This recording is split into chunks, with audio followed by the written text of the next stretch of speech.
On a spacious office desk, there is a purple book with a delicately decorated cover. The sunlight shone through the window, making the appearance of this book clearer. At this moment, a hand wearing black gloves touched the book and caressed it. Subsequently, the voice of an unfamiliar man rang out in this room. There was once a great philosopher who said a sentence: "All death is the beginning of new life." It seems quite reasonable now that I think about it. This unfamiliar man is currently in a luxurious room. He sat on a spacious chair with his coat behind it. He picked up the purple book from his desk and introduced himself. "My name is Moen, and my full name is Moen Campbell. This is my current name." At that moment, the sunlight outside the window revealed the appearance of the man named Moen. He had blonde hair and a pair of blue eyes. He held his chin in his right hand and held the book in his left hand, moving gracefully like a beautiful boy. Moen went on to describe the special nature of his identity. "That's right, I'm a traveler, and my way of traveling is..." To explain why Moen became a blonde and beautiful young man, it has to start with an unexpected event in his past life. At dusk, a mischievous little cat ran onto a big road. Just as the kitten was happily playing on the road, a big red lorry was about to drive by. A girl wearing a school uniform saw this scene and immediately rushed out from the side of the road and pounced on the kitten. Moon's voice rang out. "My way of traveling is still classic and outdated." After saving the kitten, the girl held it in her arms. However, the dump truck is already heading towards the girl and the kitten. The girl tightly hugged the kitten, knelt on the ground, and looked at the large truck in front of her in shock, already at a loss. However, the protagonist in this scene is a girl. What is the connection between this and Moon? Halfway through the story, Moon suddenly popped out of the frame. He tilted his head and looked ahead, as if wondering if the audience had any questions about the scene description above. Why is the person above a girl? No, brother. Returning to the scene just now, the driver of the dump truck noticed that someone had not had time to escape, so he suddenly turned the steering wheel to avoid them.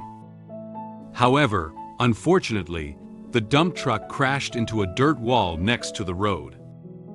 And because of this violent impact, the big lorry has burst into flames and surrounded the whole lorry. In the truck that was engulfed in flames, the driver's head was bleeding profusely due to severe injuries. Obviously, he had lost consciousness and leaned against the steering wheel. His body was also surrounded by flames. That's right, this male with yellow hair and wearing blue work clothes is Moon's past life. This is me, the truck driver who drifted and slammed himself into a wall to create death to avoid saving a little cat girl, is me. In this way, the soul of Moon's past life crossed from the real world into a world of light novel. So, I arrived at a world of light novels that I had been reading before my death. A magical world made up of sword and magic. The continent of Matthias. There is a very magnificent castle in front of us now. This castle is magnificent, and the decoration is very gorgeous. It belongs to the Duke of Campbell. Unlike the middle-aged corporate slave who worked tirelessly every day to make a living in my past life, I am now the only son of the 4 dukes of the empire. The Lionheart King, Grand Duke Campbell. In the castle, a blonde woman in a black halter nightgown happily hugged Moon tightly in her arms and kept stroking his head with her hand. Moon was a bit overwhelmed by the impact of her twin peaks, but was not in a position to struggle out of her embrace. A man stood silently behind them, watching their interaction with kindly eyes. The Duke and Duchess, who are considered to be of high status in this world, are my parents who love me so much. This is a brief introduction to Moon's family background. Next, Moon will introduce one by one the partners he has met. The third princess of the Empire, known as the Pure White Girl, and the future Queen of Ice. The third princess of the Empire mentioned by Moon is named Cecilia Leopold. She has long white hair and a pair of blue eyes. She was wearing a white dress that could reflect her figure, perfectly embodying the unique temperament of a princess. And this gentle and elegant princess is about to become the most important person in Moon's life. She is my future wife. She lay shyly on the ground, her eyes dodging, but there was also a hint of expectation inside.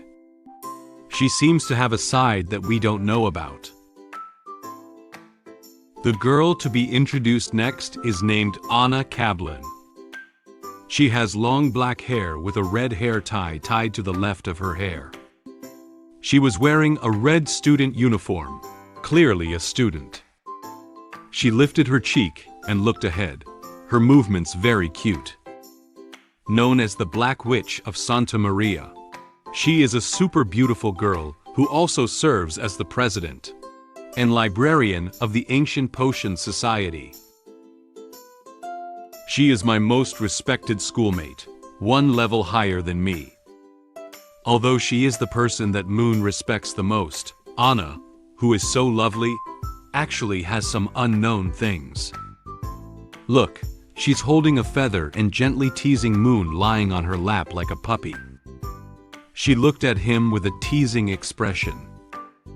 Moon held a bone in his mouth and looked at her with a wooden expression, his face looking a bit bad. Oh, by the way, it's also known as the strongest human in the world. This girl wearing a mage robe and a black dress. Her name is Mela Demille.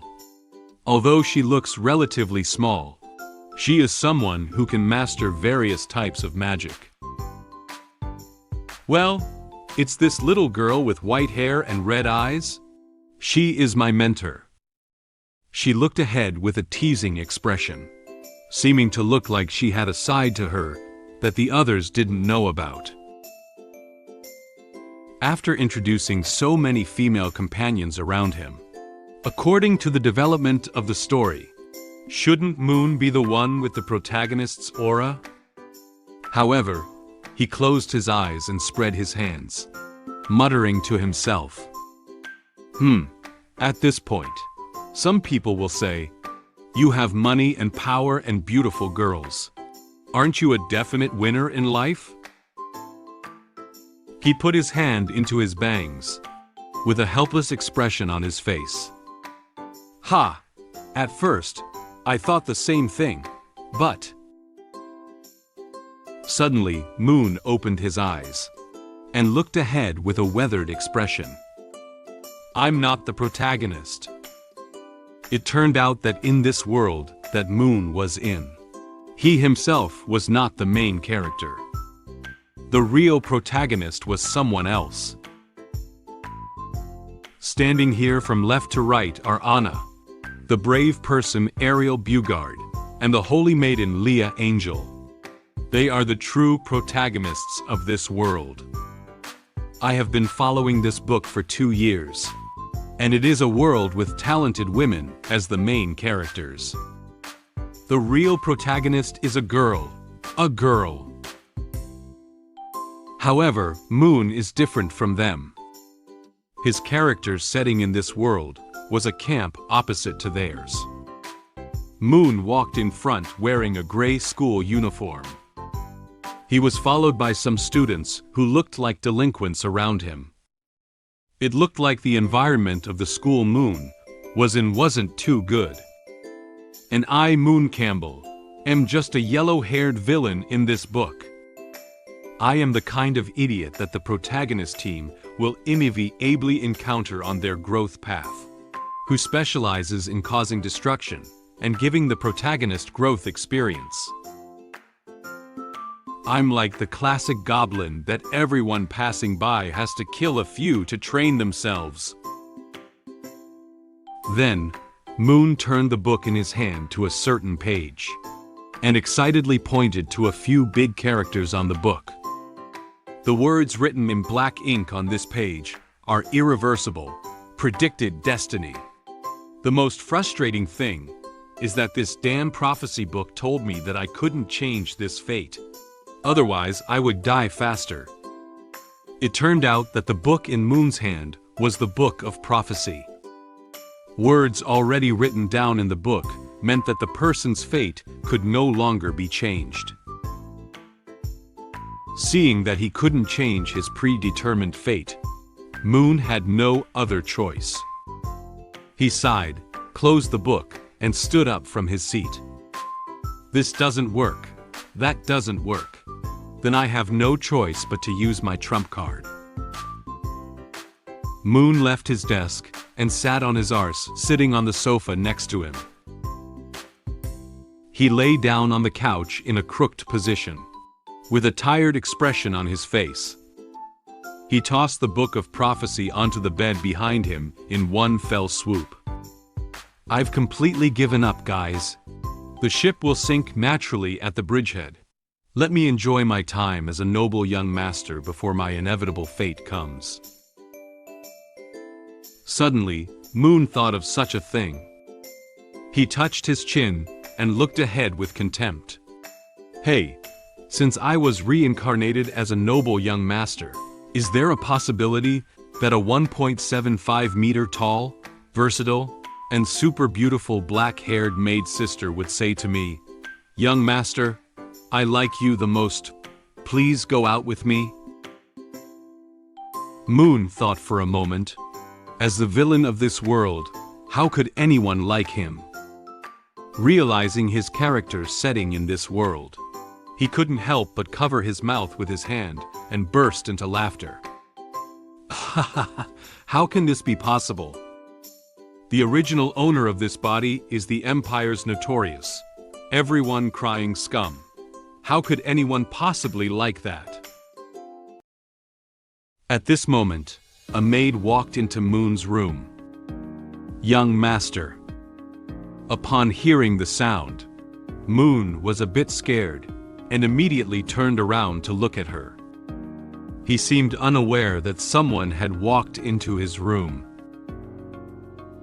The woman wearing a maid outfit that reflects her figure is named An. She looked at Moon and said to him seriously, "And likes young master." Moon seemed somewhat surprised by Anne's words. He closed his eyes and lightly tapped his forehead with his hand, as if trying to conceal his embarrassment. Ah, really? He doesn't know if anyone really likes him. He whispered in his heart. I didn't expect someone to really like me. Suddenly, Anne activated his own magic. She lifted her hand forward. The red energy emanating from the surroundings enveloped her body. Subsequently, these red energies formed chains and flew towards Moon. Yes, technically, my feelings for the young master are not fondness. Moon was directly bound by these chains. He looked at the chains on his body in horror, then looked up at Anne, not knowing what had happened now. At this point, Anne continued speaking what she had just said. It's love. Moon watched as Anne took a step towards him, feeling that the current situation seemed a little bad. While launching her magic to control the chains, Anne took her long black silk legs and slowly walked towards him. I will fulfill all the capricious requests of the young master. She walked up to Moen and suddenly stuck one of her legs between Moon's two legs. Moen was clearly startled by her actions. "I will eliminate all the insects around the young master." So, she approached Moen, her twin peaks tightly pressed against his body. She reached out a hand and lifted Moon's chin, forcing Moen to look at her. Moen was at a loss for words, not knowing what to say for a moment, but could only stare at this maid, who was behaving strangely in front of him, and softly uttered that heavy sentence. "You become something that belongs only to me." Perhaps it was due to the use of magic that Anne exhaled a warm breath. This made Moon's face itch. She gazed at Moen with deep affection and tenderness. But little did she know, her eyes contained a strong desire to monopolize Moen, and she had long wanted to take Mu for herself. "Young master." She softly called out Moen in a tone containing special emotions. "My name is Moen Campbell. As you can see, after a car accident, I traveled from the real world to the world of light novel. When I feel pain from being stabbed by a knife, many memories flood into my mind. I turned out to be the yellow-haired villain in the novel. When I was still feeling lost because I was the villain, a purple book fell from the sky. Is this some mysterious prop? The weather today is quite sunny, with sunlight shining on Duke Campbell's castle. The clear sky and mountains set off the castle in a magnificent and towering manner. In one of the very luxurious rooms of the castle, a blond young man had just woken up and sat up from bed. He opened his own bleary eyes, topped off with a messy head of hair, and looked at his surroundings with a bewildered expression. "If I remember correctly, didn't I die in a car accident? Did I?" He looked at his hands in confusion and muttered to himself, "Did I transmigrate?" He lifted his head and observed the layout of the room. The design of the room is a luxurious palace decoration. There are some books, a dagger, and a mirror placed on the table. He noticed that the table, chairs, and other furniture in front of him seemed somewhat special. Palace-style decoration and furniture, Western style. He saw his current appearance in the mirror on the table. In the mirror, his long blonde hair was scattered, and he possessed the face of a beautiful boy who could charm thousands of girls. He touched his face and murmured to himself, "There's also this face that looks almost exactly the same as when I was 17 or 18 years old." He couldn't figure out where he was exactly. He grabbed his hair frantically with both hands, with a frightened expression on his face. Where did this transmigrate me to? Suddenly, he seemed to realize something. He got out of bed and walked to the desk. He propped up the seat with one hand and placed the other on his chin, repeatedly looking at himself in the mirror on the desk in front of him. "Take another look. Hey, I was really handsome when I was young. To be honest, the appearance is quite well restored. This should be a world like games." At this moment, he suddenly froze and his eyes became serious. "Wait!" He held his chin with one hand and looked up, carefully considering the current situation. Being transmigrated into an alien world because I was hit by a truck. Isn't this just a fantasy in my mind as a middle-aged homebody before I die? He stood in front of the table and picked up the red dagger on the table. He stared at the dagger while thinking about how to confirm his current situation. This needs to be confirmed. Only the sound of a knife cutting through the skin was heard, followed by a line of blood flying out. The sunlight from the window shone right through, illuminating the line of blood even more clearly. He just cut his finger with a knife. The blood and fingers instantly spurted out. He held a knife in one hand and looked expressionlessly at the blood flying out of his fingers. I merely made a shallow cut on my finger. This knife. It's too sharp. It hurts so much. It's true. I have truly transmigrated another world. After feeling the real pain, he covered his hands and rolled back and forth on the bed in pain, occasionally licking the blood that flew out with his mouth. Suddenly he felt his soul trembling. He who was rolling around instantly froze in place. It was as if something was pouring into his brain. In his memory, he was wearing tattered clothes and leaning against the wall, while the girl walking past in front of him was the protagonist of this world. A strange voice suddenly sounded. Moen Campbell blasphemed the royal family, stripped him of his noble status, and demoted him to commoners. His crime is unforgivable, and he is sentenced to exile. The scene changed, and he became a beggar on the street. He was disheveled and wearing his tattered clothes. He leaned helplessly against the dirty wall, surrounded by scattered bottles of wine and garbage. He even lost one hand and one leg, looking very down and out. Moen Campbell shall never enter the territory of the Empire. Violators will be killed without mercy. After these memories were played back in his mind, he felt his mind go groggy. There is too much information for him to accept all at once. He leaned against the bed, tilted his head back, and kept panting heavily. He covered his head with his hand and muttered to himself, "Huh. I can't believe it." At first, I thought the name was just a coincidence, but I didn't expect.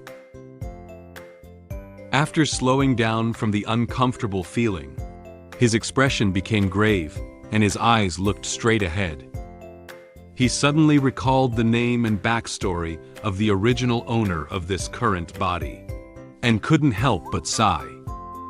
I actually reincarnate into this guy's body.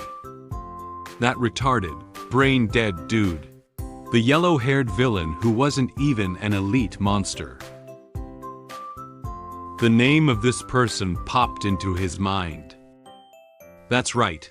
He was reincarnated into this villain named Moen Campbell. Moen recalled his past life. He remembered the light novel he would stay up late every night, with heavy dark circles under his eyes, huddled in bed reading light novels on his mobile phone. The Strongest and Most Gifted Girl in History is the most popular light novel of the year in the world, before I was reborn, and also one of the few works I read every day. The book roughly tells the story of the protagonist, who is the illegitimate daughter of a fallen aristocrat, upgrading and killing various enemies along the way, and rising to become a great hero who saves the world. The person sitting in the chair now, with a very provocative expression, is the villain of this novel, Moen Campbell. Moen Campbell is a brainless, yellow-haired villain in the early part of the book. He used his family power to oppress the protagonist, constantly sending people to murder the female lead and help the protagonist team upgrade. In the end, his plot shattered, and he even involved his own parents, ending up with a broken family. If I remember correctly, there is no plot about him in this book after more than 20 chapters. Moen recalled all the bad things he had done and his tragic ending, and couldn't help but feel deeply affected. He buried his head in his knees and covered his head with both hands. Such a person doesn't want to be a good young master, but has to be a fool who gets in the way of the protagonist. That's me. Moen felt especially helpless when he realized that he had been reborn as the villain that everyone in this world was crying out for. He held his head and had a look of wanting to cry on his face. I thought that I would be reborn once to become a protagonist and have a good time. As a result, I was reincarnated into this fool who was destined to become a stepping stone. What can I do? It's over now. While Moen was still in a state of anxiety over the fact that he was the villain, a knock suddenly came from outside the door. A maid knocked on the door of his room. Noticing that someone was about to enter the room, Moen hurriedly wiped the tears on his face with his sleeve so as not to let others notice his current appearance. After adjusting his emotions, he spoke towards the door. Come in. The door to the room was opened, and a very pretty maid came in with a small suitcase and a graceful step. She is the maid of Duke Campbell's mansion. Her name is Anne, and stood in front of Moen and greeted him first. Young master. When Anne first came in, Moen didn't think of her name for a moment. He stammered out the name of the person that happened to pop into his head. Oh, you're Anne. What's up? And held up the small box in his hand and showed it to him. Young master's formal attire for tomorrow's banquet has been delivered. Madam asks me to bring it to you for a try. Moen sat on the bed, scratching his head and awkwardly replying to Anne's words. He doesn't want others to know that the current Moen is no longer the same as before. Okay, I know. Put it over there. At this moment, Anne frowned slightly. She stared at Moen as if sensing something unusual about him. She leaned down slightly and noticed bloodstains on Moon's fingers. She asked him softly, "Young master, are you injured?" Moen lifted his hand and looked at it, only to find that his fingers were still bleeding. He smiled lightly and replied to Anne's question. "Yes, I accidentally broke my skin just now. It's okay. Do you have any medication to stop the bleeding or a band-aid?" Band-aid? Apparently, Anne didn't know what exactly was the band-aid that Moen was talking about. There didn't seem to be such a thing in this world. Anne knelt on one knee in front of Moen and pulled his injured hand, as if preparing to do something. Anne doesn't know what the young master is saying, but if it's just about stopping bleeding, I can still do it. Moen looked at her with some confusion. He thought Anne was going to use healing magic to stop his bleeding. Oh, Anne, you know how to treat. However, in the next moment, Anne held Moon's hand with both hands and gently licked his injured finger with his tongue. She made this gesture expressionlessly, as if she didn't find it strange. However, Moen may not be the same. After being licked by Anne like this, he felt very surprised. Moen can intuitively feel the touch of Anne's tongue. He froze on the spot, his face instantly turned red like an apple. He hadn't expected her method of stopping the bleeding to be in such a way. After licking it several times in a row, the bleeding had slightly stopped. Anne's mouth opened slightly, leaving Moon's fingers. His fingers were left with a small amount of her saliva. The bleeding has stopped. Every drop of the young master's blood is very precious. Please do not easily injure yourself. And gently wiped his mouth and offered a kind reminder to Moen.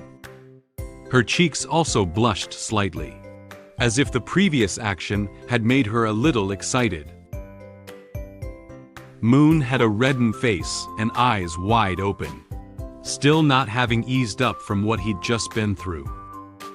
He stammered and replied to Anne, "Okay, I'll remember," and stood up, turned around, and prepared to leave Moon's room. She calmly said to Moen, "If young master has no other needs, I will go out to work first." Moen nodded stiffly. Thank you. Sorry to have worried you." When Anne left the room and heard her footsteps gradually fading away, Moen finally couldn't help it. The blush on his cheeks has not yet faded. He tightly held his hands and was about to lose control of his emotions. Suddenly, he held his face in both hands and felt very excited. "Oh my God, she is too cute." He excitedly rolled on the bed while recalling what Anne had done to him just now. He has never received such treatment before. Black-haired and gentle maid sister, just now she's so cute. While Moen was still excited about what had just happened in the room, and outside the door did not notice the sound in the room. As she walked, she was still thinking about how Moen had just made her feel a little off. This seems quite different from the usual Moen. Young master. She frowned slightly, doubting Moen and his behavior just now. Did he just say thank you to me? Moen, who was rolling back and forth on the bed, felt a little tired at this moment. He lay flat on the bed, staring at the ceiling, recalling the plot of his story in this novel. He didn't understand why Moen Campbell, whose family background was so good, still had to provoke the protagonist. The son of a duke, with high status, handsome appearance, a family that is not short of money, and a maid sister to take care of him. Why does he have to provoke the protagonist? If I remember the plot correctly, it seems that the Duke's mansion was raided because he drugged the princess during his coming-of-age ceremony. It was as if Moen had thought of a way to avoid going towards the destruction of his family. He sat up from the bed with a confident smile on his face. Since I know the problem, it's easy to handle. As long as I try not to provoke that protagonist, and don't do anything stupid at the coming-of-age ceremony. I, Moen, still have a chance to change my destiny against all odds. Moen held his chin with one hand, pondering how he should continue to live in this world in the future. In order to still be a wealthy playboy in the future, I need to plan carefully and carefully. Speaking of which, when was the coming-of-age ceremony? Suddenly, he remembered that Anne had just brought his coming-of-age gown to his room, and seemed to have mentioned the time of the coming-of-age ceremony. Anne just gave me the formal dress for the coming-of-age ceremony. Tomorrow. Tomorrow? Knowing that the coming-of-age ceremony would be held tomorrow, Moen was completely stunned. He didn't expect to face his own ending so soon. He couldn't help but howl loudly in his room. Damn it! He crumbled onto his bed, hugging his thighs and weeping silently. System, are you there? The old man? Goddess? Cupid? Moen shouted out these names one by one, trying to be able to summon someone to help him with the difficulty at hand. However, unfortunately, no one appeared in front of him out of thin air. He cried in despair while muttering to himself, "Anyone? Can anyone hear me?" Does Elle really not have any cheat abilities? It's not like Elle only got a 10 pull with 5 golds in my last life. Even if it was a lucky draw, it should not be like this. Right? Knowing that the course of events had been irrevocably changed, Moen sighed in resignation. Tomorrow is the coming-of-age ceremony. It's already too late. I don't know if apologizing to the protagonist in person tomorrow can solve the problem. She probably wouldn't make any excessive demands, such as publicly licking her feet to forgive her. In Moon's fantasy, he was fiercely stepped on by a long leg, wearing black stockings, and was unable to move. Moon, you can do it. A true man is born to face the world, able to endure pain and overcome difficulties. An insult like licking feet is nothing compared to having my family broken up. I just need to bear this humiliation alone. Of course, it would be even better if she could wear black stockings tomorrow. Moon, who had decided on a solution, clapped his hands, smiled, and comforted himself. It's decided. As soon as I meet with the protagonist tomorrow, I'll rush up and slide on my knees at light speed and kowtow 3 more times. At this time, what Moon didn't know was that a mysterious portal quietly appeared from behind him.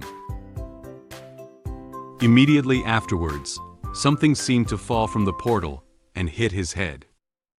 He shouted in pain.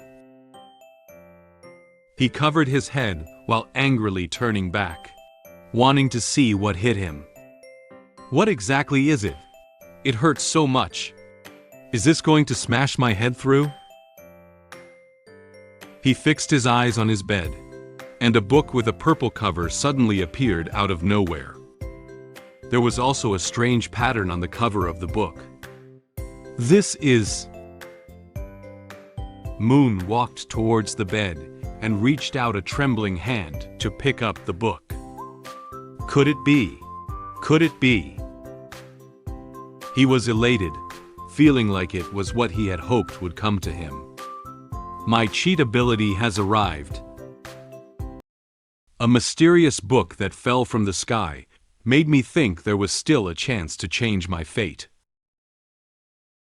But the book made me dizzy, and then I found myself in an unknown place.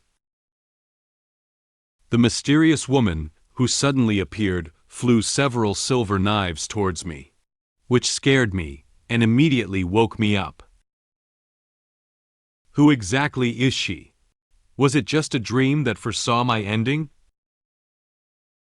In order to prevent myself from heading towards a bad ending, I have decided to start looking for ways to avoid it and strive to survive in this world.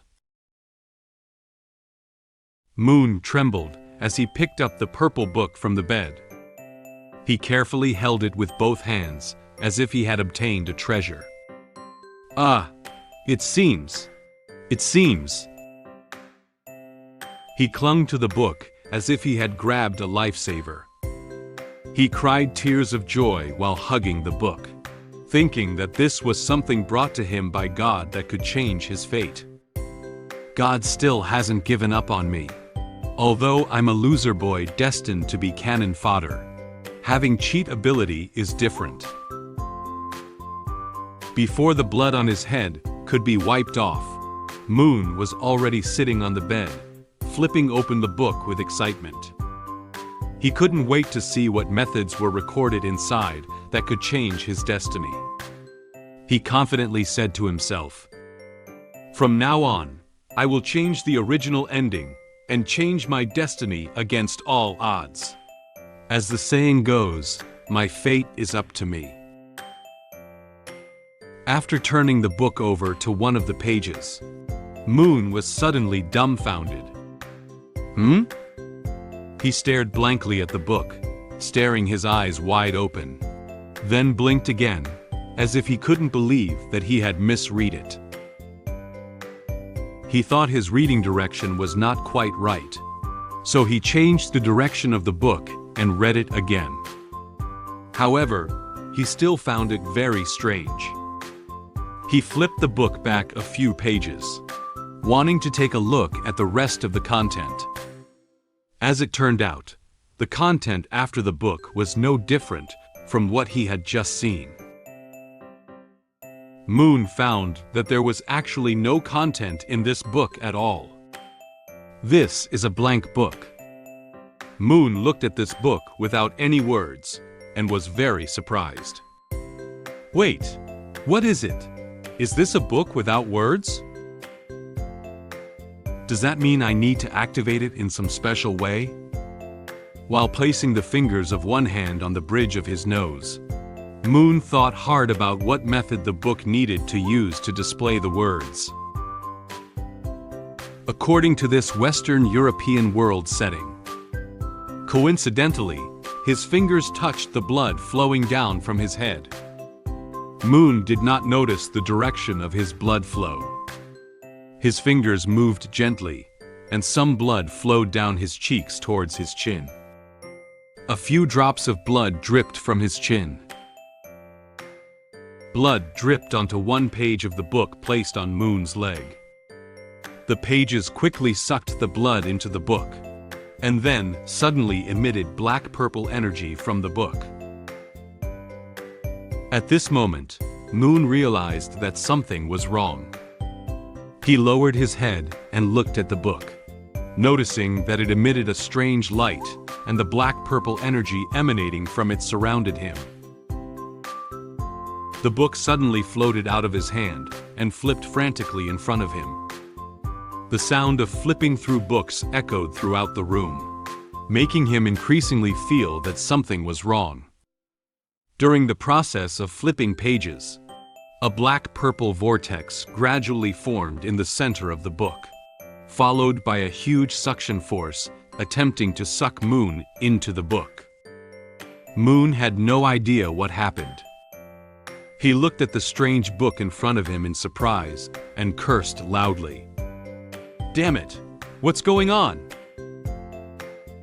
The book frantically flipped through pages while absorbing the blood that had flowed down Moon's head. "My blood." He crossed his hands in front of him to block it, and tried to lean back to prevent himself from being sucked in. However, the suction force is too strong, and Moon's hair is about to be sucked in. He looked at the current uncontrollable situation and felt somewhat helpless. Soon, due to the large amount of blood absorbed by the book, Moen felt unusually weak. His eyes were almost closed, and the scene in front of him gradually blurred. He could only see his own blood flying past his eyes and dripping into the book. After a while, he closed his eyes and lost consciousness. Unsure of what had happened, Moen seemed to have been transported by the book to an unknown place. His hands were secured to a wooden board, and there were many bruises and cuts on his hands. His feet were also fixed on the wooden board, covered in many bruises and scars. Take another look at the front of Moen. He was stripped of all his clothes and had a collar and chain around his neck. Not only the face, but even the body was covered with many red wounds. These terrible scars and bruises are so numerous that he seems to have been abused. His body was trembling, apparently due to a physical reaction caused by excessive pain. Moen woke up from a coma. He slowly opened his eyes. He looked around in a daze and realized he was in a place he didn't know. It was pitch black around him, and he couldn't see anything clearly. Where is this? Suddenly, the voice of an unfamiliar woman sounded somewhere. Oh! This mysterious woman appeared from nowhere and suddenly approached Moen. She looked at him with a very frightening expression on her face. She opened her red eyes wide, as if trying to reflect everything about Moen in her eyes. You finally woke up. I've been waiting for you for a long time." Moen was startled by her sudden appearance. He looked in surprise at the unfamiliar woman in front of him, who couldn't see her exact appearance. "Who are you?" Then, Moen realized that his entire body was bound by chains, and he couldn't move. He tried to break free of these chains, but found that whenever he moved, he pulled at the wounds on his body. He was in so much pain that his whole body was trembling. Ah, it hurt so much. The strange woman stood next to him, with no intention of trying to free him from the chains. She said to him in a relaxed tone, "Pain is inevitable. It's all to make you remember." She extended a finger and gently brushed it across Moon's abdomen, then across Moon's chest. This made him feel very uncomfortable. Her fingers touched the scars on his body, causing him to tremble in pain. "You don't know how heartbroken I am at this moment. You shouldn't be like this. How evil, how cruel, and how selfish you are." Moen wanted to refute her, but had to give up because the wound was aching faintly. He could only close his eyes, bite his teeth, and try to endure. You should bring pain to others instead of tolerance, and make everyone hate you. Only then can you belong to me alone. But you have changed. You have changed your heart. Changing your heart is not acceptable." She propped her hand on her cheek. Her red eyes looked like they were radiating a ghastly red light. She stared at Moen with eyes like she was staring at prey. With a voice that was completely different from the one she had just used, she said the most possessive words to him. "But don't worry. No matter how much time it takes, I will purify you thoroughly with my love over and over again." She held several silver knives, and her eyes curved upwards. "We will be together forever. Even death cannot separate us." She flew all the silver knives in her hand towards him, who was fixed on the wooden board. Moen felt fearful of her behavior. He opened his eyes wide, looking at the silver knives that were about to stab him with a frightened expression, and couldn't help but shout out loudly, "No, no, no!" Startled, Moen suddenly opened his eyes and immediately struggled to sit up from the bed. He observed the surrounding environment and found himself still in his room. He was panting heavily, with sweat all over his face. He still felt a bit dazed and hadn't recovered from his tense state just now. Who? That was just... Moen slowly calmed down. He covered his head, unable to believe that everything he had just experienced was just a simple dream. A dream? He lowered his head and looked at his hands, only to find that they were still trembling involuntarily, and he could vaguely feel the pain in his body. The scene just now seemed to be real. The pain still lingers on the skin. The dream had been too real. He picked up the purple book beside him, carefully observing it while recalling what had just happened. Before I fainted, I remember this strange book flipping through pages frantically and sucking away a lot of my blood. If it is really the precognitive dream brought by this book, was the tragic ending caused by something I did wrong?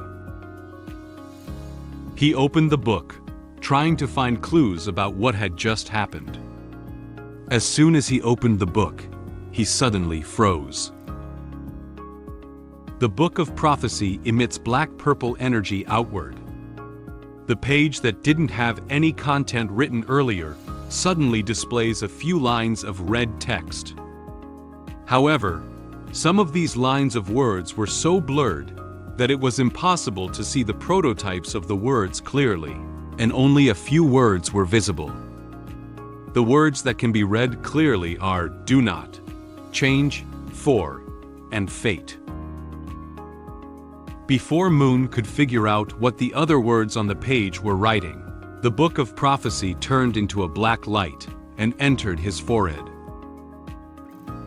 However, without having to read the remaining words clearly, Moen could roughly infer the meaning that these few lines wanted to convey to him. He touched his forehead, furrowed his brow gently, feeling somewhat distressed about his current situation. Is this a warning to me not to change the original plot? Otherwise, I will have that kind of ending. But why? Wouldn't that end badly? At this moment, it was already dusk, and the sun was about to set. The sunlight of the setting sun shone into his room, and the gentle breeze outside the window blew the curtains gently. Moen walked to the window, and a gentle breeze blew his hair. He looked out the window at the sunset and muttered to himself. So in the end, all my ideas were just wishful thinking. In order to survive, I can only choose to actively move towards destruction. He leaned his chin with one hand and fell into thought. Suddenly, he came up with a good idea based on the ending of Moen Campbell in the novel. Wait a minute. Actually thinking about it, the ending of him in the original book doesn't seem so bad. At least he was still alive in the end.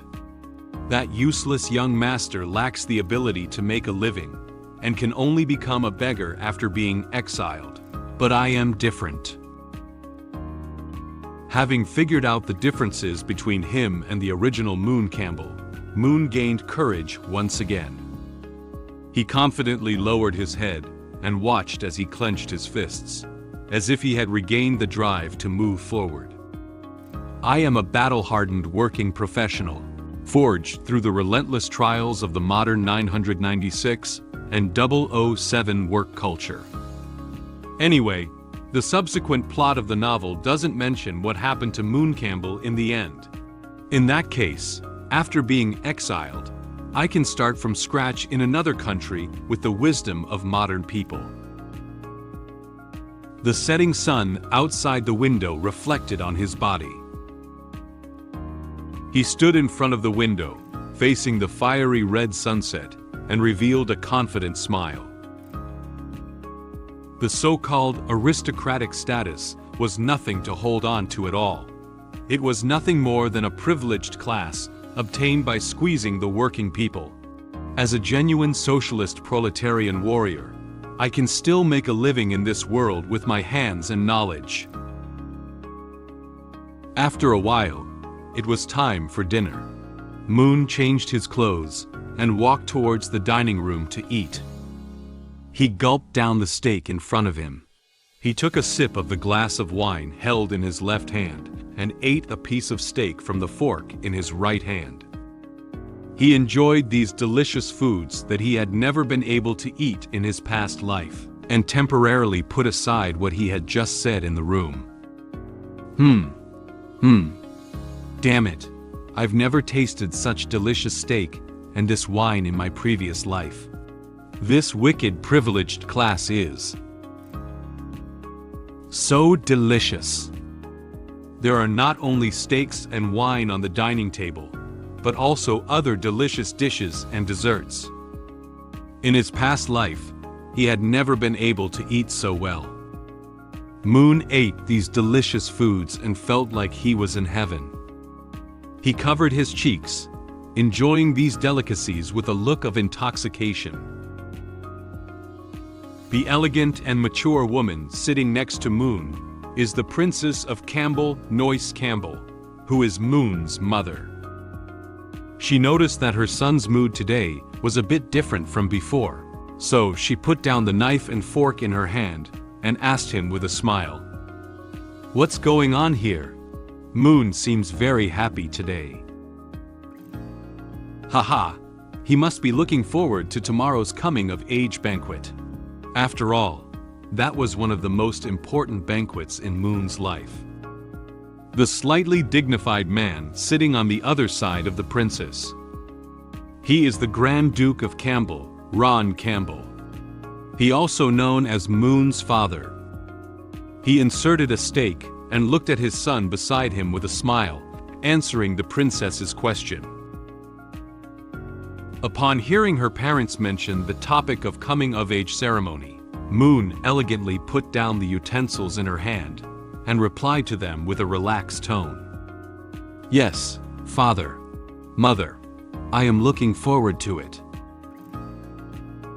The princess held her face in both hands and looked happily at her beloved son.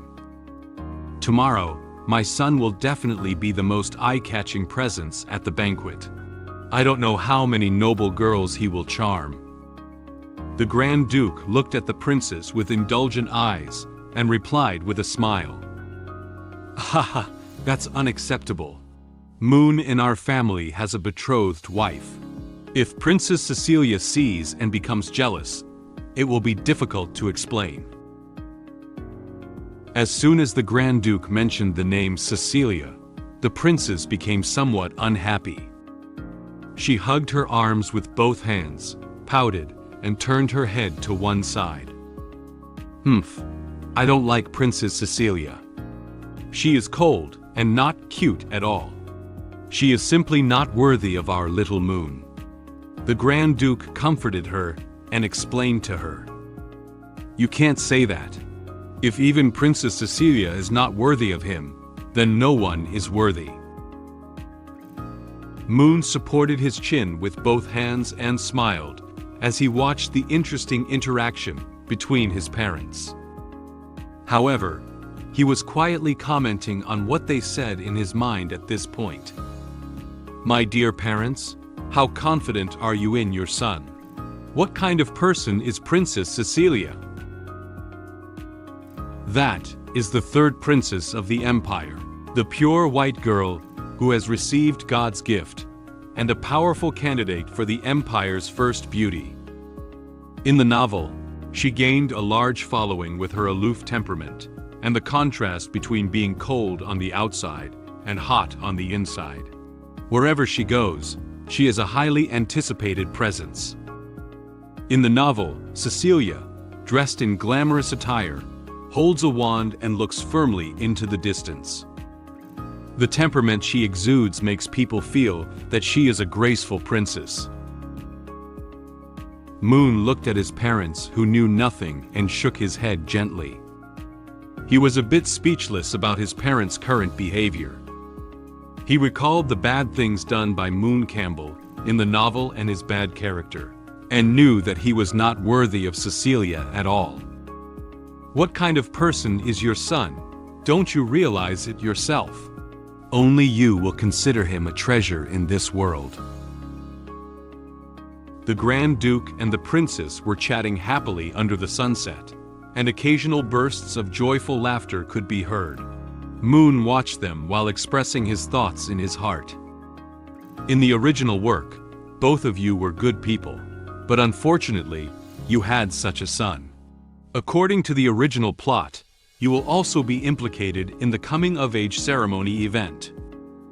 After that, the entire Campbell family was forced to fade out of the core circle of the upper echelons of the Empire and completely disappear from the story. He slightly bowed to his parents, indicating that he had finished his meal and left the restaurant first. Even though that book says that you can't go against your destiny, the fate of broken arm and leg, exiled and reduced to an invalid, is an opening that would be too difficult to turn around even with a modern mindset. I can't accept it. Moon walked towards the door with a determined stride. I have to think of a way to do something. I can't change my own destiny, but it doesn't mean I can't change someone else's. He tightened his tie and looked solemnly ahead, his expression as if he was about to make a major decision.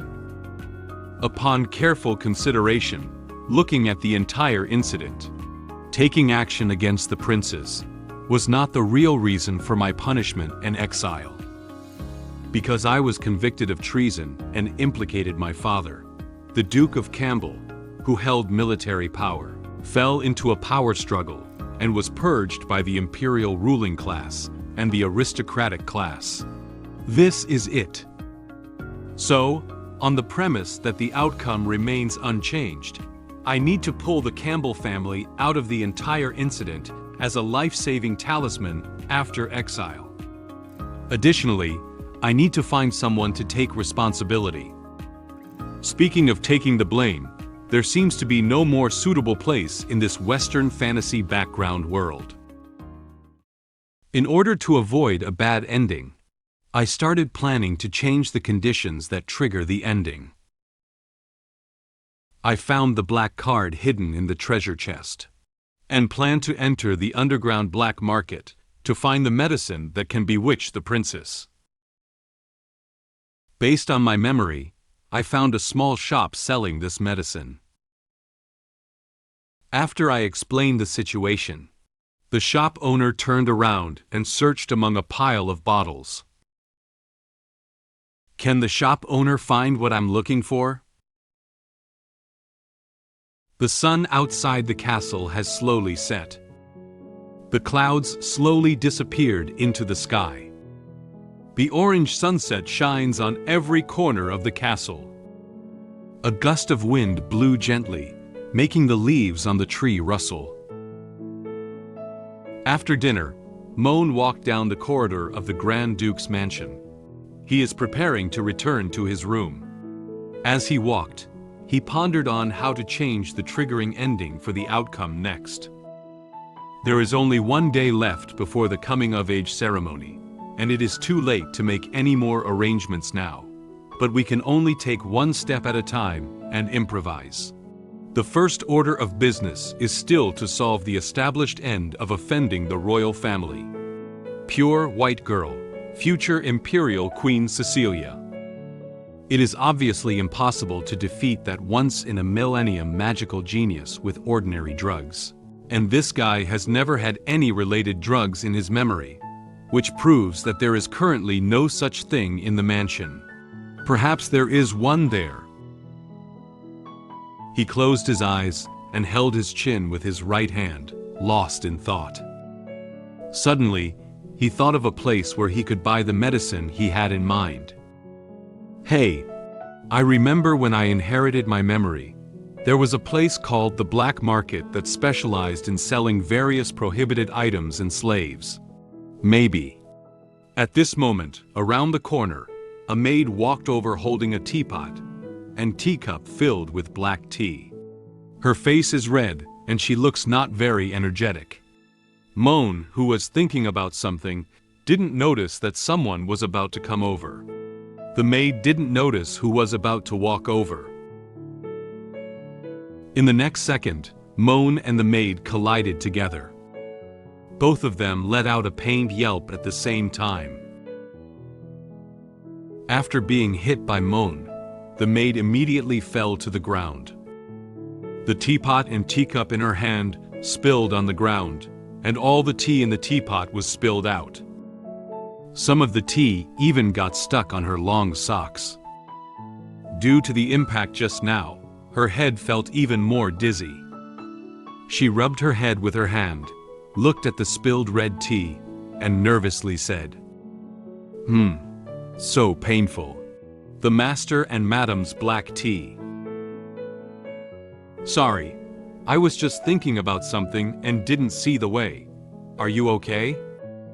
Moen, who had already stood up, saw that the maid who had been bumped into was still sitting on the ground, so he reached out his hand and tried to pull her up. The maid raised her head, and after seeing the person standing in front of her clearly, the expression on her face suddenly turned to fear. She backed away in fear and stammered. You are young Master Moen. The maid recognized the person in front of her as the young master of Duke Campbell. She exclaimed in panic.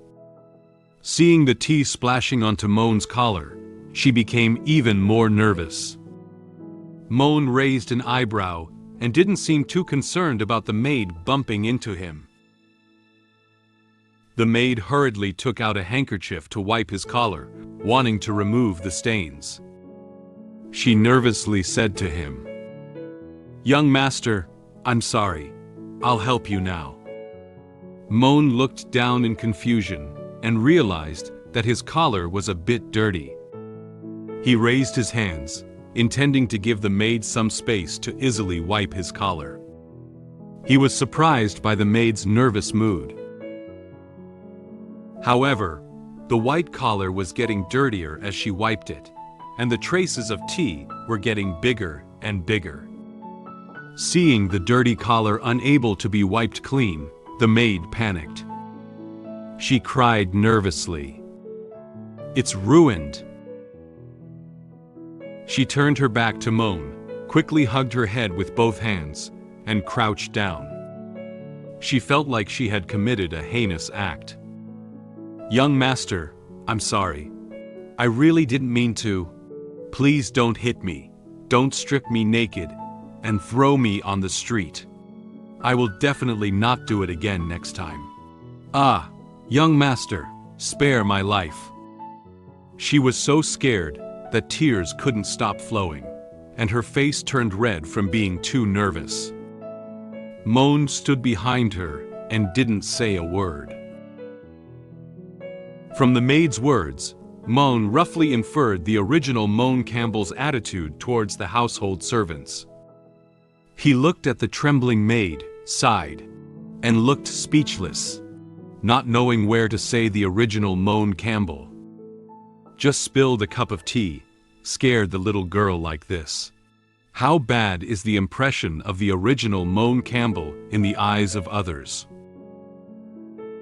Moen leaned slightly down and reached out to support the maid's arm, wanting to help her up. He said softly to her, with a gentle expression, "Okay, it's just a small issue. I won't punish you. Get up." The maid turned her head slightly and found that Moen not only did not punish her, but also took the initiative to pull her up. She looked at him with teary eyes, somewhat puzzled. At this moment, Moen, who touched the maid's arm, felt that her body temperature was slightly higher than that of ordinary people. He asked her with a caring tone, "Speaking of which, are you okay? Your body is so hot." Then, the maid felt a pulling force pulling her over. She opened her eyes wide. Moen held the back of the maid's head and pulled her into his arms. He pressed his neck against the maid's forehead, testing her temperature, and found that it was indeed very high. "Sure enough, your body is so hot. Don't you even know that you have a fever? Your forehead is so hot that you can cook eggs. Why don't you go rest? Young master." The maid raised her head and looked at him nervously. She didn't know why Moen did this to her. She was flushed and couldn't tell if she was now blushing, because of the fever or because of Moen's behavior. Because tomorrow is the young master's coming-of-age banquet, and there is currently a shortage of manpower in the household. So, Moen's voice sounded above her head. "Even so, you can't work while sick." Just as he released the maid in his arms, Anne walked over from the other end of the corridor.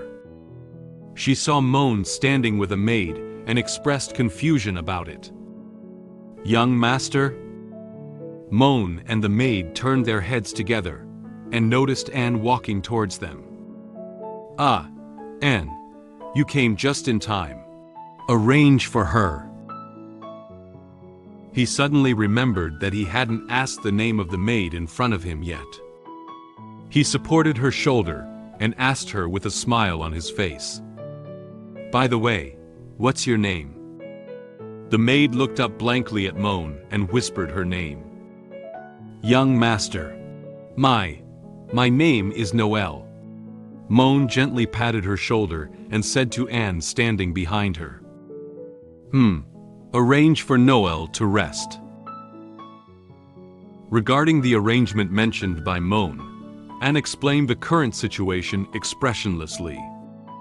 "But young master, tomorrow night is your coming-of-age ceremony, and now every maid in the mansion has her own responsibilities.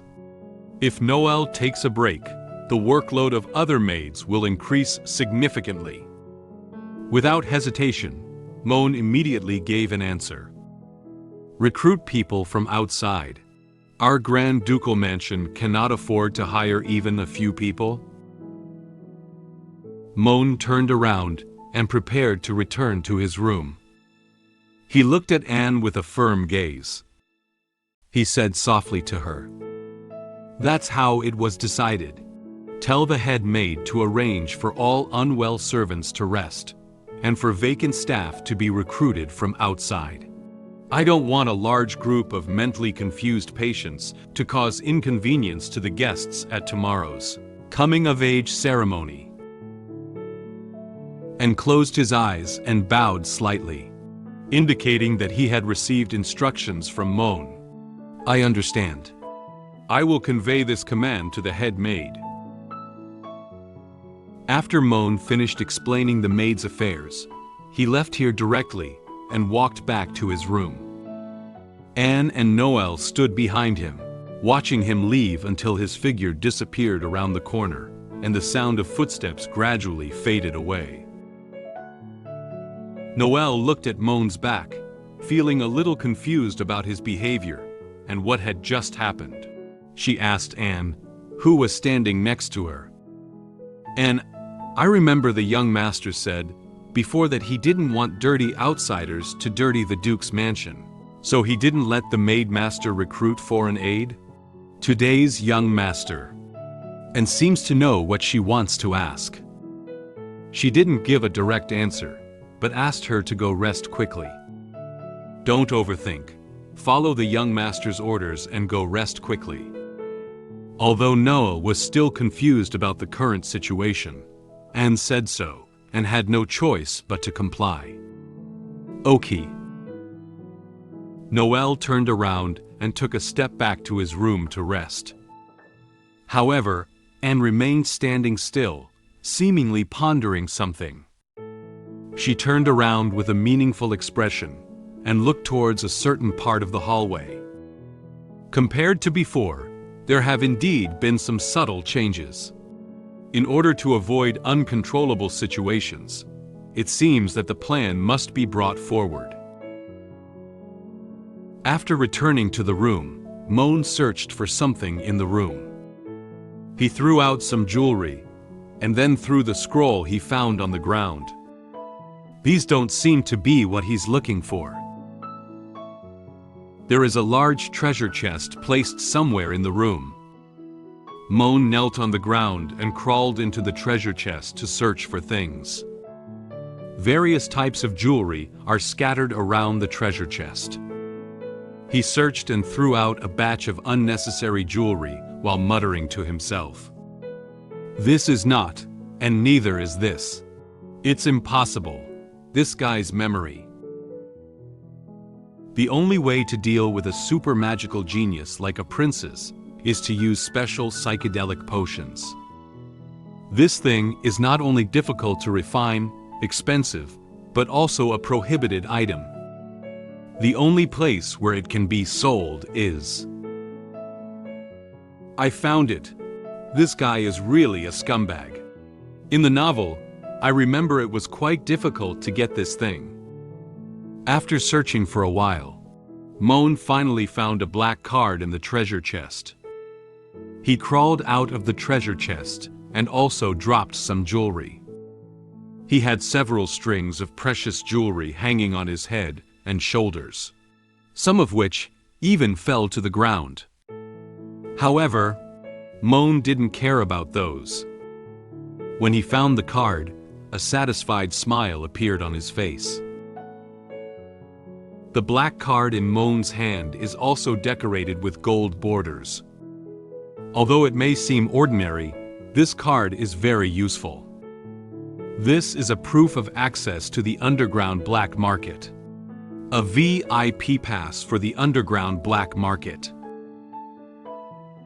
That evening, Moen rode in a luxurious carriage through several brightly lit streets, and then crossed a bridge, preparing to enter the city gate. Probably because it was nighttime. The people on the bridge and near the city gates were a bit sparse. In no time, the carriage stopped in front of a very luxurious and magnificent building. This building is called the Chasford Chamber of Commerce. Moen got off the carriage, and the guards protecting him followed closely behind. He instructed them, "Wait for me here for a while. I'll go buy some gold and silver jewelry for my father and mother to wear tomorrow." The groom and 2 guards nodded and answered, "Okay, young master." Moen detoured behind the carriage and then cautiously turned around to take a look. After observing for a moment and realizing that no one was nearby to notice him, he tightened his tie and turned towards a path diametrically opposed to the Chamber of Commerce.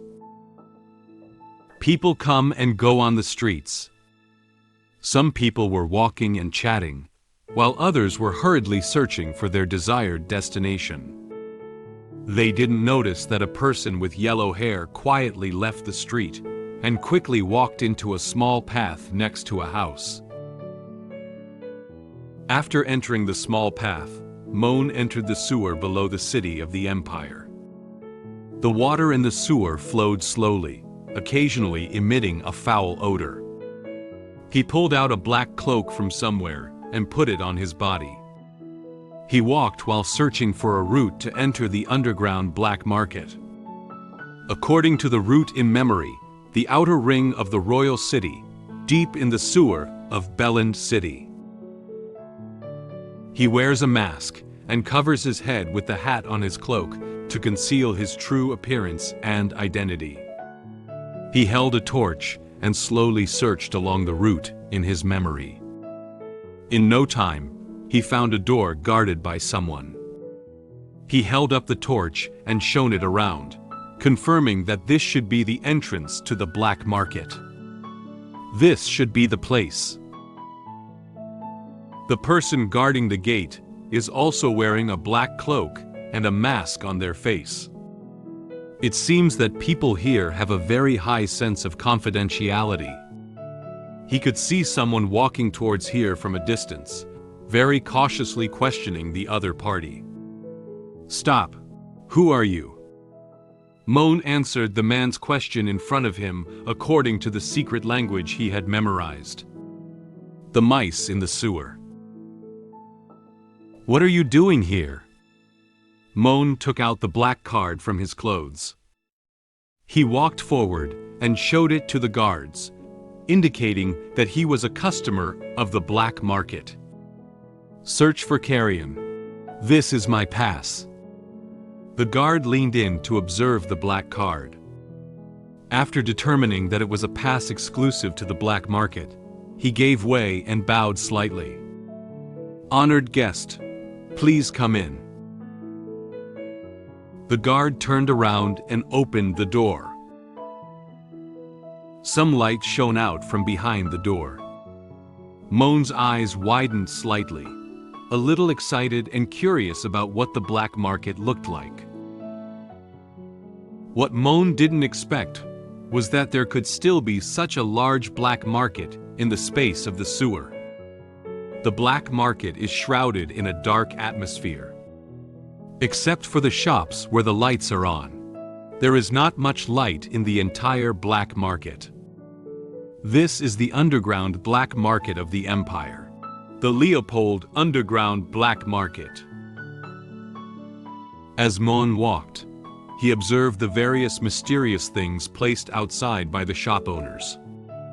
He saw many bottles containing magical herbs on the shelves of a shop. These bottles come in various sizes and contain medicinal herbs of different shapes. Magical herbs material. He looked at another shop again. There are many iron cages next to the shop, which contain several fierce-looking animals. Magic synthesis beast. Moen was surprised by the things sold on the black market, while muttering to himself. This truly embodies a fantastical world. If I recall correctly, this place even deals in the trade of demi-human slaves. It seems that one of the protagonist's later teammates bought it from here. Well, these are all secondary. Let's focus on the main task at hand. Moen found a small shop based on the address in his memory. He pushed the door open, and the bell on the wall made a pleasant sound, reminding the shop owner that a customer had come in. Upon hearing the sound of the bell, the shop owner immediately stood up from his seat. The shop owner is wearing a red cloak with cat ears and a mask with a cat-like mouth, making him look like a red kitten. She waved her hand and warmly welcomed the arrival of the guests. Wow! Finally a guest came to our door today. Please come in. After welcoming the guests, the shop owner sat down with her hands on her face and looked towards Moen. What does this young master want to see? Although the store is small, it doesn't lack anything. Moen won't beat around the bush either. He directly told the shop owner what he wanted. I want that kind of medicine. The shop owner had some doubts. That kind? It's the kind that is colorless and odorless, specifically designed for wizards, and immediately leaves them unconscious for several hours after taking it. The shop owner thought for a moment and then gestured okay to Moen, as if she immediately knew what medicine he was looking for. Oh, it's that kind. I understand. Wealthy people all like to play like this, right? Haha. Then, the shop owner placed an advertisement for Moen. I happen to know several good shops that sell slaves. Can I recommend them to you? Just need to pay some referral fees. Reporting my name can also offer discounts. Seeing that the shop owner had been talking here for so long without intending to find what he wanted, Moen turned around and wanted to leave the store. Don't you have it here? If not, I'll leave. The shop owner found that his promotion had caused his impatience, so she quickly reached out her hand to persuade him. There is. Of course there is. Young master, please stay. This small shop has several rows of cabinets, on which there are also many unknown jars containing magical herbs. The shop owner hurriedly got up and walked towards the cabinet at the back, pointing to it and saying to Moen, "But this treasure is a scarce item. I need to look for it. Young master, please wait for me for a moment."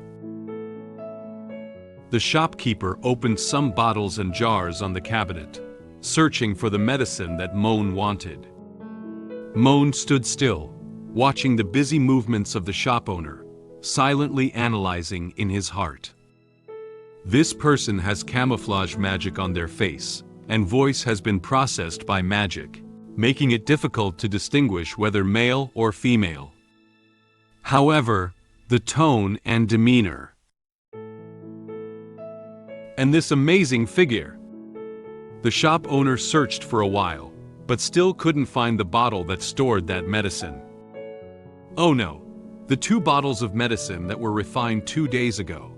I remember they were placed in this box. Where did they go? Through these, Moen roughly determined the gender of the shop owner. Female, most likely still a beautiful girl. To secure a foothold in such a murky and cutthroat environment, the shop owner's skills are probably more powerful than her figure. If I could establish a good relationship with such a person, she might be able to help me when I am exiled by the Empire in the future. Just as the shop owner was searching for the magic potion I was looking for, another mysterious customer entered the store. She also wants to buy the same magic potion as me. When I was about to pay for the potion, The mysterious customer exchanged one of the bottles with a piece of information. I was curious about the customer's information, but the expensive price proposed by the shop owner was unacceptable to me. Finally, the day of the coming-of-age ceremony arrived. Cecilia, the third princess of the empire, also arrived at the duke's residence. Since the shopkeeper couldn't immediately remember where the potion Moen had requested was stored, and there were so many different types of potions on the shelf, she searched for a while but couldn't find it. She was worried that Moen would become impatient if he waited too long, so she turned around and informed him in advance. "Wait for me a moment, young master." Fortunately, Moen is a patient person. As long as this store has the potion he wants, he doesn't mind waiting for a long time. "It's okay, as long as you have it. I'm not in a hurry." Just as the shop owner turned around to continue searching for the magic potion, the small bell outside the shop rang again. Another customer pushed open the door and came into this store to buy something. Moen heard the sound of the bell and curiously looked towards the direction of the door.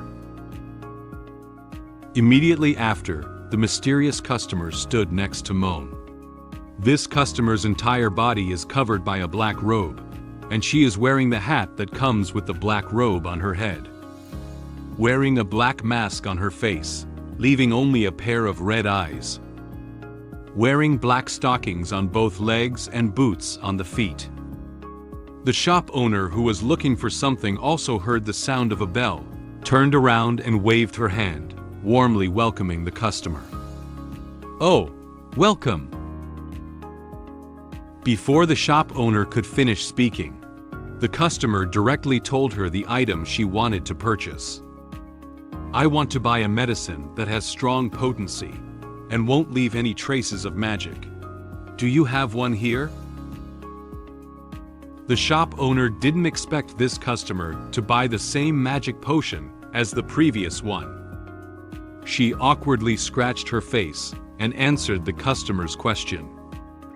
I have it here. Wait a moment." The shop owner felt strange about this. It seems that not many people usually come to her to buy this type of potion, but today, there happened to be two people who wanted to buy the same potion. She silently said in her heart, "This type of potion usually goes unnoticed. It's really strange today." Moen secretly observed this mysterious customer nearby. Based on the customer's figure, attire, and the body odor emanating from them, he speculated that the customer was a female. However, he is not quite sure why women also come to buy this type of medicine. This figure, as well as the faint fragrance emanating from it. Do women also have this need? The mysterious woman wearing a black robe quietly lowered her head, without saying a word, waiting for the shop owner to find what she was looking for. She didn't seem to notice Moen's gaze for the time being. Although Moen doesn't know the reason why she bought this medicine, she probably has similar thoughts to him. He silently speculated in his heart. Well, most people who buy this medicine are likely to harm someone. Unfortunately, I couldn't stop it. The guy who was drugged, good luck to you. The shop owner carefully searched every floor of the cabinet and finally found the type of potion they were looking for in the corner of one floor. She placed 2 bottles on the table and showed them. "I found it. That's it. The magic potion is a dark red liquid. It is contained in a heart-shaped bottle, and the outer body of the bottle is decorated with gold-colored metal roses." Seeing the color of the potion, Moen was a bit stunned. Wait a moment. Isn't this color a bit too conspicuous? The shop owner seemed to know that Moen had doubts about this bottle of medicine. So he picked up one of the bottles and introduced some details to him and another customer. Customers don't need to worry, although the color of this medicine is indeed a bit bright. As long as it is placed in drinks such as red wine, it will not be noticed at all. And compared to the small flaw that is a bit eye-catching, its advantages are much greater. As long as a person drinks a small drop, even an elephant will instantly lose consciousness and faint for 2 to 3 hours. Moen was very surprised by the effect of this bottle of potion. He has never seen a potion that can even stun animals. He said in great shock, "A drop of potion can knock out an elephant. Really?" The shop owner didn't find his reaction strange. She kindly explained to him, "Of course it's true. You get what you pay for. If you don't believe it, you can give it a try. I declare in advance that if you fall asleep here, you will be charged 5,000 Amir's sleep fee per hour." Moen smiled awkwardly. He doesn't want to bear such a strange expense. He waved his hand in refusal. That's not necessary." The mysterious customer picked up one of the bottles of magic potion. She didn't speak to them, just quietly turned the bottle in her hand, observed it thoroughly and carefully, and then placed it on the table. The shop owner spread out his hand and told Moen and the mysterious customer the price of this potion. Specially made sleeping potion, priced at 130,000 Amir, no price negotiation allowed. Would you two like to pay by crystal card or cash? Moen reached into his black cloak and prepared to take out his card to make the payment. He planned to pay by card. Swipe. Just as he was searching for his card, the mysterious customer standing in front of him spoke to the shop owner first. She calmly said to the shop owner, "I don't have enough Amir, and I don't plan to use Amir to pay the bill." She also reached into her black robe, as if searching for something. Judging from her actions, it seems like she has no intention of buying the potion without paying. Then she continued to talk to the shop owner. "I can sell you an information as an exchange for a potion." Although the shop owner's expression was invisible, she seemed very interested in the information that the customer was saying. However, is just one piece of information enough to be worth 130,000 Amir? She touched her face, thought for a moment, and replied to the customer with a playful tone. "Oh, I have to remind you, 130,000 is not a small amount." The customer took out a sealed envelope and handed it to the shop owner. She was very sure of the value of this piece of information. She confidently told the shop owner, "This information is definitely worth 130,000 Amir. Even for different people, its value is far more than 130,000 Amir." The shop owner took the envelope and took out the letter containing the information to read. "Okay, let me see what kind of information it is." She quickly browsed through the information on the paper, seeming a little skeptical of the content. She brought the letter closer and read it carefully again. Based on the content on the letter, she seemed to infer what might happen next. She said to the customer with a slightly surprised tone, "Well, it's interesting. Are you sure this information is true?" The mysterious customer did not directly state the authenticity of the information. Whether it is true or not, based on your abilities as the shop owner, you can easily find out. The shopkeeper put down the letter and acknowledged the customer's understanding of her abilities with approval. "Oh, this guest really trusts me. However, As you said, this information is indeed worth 130,000. She pushed a bottle of magic potion over to her. Take it. This bottle of magic potion is yours now. Thank you. The mysterious customer left a thank you and didn't say much more. She took a bottle of magic potion directly and stuffed it into her black robe, leaving the shop without looking back. The shop owner waved her hand and watched her leave. Take care and see you next time. Standing beside, Moen watched the entire transaction between the shop owner and the customer. He didn't say a word throughout the entire process and had doubts about such a transaction. The shop owner turned his head and looked at Moen, who was still standing there, asking about his payment method. Young master, how about you? Moen still watched in the direction where the customer left.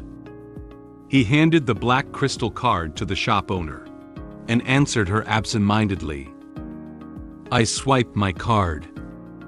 The shop owner picked up the crystal card with both hands and answered cheerfully. Okay.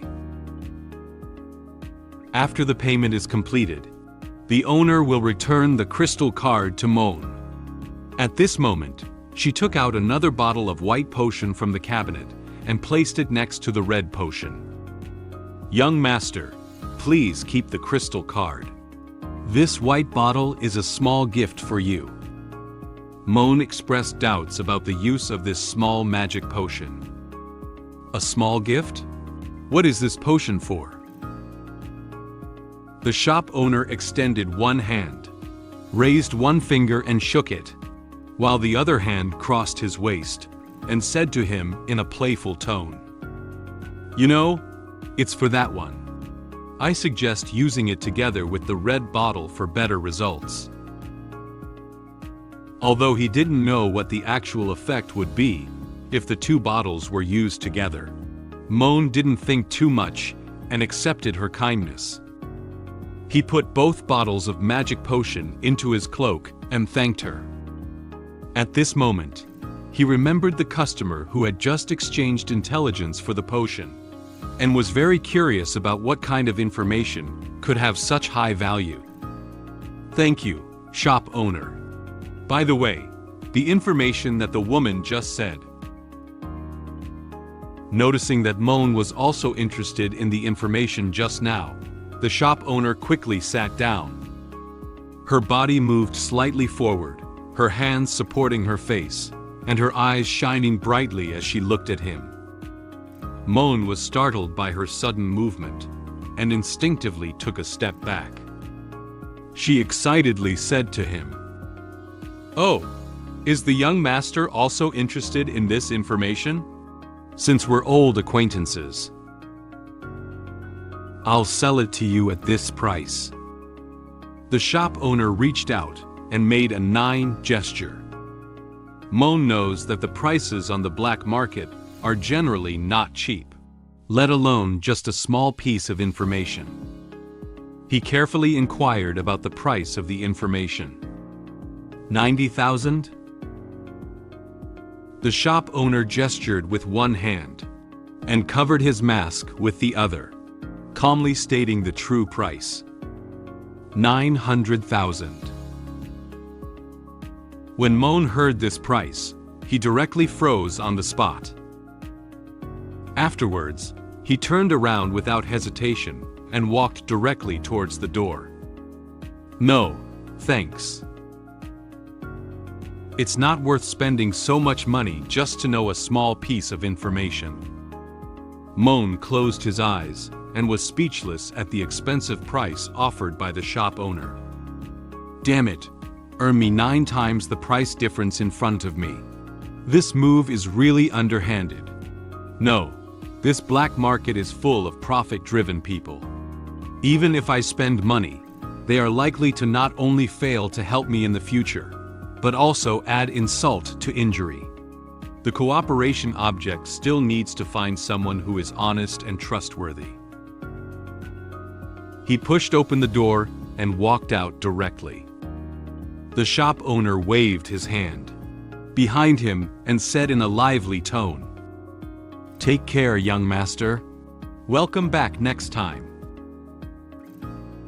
After confirming that there were no more people in the store, and that no one would be coming in for a while, the owner took off her hat and exposed her long black hair. She took off her mask and muttered to herself, "I thought tomorrow was just the coming-of-age ceremony for that useless young master from the Campbell family. I didn't expect that the third princess would also attend."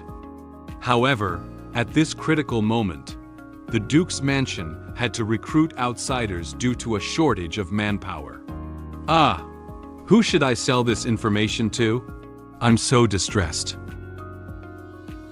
After taking off the mask, it was the face of a young and beautiful girl. In fact, the real identity of the owner of this store is a student, and her name is Anna Kablin. She held a mask and looked at something with interested eyes, revealing a mischievous smile. I remember that the second prince seemed to have always disliked his excellent sister, and the Duke Raymond, who has always been at odds with the Grand Duke Campbell. This is such an interesting thing. Why don't I sell it well on both sides? Anna tapped her lips with her finger and said with a smile, "Playing both sides. I'm really bad." Time came to the next night, the day of Moen's coming-of-age ceremony.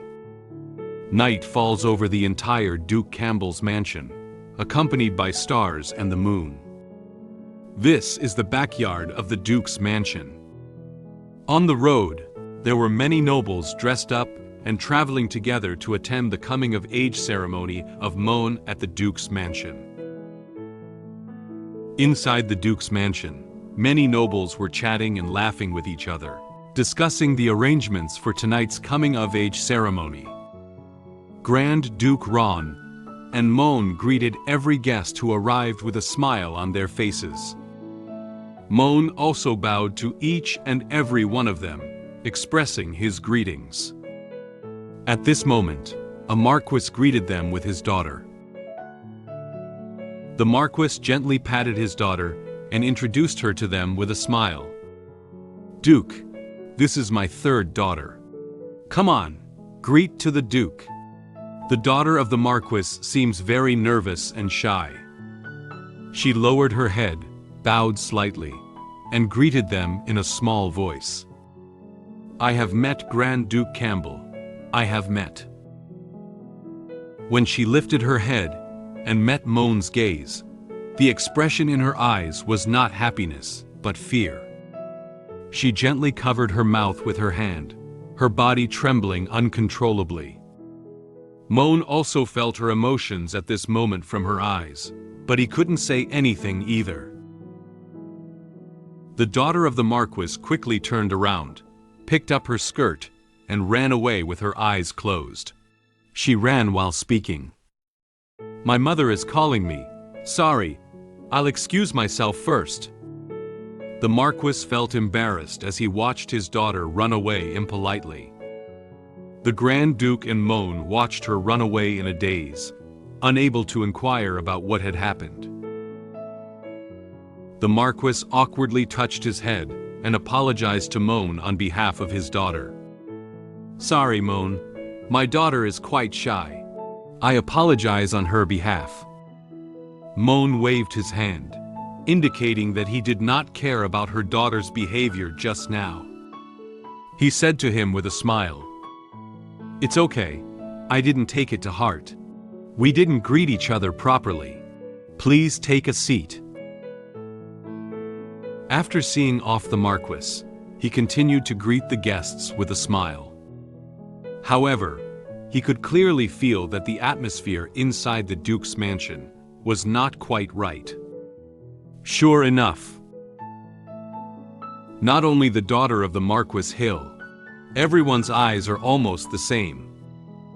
Due to the Marquis's daughter running away in front of him just now, there was some minor disturbance at the scene. Everyone's eyes peeked at Moen. Their eyes were filled with distrust, even disgust, towards him.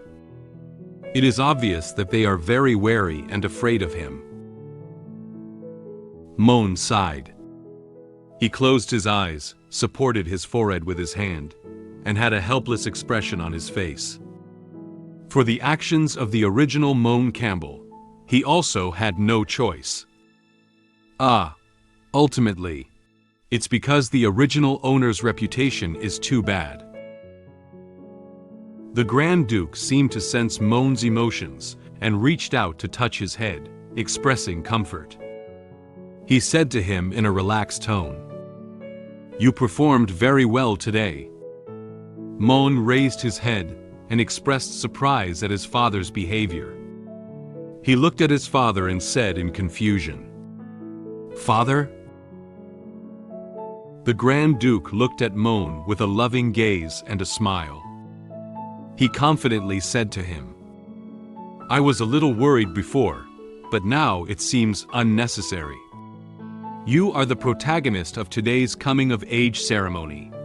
From now on, you are no longer a boy, but a true man of the Campbell family. Keep up the good work." Encouraged by his father, Moen's previous feelings of disappointment were swept away. He looked ahead and confidently replied, "I'll try my best." The lights in the Duke's mansion shone on him, as if to illuminate his future. At this moment, a group of guards arrived at the door. They are neatly arranged at the door. A guard said to everyone at Duke Campbell's mansion, "Everyone, please be quiet." The Grand Duke and Moen noticed the sound at the door. They looked out the door together, surprised by the numerous guards. A young girl was surrounded by numerous guards and escorted into the Duke's mansion. The guards continued to announce to everyone, "Let us respectfully welcome the third-in-line heir to the Leopard Empire. The pure white child blessed by the ice and snow goddess." The nobles who were chatting near the door just now all made way and bowed together to the girl in the middle. Cecilia, the third princess of the empire. Cecilia walked quietly into the Duke of Campbell's mansion under the protection of the guards. She was wearing a deep blue and black interwoven dress, exuding the noble temperament unique to princes. She walked with an expressionless expression, exuding a cold elegance. She is like an elf in ice and snow, peaceful and noble. The third princess of the empire, Cecilia, came to my coming-of-age ceremony, and I personally welcomed her. As I was chatting with her, the tone of her speech sent chills down my body. At the same time, the brave Ariel and the holy maiden Lee also came to my coming-of-age ceremony. Although Ariel finds my personality changes strange, she is very wary and doesn't want me to get close to Lee. Then, the ball began. I invited Cecilia to dance with me, and hope she can come to my room. After welcoming Cecilia, other dukes also arrived one after another. Grand Duke Ron is going to greet the other dukes. He patted Moen's shoulder and said to him with a smile on his face, "I'm going to receive the other two dukes. I leave it to you. Remember not to neglect the Royal Highness Princess." Moen confidently said to his father, "I understand, father." Moen placed one hand on his chest, bowed to Cecilia, and walked towards her direction. Cecilia also noticed the protagonist of tonight's coming-of-age ceremony, Moen, from a distance. She took the initiative to talk to him. "Long time no see, young Master Moen." Moen smiled at her and praised her outfit for today. "Long time no see, Princess Cecilia. You are extraordinarily beautiful today. Cecilia didn't feel happy because of his words. She coldly replied to him. Is that so? Thank you for your compliment. But it's really rare to hear such praise from young Master Moen's mouth. Then, she lifted her skirt with both hands, leaned forward slightly, and bowed to Moen. Her movements flow smoothly, elegant, and beautiful, perfectly showcasing the princess temperament she possesses. Moen smiled politely, covered his chest with one hand, and bowed slightly, performing a return salute. He seemed to be able to hear that Cecilia was talking about his bad personality. Aha! Your Highness, what you're saying makes me seem like the kind of rude person who can't even control their mouth. Don't you think so? Suddenly, Cecilia looked at him with a cold gaze, and even lowered her tone when talking to him. Moen didn't know how to reply to her for a moment. He felt a chill from her tone of voice, spreading throughout his entire body. To ease the embarrassment, Moen smiled and immediately changed the topic. He reached out his hand and gestured for her to rest in the nearby rest area first. Haha, Your Highness must be tired from coming from the royal city. Why don't you go take a break first? The banquet won't officially start until a little later. Cecilia didn't say anything more about the topic just now. She followed his instruction and turned around to walk towards the rest area. Well, that would be appreciated. As Celicia's figure gradually faded away, Moen's tense emotions finally eased. He exhaled a breath and scratched his head with his hand. He was really a bit overwhelmed by the icy aura that Cecilia emitted. He silently said in his heart, "She's finally gone. Beautiful is really beautiful. Scary is also really scary. Worthy of being the first female lead in the novel, this aura is really scary." Cecilia walked towards the rest area and met two nobles again. The two nobles politely bowed to her, and she gently lifted the hem of her skirt in return. However, she seemed to be still thinking about Moen's every move and way of speaking just now. She noticed that he seemed somewhat different from before today. Today's him, I feel a bit different from before. She turned her head and secretly looked at Moen, who was still standing there receiving guests. She pondered with a puzzled expression. Is it because he has become a little more polite? At this moment, there was a slight commotion in the crowd, followed by some voices of discussion coming from within. This caught Moen's attention. Although the voice was very low, he could hear clearly what the nobles were discussing. He perked up his ears and listened carefully. I can't believe that illegitimate daughter is here. Is she the person who recently dueled with her betrothed partner?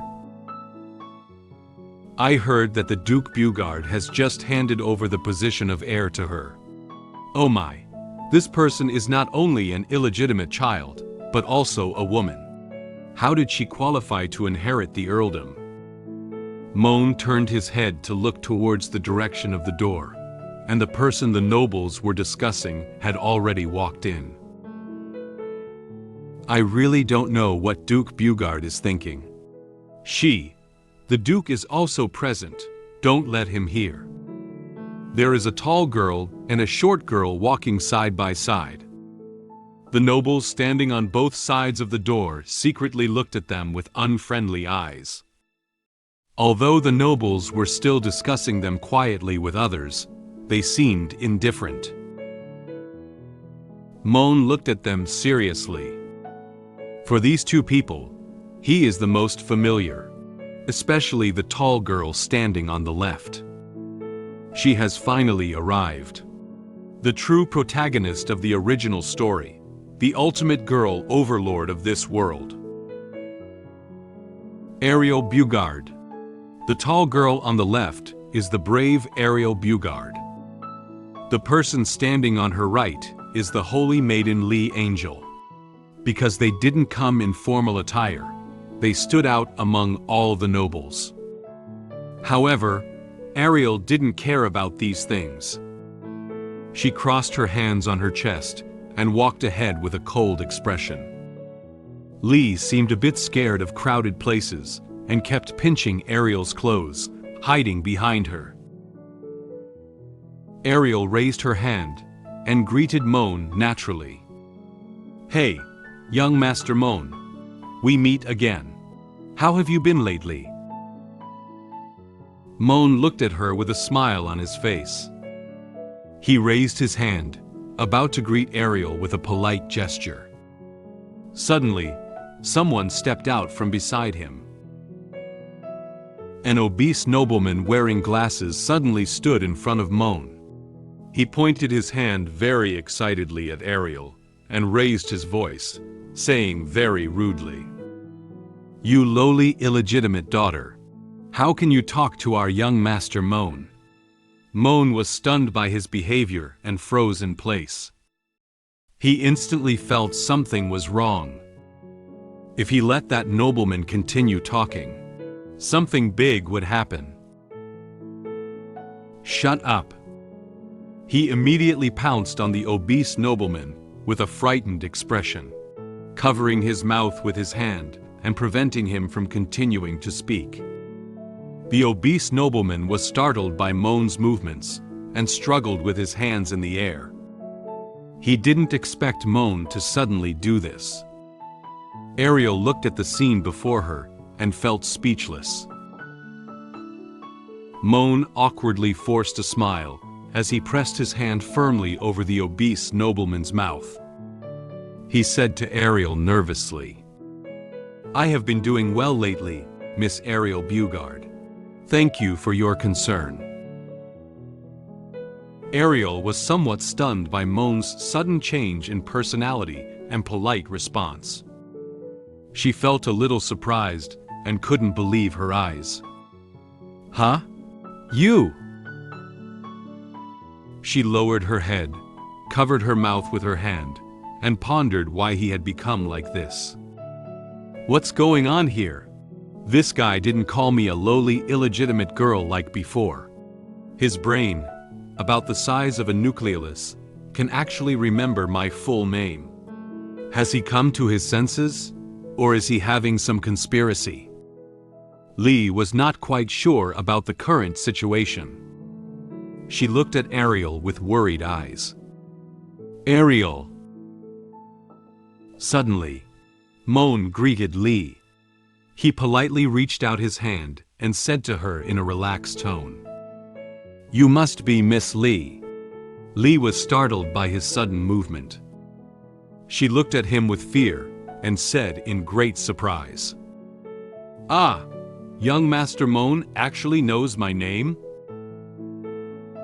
Moen slightly bent down and extended his hand forward, wanting to shake hands with her. He said to her gently with a smile on his face, "Of course. How could I not know the names of the important guests tonight? Miss Lee Angel." Just as Moen wanted to shake hands with Leah in a friendly manner, his hand was slapped away hard by Ariel. Moen was somewhat surprised by Ariel's behavior and stared at her blankly. She looked at him warily and said to him in an unkind tone, "What would you do?" She seemed to be under the mistaken impression that Moen was going to do something out of the ordinary to Lee. However, in reality, he didn't do anything strange. Lee looked at them nervously, feeling uneasy about the current situation. The nearby nobles heard Ariel's voice and looked towards them. Ariel approached Moen very angrily, her whole body pressed against Moen's chest. Moen felt that her emotions were not right and awkwardly leaned back. He lowered his head and said to her nervously, "Miss Ariel." Before he could finish speaking, Ariel spoke to him in an angry tone. "Moen Campbell, listen carefully." She looked at him with a disgusted expression and tapped his shoulder hard with her hand. "I came purely because of your father's face. I don't care what kind of plot you have, just come at me. If you dare to think anything against Lee, I'll never let you go." After issuing a warning to Moen, Ariel turned around and headed straight down the hall. Without looking back, she said to Lee, who was standing behind her, "Lee, let's go." Lee nervously turned around to look at Moen, while stuttering in response to Ariel's words. Moen looked at them without saying anything more, just watching them leave. Moen caressed his chest up and down with his hands, trying to ease the tension he had just experienced. He closed his eyes, awkwardly smiled, and silently said in his heart, "Ah, it seems that the misunderstanding between original Moen Campbell and her was really deep." Then he turned around and walked towards the second floor. He needs to prepare for his coming-of-age speech later. He looked ahead with a smile on his face, no longer worried about what would happen next. Well, forget it. As long as tonight passes, our fate will be two completely disjointed parallel lines. From now on, you will be your savior, and I will be my laborer. We will both have a bright future. Miss Girl Overlord. In no time, Moen's coming-of-age ceremony began. It began with his speech as the opening. He stood with his parents on the observation deck on the second floor. He bowed to the nobles and then began to deliver his speech. The nobles on the first floor all looked up, fixed their gaze on him, and listened attentively to his speech. So, under the guidance of my dear parents. Moen placed his hand on his chest and looked forward with a firm gaze. Whenever he finishes a speech, his parents standing behind him smile and applaud him. For their grown-up son, they are very happy inside. I, Moen Campbell, have completed my coming-of-age speech at the age of 18, witnessed by all the nobles of the empire. From today on, I can also be considered the official heir of the Campbell family, but unfortunately, when his parents were applauding for him, the nobles on the first floor smiled at him and joined them in applauding for him. Although he gave a coming-of-age speech according to the plot in the novel, he had to face what happened next. After tonight, the direction of his story in the novel will also change. The identity of this heir may only be limited to tonight. The speech lasted for a relatively long period of time. Finally, with warm applause from everyone, Moen concluded his speech. He exhaled and loosened his tie with his hand, allowing himself to catch his breath. He said with a sense of relief, "Finally, it's over."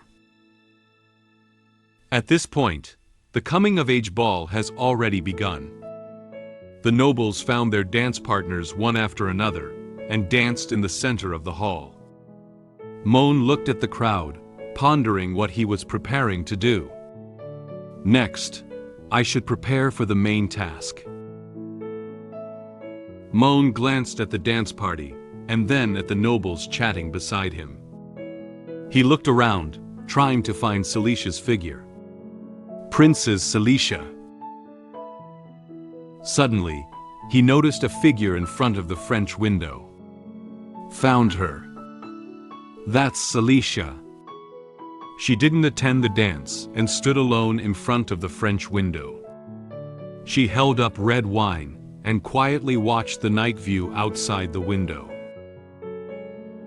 Moen went to the French window and bowed to Cecilia. He felt a little sorry for leaving her here alone. I unexpectedly let the noble Royal Highness Princess be left alone. It seems that I acted disrespectfully. Cecilia turned her head to look at him with some confusion. She raised an eyebrow. Moen Campbell. Moen elegantly extended one hand and placed the other behind her, making an invitation gesture to Cecilia. I don't know if I'm lucky enough to invite you to dance with me? Cecilia asked in confusion. Are you inviting me? He answered her softly. Of course, my beautiful highness. Cecilia hesitated for a moment, wanting to say something to him. However, at this moment, she couldn't say anything. She closed her eyes, sighed, and placed one hand on Moen's hand. Well, tonight is your coming-of-age ceremony. I naturally have no reason to refuse. Moen smiled and thanked her for accepting his invitation. Thank you, Your Highness. At this moment, the nobles who were drinking and chatting were all looking in one direction. They all looked at the center of the dance floor with surprised eyes. Some nobles occasionally whispered to the people next to them about the scene in front of them. Ah, that is. What?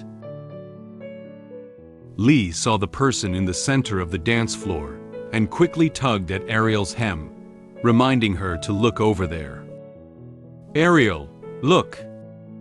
Ariel, who was busy eating dessert, heard Lee calling her and looked up at the dance floor. She asked Lee in confusion. What's wrong? Accompanied by music, Moen and Cecilia danced elegantly in the center of the dance floor under everyone's gaze. They held hands with each other, changing different dance moves. Cecilia danced slowly to his rhythm, while lifting her head and softly praising his dance steps. Your dance steps are good. Moen smiled back at her and humbly said, Thank you for your praise, but it's just at the beginner's level. Cecilia carefully observed Moen's face. Through tonight's conversation with him, Cecilia can confirm that there have been changes in him compared to before. You have indeed changed a bit, Moen Campbell. Moen had some doubts about her words. What aspect? Is it that I'm not behaving like a nobleman? She said to him expressionlessly. No, it's the way you invite people. Upon hearing Celicia's words, Moen became even more puzzled. Invitation method? He didn't quite know how the original Moen Campbell used to invite others. Cecilia explained to him. I remember the last time you invited the daughter of a viscount to the academy ball, you said that. Cecilia imitated the tone and expression of Moen's speech at that time. Woman, rejoice and cheer. I have mercifully rewarded you with a dance with me. After listening, Moen awkwardly tilted his head aside. He didn't expect the original Moen Campbell to say so. He stuttered. No, wait. Cecilia stared at Moen and returned to her original cold tone and said to him, How is it? Did I imitate it well? Moen smiled awkwardly at her. It was my mistake. Your Highness Cecilia, can you please forget about that time? At that moment, the band playing in the hall played the tune to the next part. The people on the dance floor also changed their dance positions. Moen and Cecilia changed their dance moves to another one. Cecilia leaned against Moen, who held her hand. He lowered his head and whispered in Celicia's ear. After this dance, may I invite your Highness to come to my room? Cecilia thought he had other ideas. She intends to reject him. Moen Campbell. Although you and I are engaged, I understand, Your Highness. I have no intention of crossing over. Moen knew what Cecilia wants to say. In order to prevent her from rejecting him, he came up with a reason. What I want to discuss with Your Highness in detail is about the engagement. Cecilia raised her eyebrows gently. Oh? In order for the princes to agree to come to my room, I lied and said I wanted to discuss the engagement with her. After believing my words, the princes pulled me towards my room. I can only provide her with red wine and black tea in order to make the princes drink the potion. When the princess was about to drink the black tea with magic potion, she took the tea that was supposed to be mine. After drinking it, the princess fainted directly. I also took the opportunity to prepare according to the plot of the novel, waiting for the protagonist to appear. At this moment, the band playing in the hall moved on to the next part of the piece. Moen and Cecilia changed their dance moves again and continued to dance slowly to the music. The nobles dancing around them follows the music and change their dance moves. Moen supported Cecilia while whispering to her, "Do you need to have a private discussion with me about our engagement?" In order to make Cecilia believe his words, Moen came up with corresponding lines in his mind based on their engagement. He held Celicia's hand with one hand, slowly approaching her and saying the lines he had already made up. "I know Your Highness doesn't like me, and our relationship is actually just a political marriage made by Your Majesty to maintain his relationship with my father." He looked at Cecilia with a smile and continued to explain the impact of the engagement. "This is the will of the king. If Your Highness proposes to cancel the engagement, it will inevitably affect the credibility of the royal family and the relationship between Your Majesty and you. Am I right?" Cecilia nodded in agreement with his statement. Then Moen leaned into Celicia's ear and whispered his own opinion on the engagement. "So, I think, at least when it comes to the issue of canceling our engagement, we are in agreement. If we work together, perhaps we can find a dignified way to terminate our engagement. What do you think, Your Highness?" After hearing his suggestion, Cecilia slightly widened her eyes. She didn't expect the person in front of her to have the same thoughts as her. Cecilia closed her eyes, pondered for a moment, and then gave him a plain answer. "I understand. This matter can only be discussed privately between you and me." Upon hearing Celicia's response, Moen smiled back. He was secretly happy in his heart that Cecilia had already believed what he said. She took the bait. "Sorry, Your Highness. In order for the plot to proceed smoothly, I can only..." Just as Moen was still immersed in the joy of Cecilia being deceived by him, Cecilia suddenly said to him, "Where is your room?" "Eh?" Upon Celicia's question, Moen froze in place. He didn't expect Cecilia to want to go to his room so soon. Perhaps Cecilia took Moen's words seriously and wanted to immediately go to his room to discuss ways to break the engagement. She eagerly grabbed his hand, wanting to take him away from the ball. She turned her head slightly to look at Moen and said to him, "Don't wait for the dance to end, let's leave now." Moen felt a bit at a loss about her sudden behavior. He staggered forward with her steps. Your Highness." Some nobles standing around noticed that the protagonist of the ball was heading towards another place. They looked at Moen and Cecilia with curious eyes. Cecilia walked ahead with Moen's arm. Due to her fast walking speed, Moen couldn't keep up with her pace, but it was also inconvenient to tell her. He could only let her take him away. At this moment, not far from the Duke's Hall, it seemed that someone was staring at their actions. In a corner where no one was paying attention, two mysterious maids were staring closely at Moen and Cecilia. One of the short-haired maids noticed the direction they were leaving. She put down the broom and said to the long-haired maid next to her, "She left with that idiot young master." The long-haired maid stole a glance and nodded. The two maids looked solemnly ahead, as if they had already decided what to do to them next. The short-haired maid planned to follow Moen and Cecilia alone. "Keep an eye out for me, I'll take care of it." The long-haired maid responded softly to her, not forgetting to remind her. Be quickly. After all, this is the territory of the Lionheart King. Fortunately, not many people noticed that Moen and Cecilia had already left the ball. Cecilia arrived smoothly at Moen's room.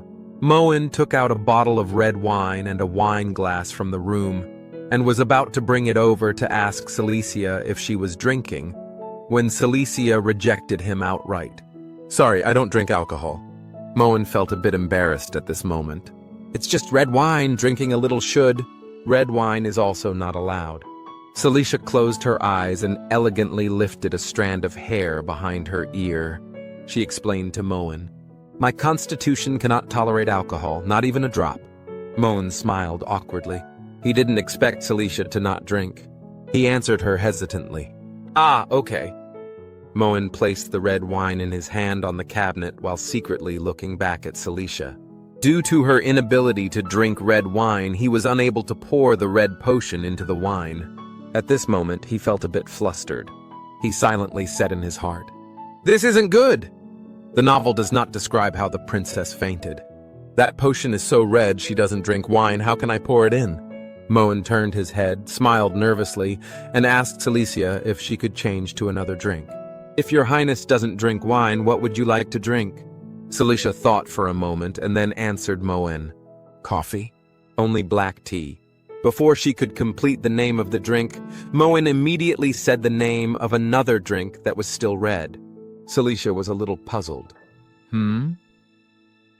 Moen walked over to Celicia's side. He touched his chest with one hand, bowed slightly, and made an apologetic posture. Due to some uncontrollable factors, no other beverages are available here tonight except for red wine and black tea, so, although the lie was told, he still looked at her nervously, afraid that she would see something wrong. Cecilia covered her chin with her hand and lowered her head to think for a moment. "Is there only black tea? Then I'll have that." She didn't seem to think too much, so she asked Moen to brew her black tea. After Cecilia agreed to drink black tea, Moen happily searched for the black tea leaves in the cabinet. He said to her with a hint of joy, "Okay, I'll go get it now." Cecilia watched as Moen happily searched for tea leaves and brought a teapot and teacup to brew tea. Feeling a bit speechless, she watched his back expressionlessly and silently said in her heart, "Is brewing tea such a joyful thing for this guy?" Moen poured the brewed black tea into 2 teacups and placed them on the counter. He turned his back to Cecilia and blocked his entire body in front of the 2 teacups. He peeked back and, realizing she wasn't looking this way, snuck the 2 potions out. He nervously opened the lid of the red potion and dropped a few drops into one of the cups of black tea. He was worried that these few drops of magic potion might not be enough to make Cecilia faint, so he added a few more drops. Although a drop of alcohol can knock down an elephant, it's better to add a few more drops when facing a super powerful magician like Cecilia. Then he looked at the white potion in his left hand. "I don't know what this white bottle is, I still don't want." At this moment, Cecilia suddenly poked her head out from behind the wall. She asked expressionlessly, "Is the tea ready?" Moen was startled by Celicia's voice and accidentally pulled out the lid of the white potion. He exclaimed in surprise, "Ah!" Moen quickly turned around, his hands behind his back, and hid the 2 bottles of magic potion in his hands. He was worried that she would discover these 2 bottles of magic potion. He awkwardly smiled at her and said nervously, "Almost done." Cecilia stared at him for a while but didn't seem to notice anything strange about him. "Please wait for a moment, Your Highness." While talking to her, he secretly poured some magic potion into 2 cups of tea. Since she still needs to wait a little longer, she decided to go back to the sofa. She nodded to Moen, turned around and walked towards the sofa, continuing to sit and wait for his black tea. Moen was scared and broke into a cold sweat. He stared closely at Celicia's movements. When she returned to the sofa, he quickly turned around to face the cabinet. He closed his eyes, wiped the cold sweat off his forehead with his hand, and exhaled a breath. He was almost caught by Cecilia doing something inappropriate just now. Fortunately, he quickly reacted. Phew, scared to death. Fortunately, this potion doesn't have any magical fluctuations, otherwise I would have been caught by her. At this moment, Moen lowered his head as if he had noticed something on the floor.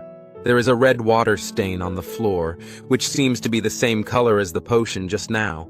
He was very surprised, thinking that he had accidentally spilled the potion on the ground just now. He held his head in both hands sadly and screamed in his heart, "No!" At the thought of such an expensive magic potion being wasted by himself, Moen's entire body froze directly in place. He crumbled and reached out his hand towards the puddle of water stains, saddened by the fact that he had lost the opportunity to make money. Originally, this was an important material that I was going to make my first bucket of money by watering it down and dividing it into 10,000 portions to sell to others as sleeping pills after I was exiled. It's all gone. He could imagine the gold coins that were about to arrive flying away from him just like that. "Young Master Moen?"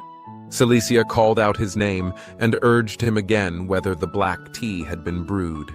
Moen quickly put 2 cups of black tea into the tray, holding it while responding to her call.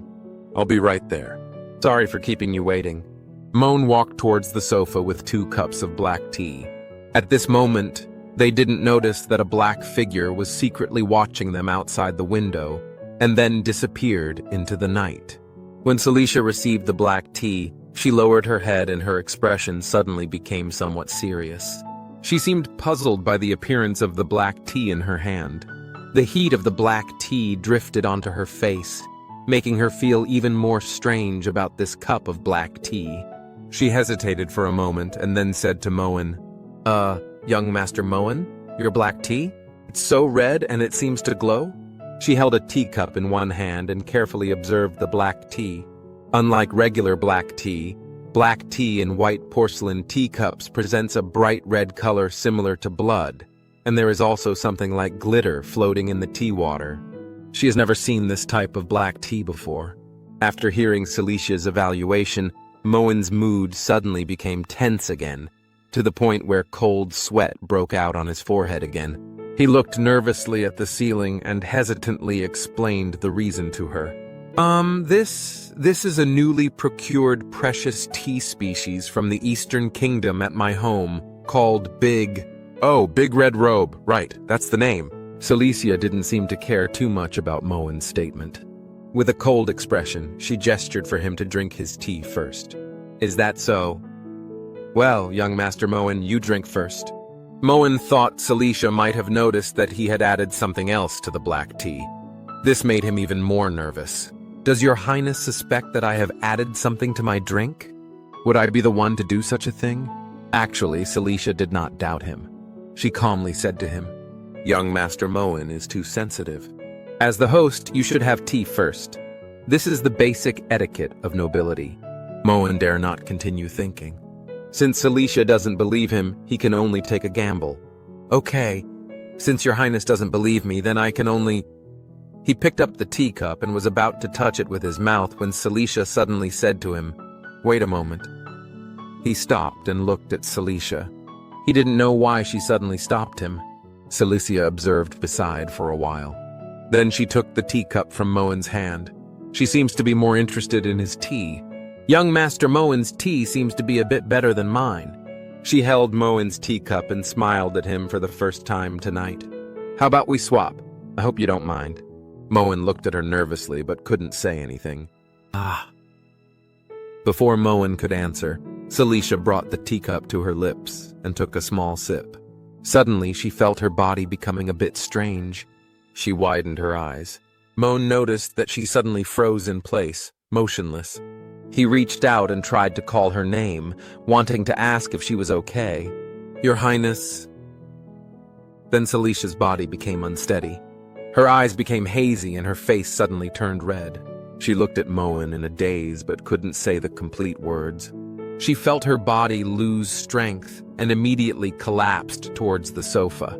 Her black tea didn't hold steady either. It slipped directly from her hand and fell onto the floor, spilling all over.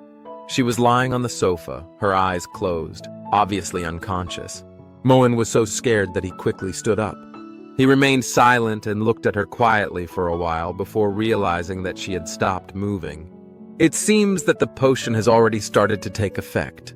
He was surprised by the effectiveness of this potion. Fortunately, I was smart enough to put the potion in both cups. Otherwise, I would have almost gotten into trouble. It's worthy of being a secret potion that can charm an elephant with a single drop. The merchant who sells magic potions didn't deceive me about its quality. However, it seems that the original text did not mention that the princess cannot drink alcohol. Could it be that Moen Campbell in the book also poured the potion into the tea? Am I just getting it right? Moen pinched his chin with his hand and began to recall the original plot of the novel. No, now is not the time to talk about this. In the original plot, not long after she fainted, Girl Overlord would come over. I need to prepare quickly. He messed up Celicia's clothes according to the plot of the novel. He gently pulled down her stockings a little. Pull down the stockings a little. Maybe I should also loosen her skirt a bit. He untied her skirt a little, but was also worried about her physical condition. This doesn't seem very good. If I untie the bottom, she will reveal her belly. This will catch a cold. Maybe I should just mess up my hair a little bit. After everything was ready, Moen found that his clothes had not been taken off yet. Oh, there are also my own clothes. He tried to take off his clothes according to the modern way of taking them off. However, this aristocratic outfit seemed somewhat difficult for him. Why is this outfit so difficult to take off? Phew, I finally took it off. After several attempts, Moen finally took off his clothes. He also got his hair loose. He hugged his chest with both hands and looked at the current scene with satisfaction. Cecilia lay unconscious on the sofa, with her clothes and socks taken off a bit. Moen has recreated the scene according to the plot of the novel.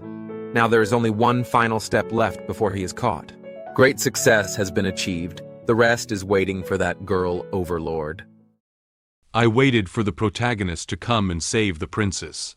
But after a long time, the protagonist still didn't come. I carefully analyzed the reasons and found that I accidentally changed the plot of the story. When I was still thinking of a solution, the princess suddenly pounced on me. Outside the room, the brave, who was supposed to come to the door of my room, was also guided back to the Duke's mansion hall by the maid. In an unknown room, two mysterious maids are preparing to embark on a mysterious plan. After Cecilia drank black tea containing magic potion and fainted, Moen stayed in the room the whole time. He was waiting for the brave Ariel to break into his room and save the princess, and then his plot in the novel could end here. However, it was already time for Ariel to appear, but she didn't enter the room. Moen took out his silver pocket watch and confirmed the current time. What's going on here? Moen sat on the table with his clothes and pants off, looking at the time on his pocket watch with great confusion. He found that Ariel's appearance time had already passed a long time ago. He didn't understand why Ariel hadn't appeared yet.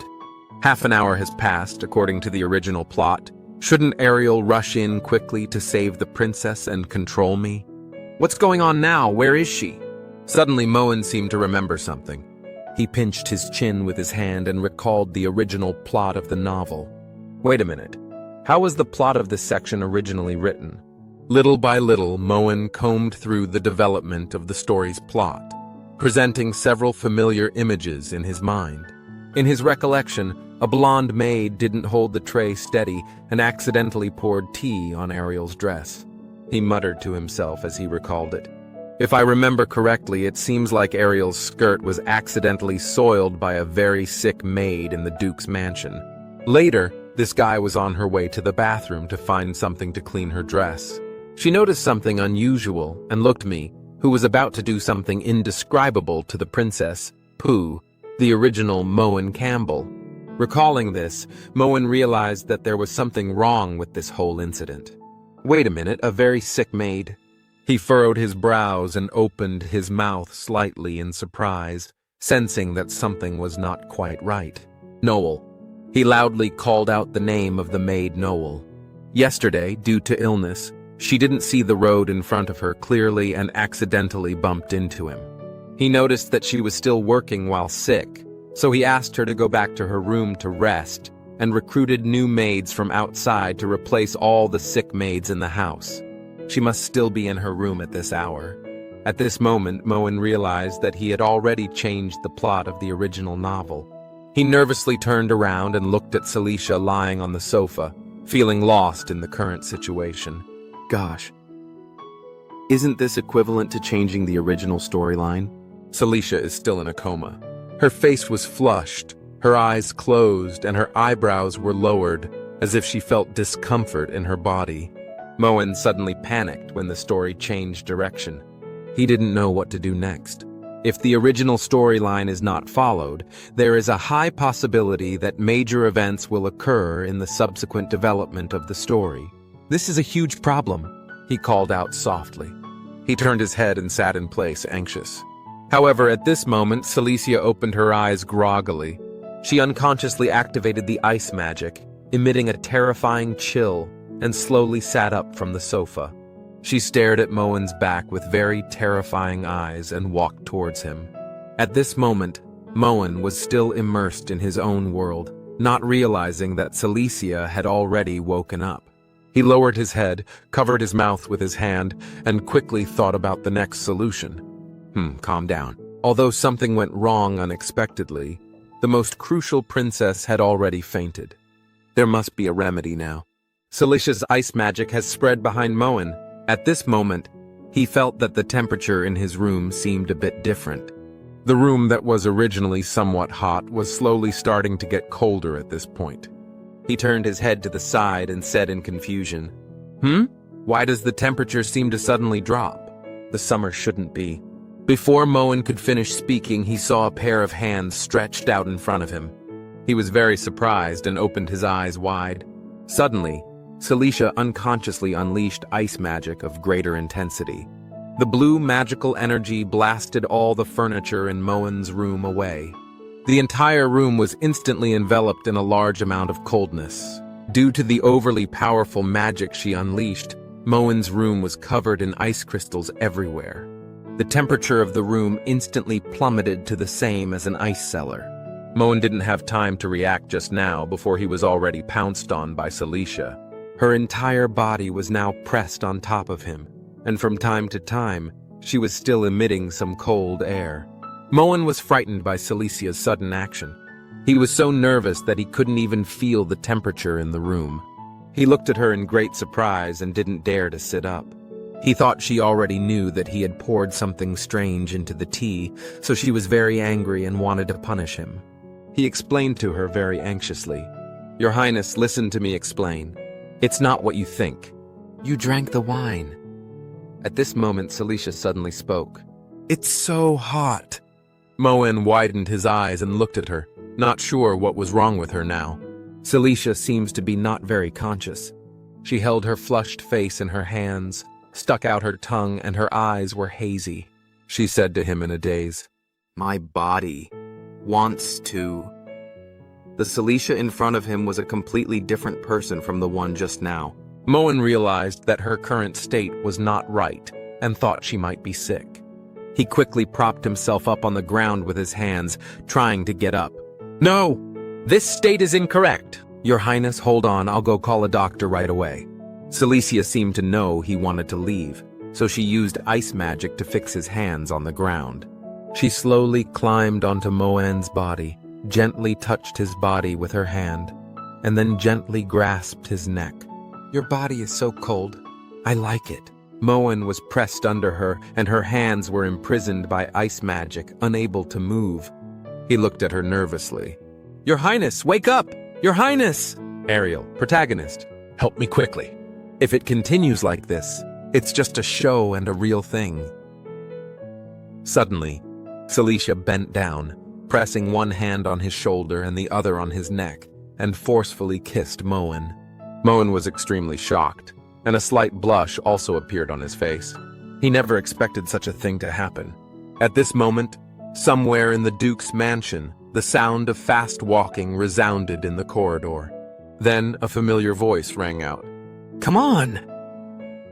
Ariel hurriedly walked down the hallway looking for a bathroom while wiping her skirt with a handkerchief. She lowered her head and looked at her dirty skirt, muttering to herself, "My dear Leah, how could she be so careless? The cake got all over my skirt."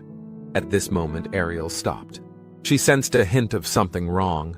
She looked up ahead and seemed to notice that there was someone staring at her in the area. The corridor in front of her was empty, only bright candle holders quietly illuminating the corridor. The doors of the rooms in the hallway were also tightly closed, as if no one was here. However, Ariel could clearly perceive that there was indeed someone's aura here. She looked around carefully for a moment and then asked a question towards the hallway. "Who is it? Who is here?" At this moment, a maid slowly walked out of one of the rooms. "Excuse me, miss." Anne closed her eyes, touched her chest with one hand, and politely bowed to Ariel. She kindly reminded her not to go any further. "This is a forbidden area of the Duke's mansion. Please turn back." Ariel expressed doubts about this. Is there any place in the vast Duke Campbell's mansion that guests cannot enter? She didn't know she had gone where she shouldn't have gone. Forbidden area? She continued to inquire curiously. "What kind of forbidden area is this?" Anne looked at her with a smile on her face and calmly answered her question. "Sorry, this is a confidential matter of the Duke's mansion. I'm not authorized to explain." Upon hearing that Anne was unable to provide her with clear information, Ariel hugged her chest with both hands and looked at Anne with a slightly unhappy expression. She whispered a sentence. How stingy. At this moment, Anne noticed the stains on Ariel's skirt. She squatted in front of Ariel and observed her dress. "Miss, it seems like your skirt is dirty," Ariel replied. "Yeah, I'm looking for a bathroom." Anne offered to help her clean her skirt. "Let me help you with this small matter." She reached out her hands and approached Ariel's dress, gathering magical energy in her own hands. Clean.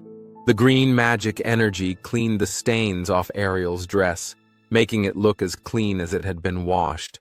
Ariel lowered her head and looked at Anne's ability to cast magic, feeling somewhat surprised. She didn't expect the Campbell family to be so powerful that even the hired maids could use magic, she said with a slight surprise. "Oh, worthy of the Campbell family. Do all maids know how to use magic?" Anne withdrew her hand and humbly replied, "I only know a little, not worth mentioning." After cleaning Ariel's skirt, Anne stood up and took out a handkerchief to wipe her hands. She smiled and said to Ariel, who was still looking at her dress, "It's already cleaned, miss. Also, let me remind you, in a little while, the banquet will offer a limited number of pachichi cakes. If you like it, please don't miss it."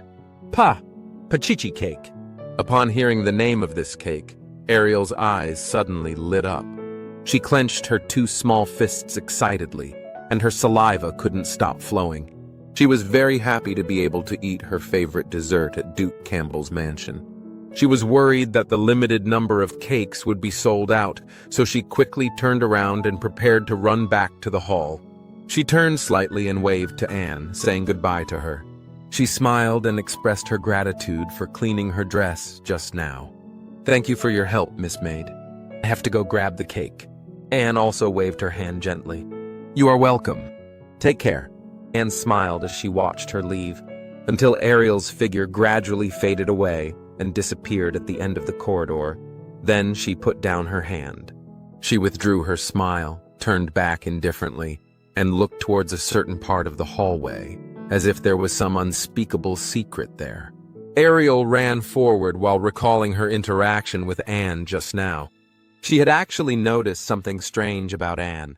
Since she didn't want to care too much about the Campbell family, she didn't say anything. She whispered, "That maid is a bit strange.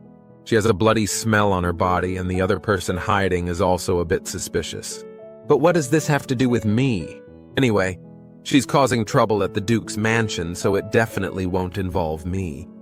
As for Her Highness Cecilia, well, Her Highness is already such a mature person, and she is also a young and top-notch magical genius. Can she still be eaten by that stupid playboy? She noticed Cecilia taking Moen's hand and leaving the ball. However, she didn't worry too much about Celicia's safety, considering the power of her abilities. In summary, Ariel's main concern now is the limited quantity of pachichi cakes. If she doesn't run faster, she's worried that she'll be robbed by other nobles. She firmly looked ahead and quickened her running speed. Now! Nothing is more important than my pachichi cake. I'm coming. My dear Pachichi. In a dark room in the hallway, the short-haired maid was holding a dagger and leaning against the wall. She tilted her head and listened cautiously to the movements outside the door. It seems that as soon as someone breaks in, she will immediately kill them. Until Ariel's footsteps had disappeared into the hallway, she whispered to the long-haired maid. That girl has left. Is she also your mission target? The long-haired maid answered her. No, she was originally the target of number 9. Number 9 was my former partner, so I know some information about her. The long-haired maid was kneeling on one knee. She gathered magical energy on her fingers and drew a red magic formation on the ground. She seemed to be trying to invade the Campbell house through the magic circle. When the short-haired maid heard her mention the code name, she remembered something that happened earlier. Number 9, I remember it was a mission failure. The long-haired maid knew what she was talking about, so she continued her words. Right, it's that girl who surpassed her by 2 great realms but was killed in return. After confirming that there were no more people outside the corridor, the short-haired maid retracted the dagger at her waist. As soon as the maid with long hair reminded her, she knew who she was referring to. Then she realized that the long-haired maid had been drawing magic circles for a bit too long. She turned her head and frowned slightly, reminding the long-haired maid to pay attention to the time. It turns out to be her. By the way, how much longer do you need? There is not much time left for us. The long-haired maid answered her. Soon. After all, it was something laid down by the Lionheart King Ron Campbell. Although it is a massive object covering the entire duchy, it is not so easy to quietly open the gap without disturbing him. The short-haired maid seems a bit anxious. She urged the long-haired maid to move faster. We need to hurry up.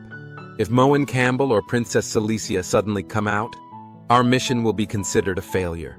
Due to the fact that drawing magic circle consumes a lot of her energy, the long-haired maid cannot immediately invade the Campbell family. Some sweat dripped down her face as her fingers sped up the drawing of the magical array. However, she doesn't seem to be worried about not having enough time. I know, but I think there's still plenty of time. Just now, when I was exploring the exterior wall, it seems like they are doing that kind of thing.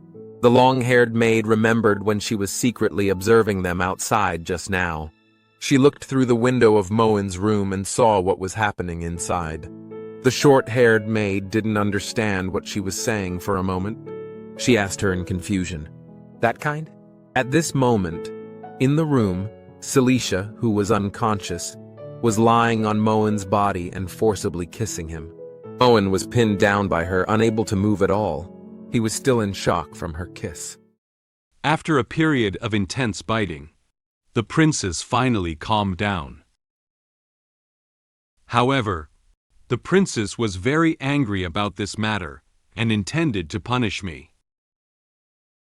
I had intended to calm her emotions first, but the princess refused to listen to my explanation. Just then, a maid with short hair came to the door and claimed to be delivering dessert. Just as I was suspecting the identity of the maid, she rushed straight towards the princess. The princess is currently in crisis. Moen lay on the ground, with a weak face and a lot of sweat flowing from his body. Celicia's white stockings were casually thrown on his head by her. He gasped for breath while silently saying in his heart, "Finally, it's over." Just now, Cecilia, who had drunk black tea containing magic potion, crazily vented her emotions to Moen. She not only nibbled on Moen's chest and arms, but also left one red scratch after another on his body. After a while, Cecilia finally calmed down. He recalled Cecilia venting on him just now.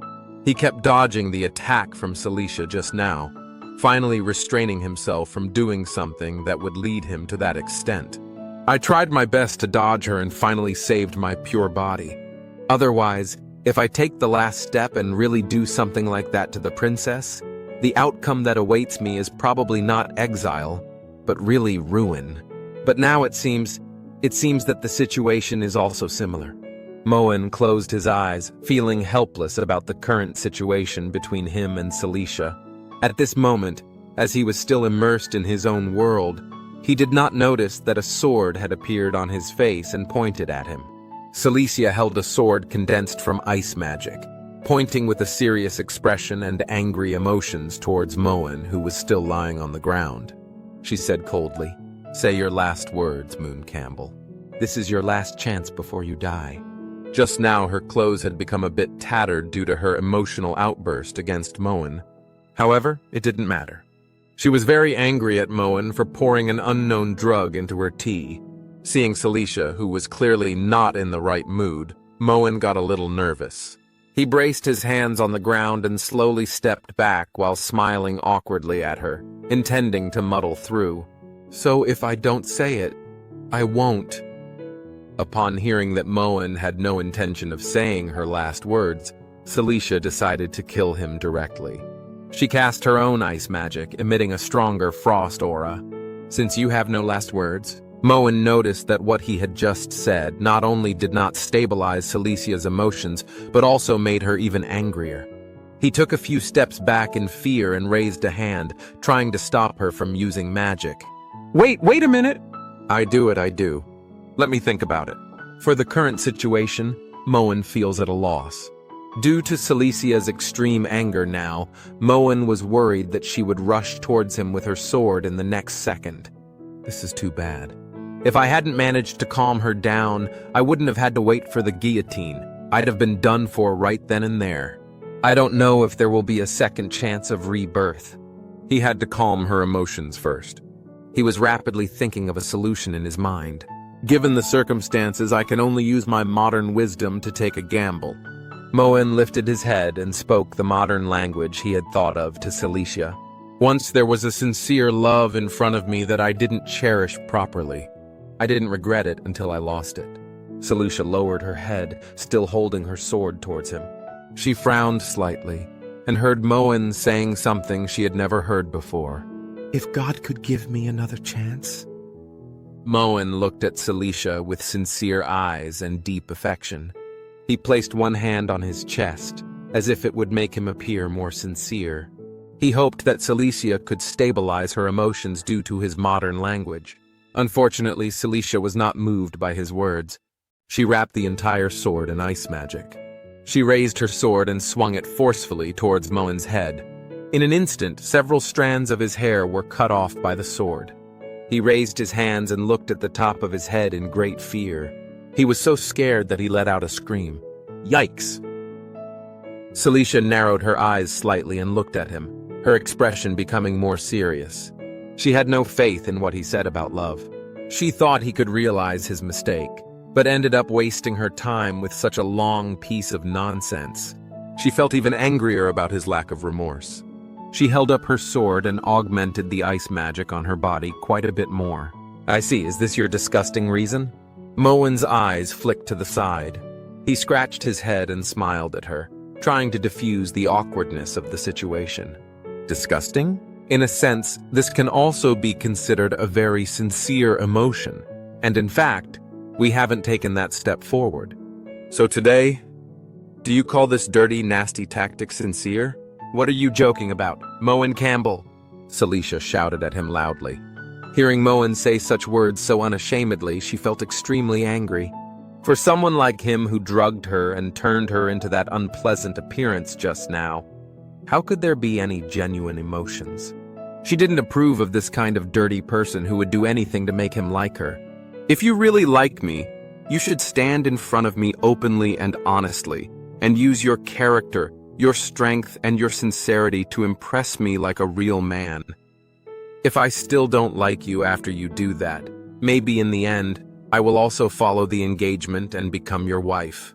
Moen froze in place, slightly widening his own eyes to look at Cecilia. He had never seen her lose her composure and get angry with him before. But you chose to poison this most despicable and shameless means. Although Cecilia was still pretending to be strong, her heart was hurt by Moen. Her emotions could no longer be controlled. She lowered her head slightly, tears streaming down her face. She gently wrapped her hand around herself, trying to calm her emotions at the moment. She couldn't forgive Moen for doing something that made her angry and sad. Seeing Cecilia so heartbroken, Moen also felt a pang of guilt, realizing that he might have gone too far. At this point, he had no other choice but to apologize and come clean with her. "I'm sorry, Cecilia. I need to be honest with you. I had no other choice but to act this way. I just wanted a result, and had no intention of doing those offensive." However, Cecilia could no longer listen to any of Moen's words now. As soon as Moen intended to stand up, she immediately swung the sword in her hand towards him. She said angrily while shedding tears, "Shut up, kneel down." Just as Celicia's sword was about to touch Leon's body, there was a knock on the door outside the room. Cecilia noticed the knocking on the door and cautiously looked towards it. Moen, who was kneeling on the ground, also looked towards the direction of the door. Cecilia put down her sword, grabbed Moen's neck with her other hand, and lifted him up forcefully. She coldly issued a warning to him. "Tell the people outside to leave." Moen was choked by him, and his whole body was trembling with discomfort. He raised his hand, wanting her to loosen it a bit, but he didn't dare to struggle casually. He answered her intermittently. "No, this room is soundproof. No sound can come in except for knocking on the door, and the sound inside cannot get out." Cecilia felt somewhat dissatisfied. She didn't want anyone outside to come in and know what had happened in this room, but now she couldn't stop it either. She lifted her head and showed a disdainful expression towards him. Cecilia released the hand that was holding onto Moen's neck and threw him to the ground. She gave him orders coldly. "I'll spare your life for now. Put on your clothes and open the door."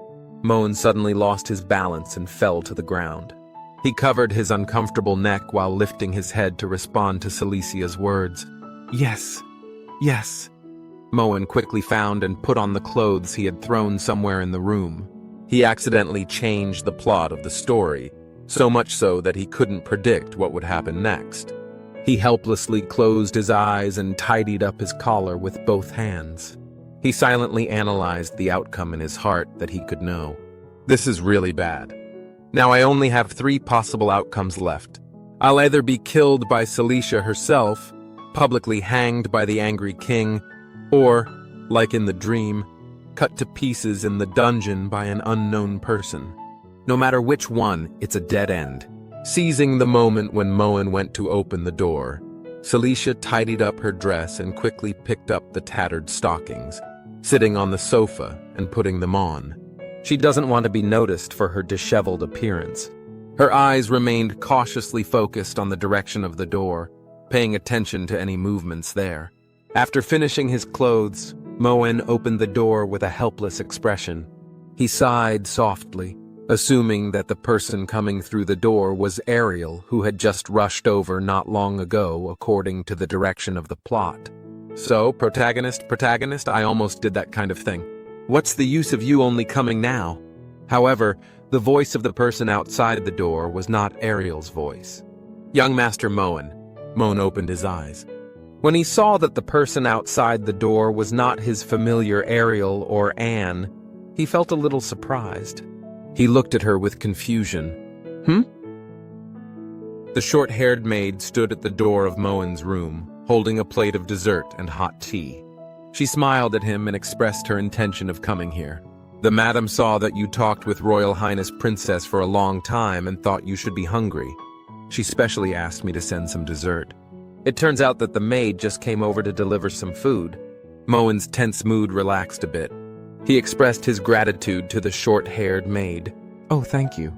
He extended one hand and gestured for the short-haired maid to bring the dessert and tea into the room, while using the other hand to close the room door.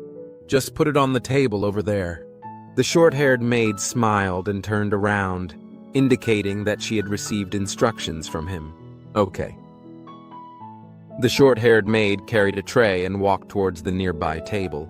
At this moment, Moen felt that the maid in front of him was not very familiar. He seems to have never seen her at home. He stood behind her and observed for a while, then said to her in confusion, "Hey, wait, how come it seems like I've never seen you before?" Upon hearing that Moen seemed to have doubts about her, the short-haired maid stopped.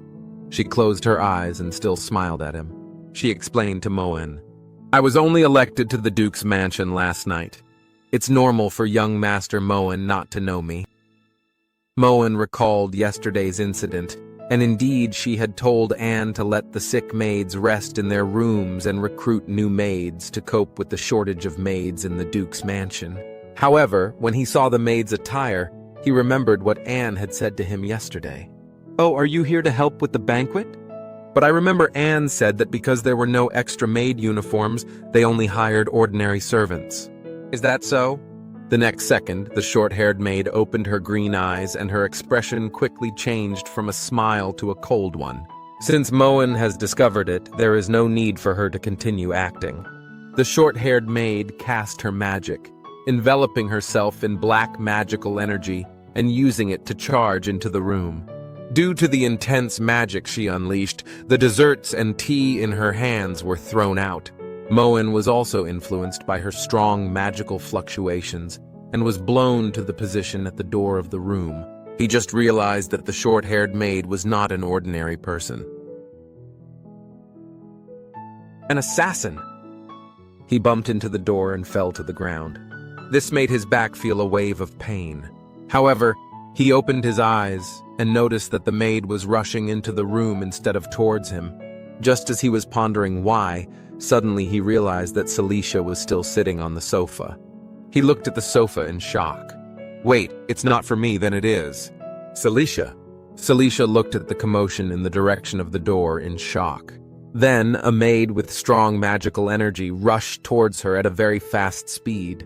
However, she just sat quietly on the sofa waiting for Moen to open the door, without taking any protective measures. The short-haired maid jumped into mid-air with the help of magical energy and raised 2 daggers hidden around her waist, cutting at Cecilia.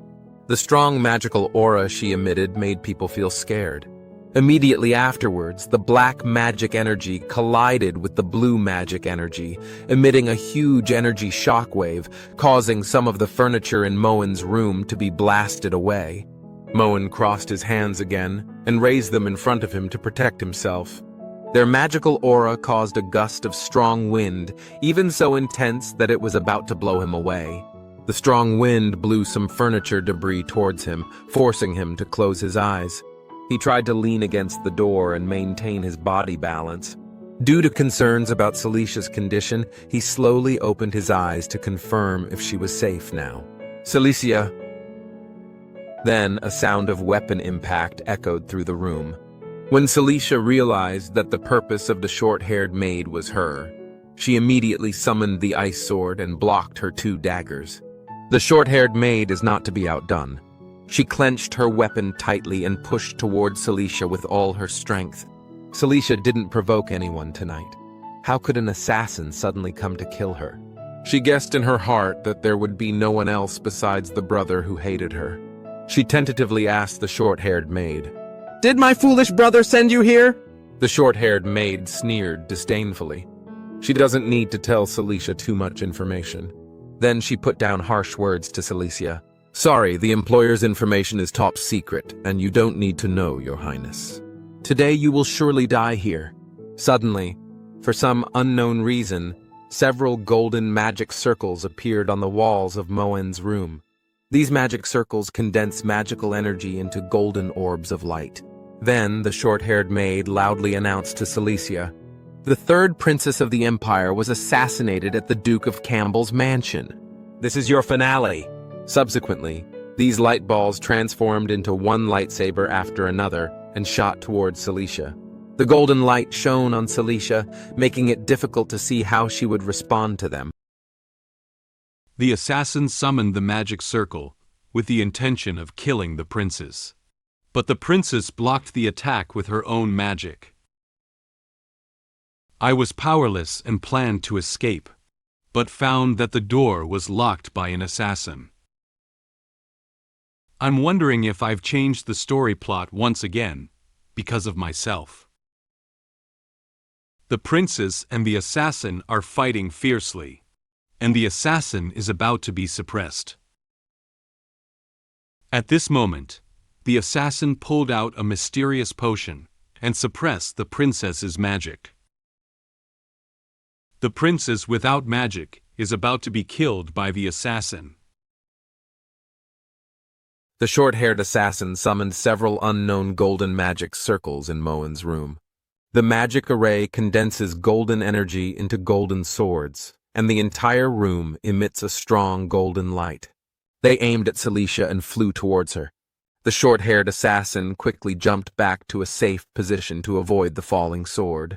One huge sword after another quickly landed at the position where Cecilia had just stood, emitting a strong explosion sound. The explosion ignited Moen's room, and suddenly the room was filled with flames. The falling sword also chopped the furniture in the room into pieces, raising strong dust that made it difficult to see how Cecilia was doing. The short-haired assassin landed in a safe position and maintained her body balance. She lifted her head and clenched 2 daggers tightly. The firelight shone on her face. She looked at the explosions and flames emanating from Celicia's position, with a confident and sinister smile on her face. Such a large-scale attack, Cecilia will definitely be unable to withstand it, she proudly said. Such a dense magic assault, even a Santa Maria College instructor would only be able to. However, after a while, the flames and explosions instantly disappeared, and in their place, very icy cold air and ice took over the entire room. Ice crystals and cold air came towards the assassin maid. She slightly widened her own eyes and froze in place. Then she heard the sound of Cecilia reciting an incantation. Ice, take form. Frost, turn into a spear. Grant the power of supremacy. Cecilia rushed out of the thick smoke with a serious expression. Her hands held a long spear condensed from ice magic energy. She jumped into midair, raised her long spear, and charged towards the short-haired assassin. Cecilia attached ice magic to the long spear and then stabbed it at the short-haired assassin. The short-haired assassin reacted quickly when he saw Cecilia rushing towards her. She bent back and stabilized her body. She raised a dagger in one hand to resist Celicia's long spear attack. 2 weapons collided, unleashing strong waves of magical energy. Cecilia looked down at the short-haired assassin with a cold expression. The attack that the short-haired assassin just launched on her seemed to have no effect on her, and she didn't even feel scared because of it. She unleashed ice magic again and launched another attack on the short-haired assassin. The short-haired assassin did not expect Cecilia to be able to withstand the attack of such a powerful magic circle just now, and even protrude from the encirclement of the magic circle. She desperately resisted Celicia's attack, but her face was still scratched by flying ice crystals, and some blood flowed out. She glared angrily at Cecilia with a dissatisfied expression on her face. Due to Celicia's sudden attack, she was temporarily suppressed by her ice magic. At this moment, Moen, standing near the door, noticed that Cecilia and the short-haired assassin had started fighting. Celicia's ice magic has a wide range of activation, and even some ice crystals have flown to the vicinity of Moen. Moen covered his face with his hand to avoid being accidentally injured by the ice magic, while slowly groping for the door handle of the room, intending to escape directly. He nervously said to himself, "Damn it, God's fight, mortals suffer. I can't stay here, otherwise I wouldn't know how I died." After touching the door handle, he pressed down hard and found that the room door seemed to be closed. He tried opening the door a few more times, but the door handle remained motionless and couldn't be pressed down no matter how hard he tried. Moen noticed the seriousness of the matter. He widened his eyes and showed a frightened expression. "It's locked?" At this moment, Cecilia and the short-haired assassin were in a fierce battle. Celicia's ice magic once again fell near Moen. Moen was so scared that he quickly found a place to hide. He found a table not far behind him. He lay on the ground, dodging the ice magic from Cecilia over and over again, while awkwardly crawling towards the table. He feels helpless about the current situation. Damn it! After safely climbing behind the table, Moen poked his head out and carefully observed the battle between Cecilia and the short-haired assassin. When they were fighting each other, some sawdust and magical energy would occasionally hit the area near him, but he couldn't control them temporarily. He silently analyzed the current situation. The door was tampered with. This must be done by this maid. But this shouldn't be. The section about assassins doesn't even exist in the original novel. How could the Duke's mansion? At this moment, Moen seemed to have remembered something. He suddenly widened his eyes and recalled what he had said to Anne last night. Wait, could it be? In memory, Moen prepared to leave the hallway and return to the room. He turned his head and said to Anne standing behind him, "That's how it was decided. Tell the head maid to arrange for all unwell servants to rest, and for vacant staff to be recruited from outside. I don't want a large group of mentally confused patients to cause inconvenience to the guests at tomorrow's coming-of-age ceremony." Moen realized that this was a huge mistake he had made. Because he requested to recruit external maids to help the Duke's mansion, it led to assassins sneaking in. He opened his mouth slightly in surprise. "It's my command? How is this possible?" Seeking external assistance was a temporary decision made just last night. Could it be that someone has been surveilling the Duke's mansion 24 hours a day? At this moment, Cecilia fired a magical ice cone at the short-haired assassin, accidentally hitting the table that was used as a defensive weapon for Moen. The ice cone exploded directly on the surface of the table, turning into countless small ice cones scattered around the table.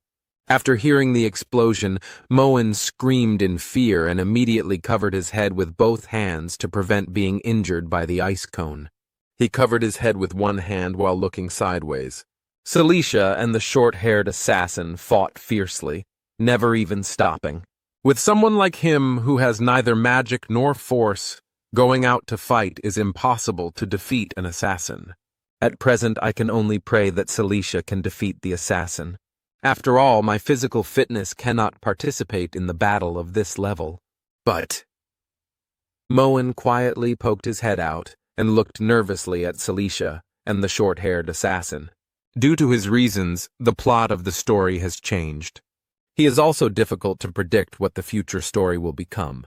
He began to worry a little about what would happen next. The assassin's target is clearly only Cecilia. Now I have unintentionally changed the original story, and I don't know what will happen in the future, but for now, is Cecilia winning really a good ending? Cecilia seems to have stopped attacking the short-haired assassin. She held a long spear in her hand and looked ahead with a serious expression. The blue ice magic energy surrounded her, emitting waves of icy coldness. Although her attire had become a bit tattered due to the battle, the princess-like aura that belonged solely to her did not dissipate as a result. If Cecilia unfortunately dies here, won't no one know what just happened? Moen closed his eyes and pondered the question seriously.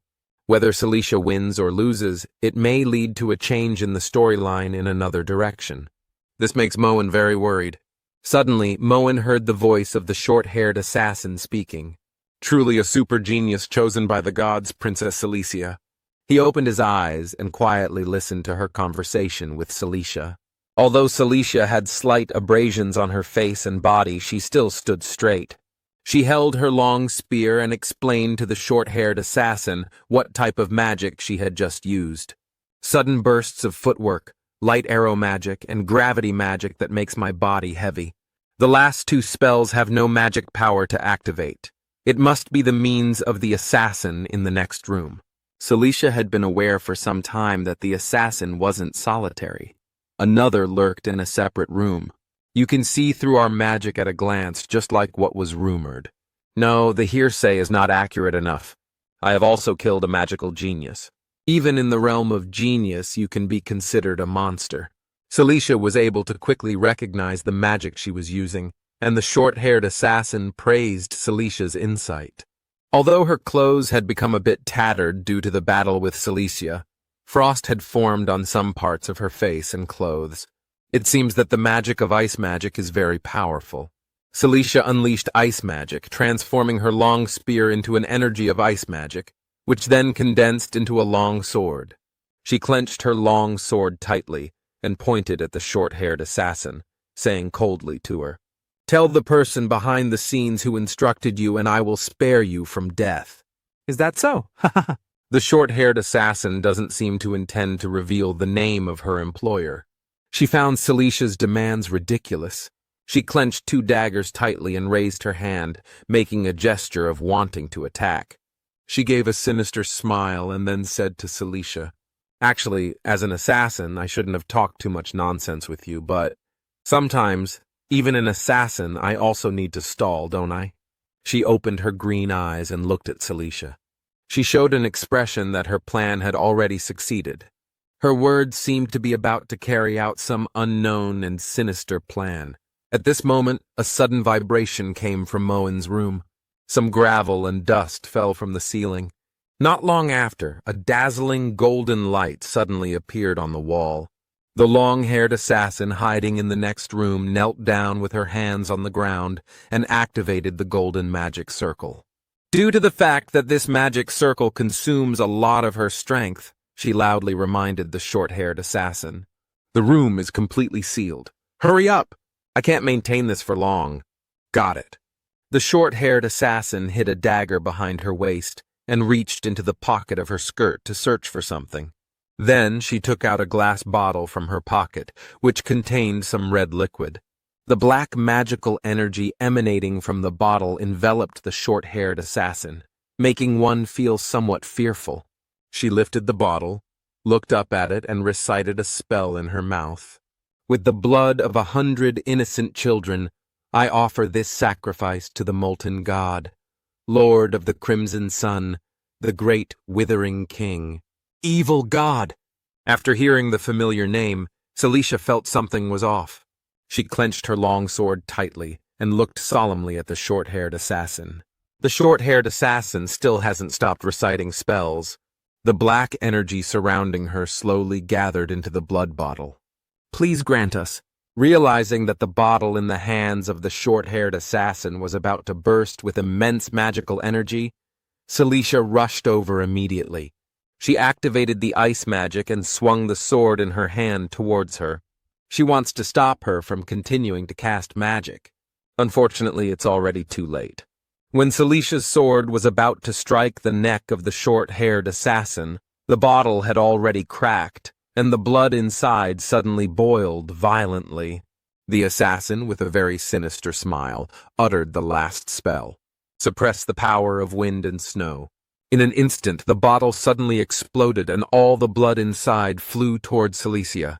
The room was immediately shrouded in red blood, which looked very terrifying. These blood with evil god energy split into blood bullets, immediately devouring Celicia's ice magic and even bouncing her out. Cecilia fiercely bumped into the bookshelf in the room before stopping. The books on the bookshelf also fell down due to her impact. Although she felt a great pain in her back, she slowly lifted her head, gritted her teeth, and cursed the short-haired assassin with an angry expression. "Evil priest, you mice in the sewer dare to appear in front of me!" The short-haired assassin casually threw away the cap of the blood bottle.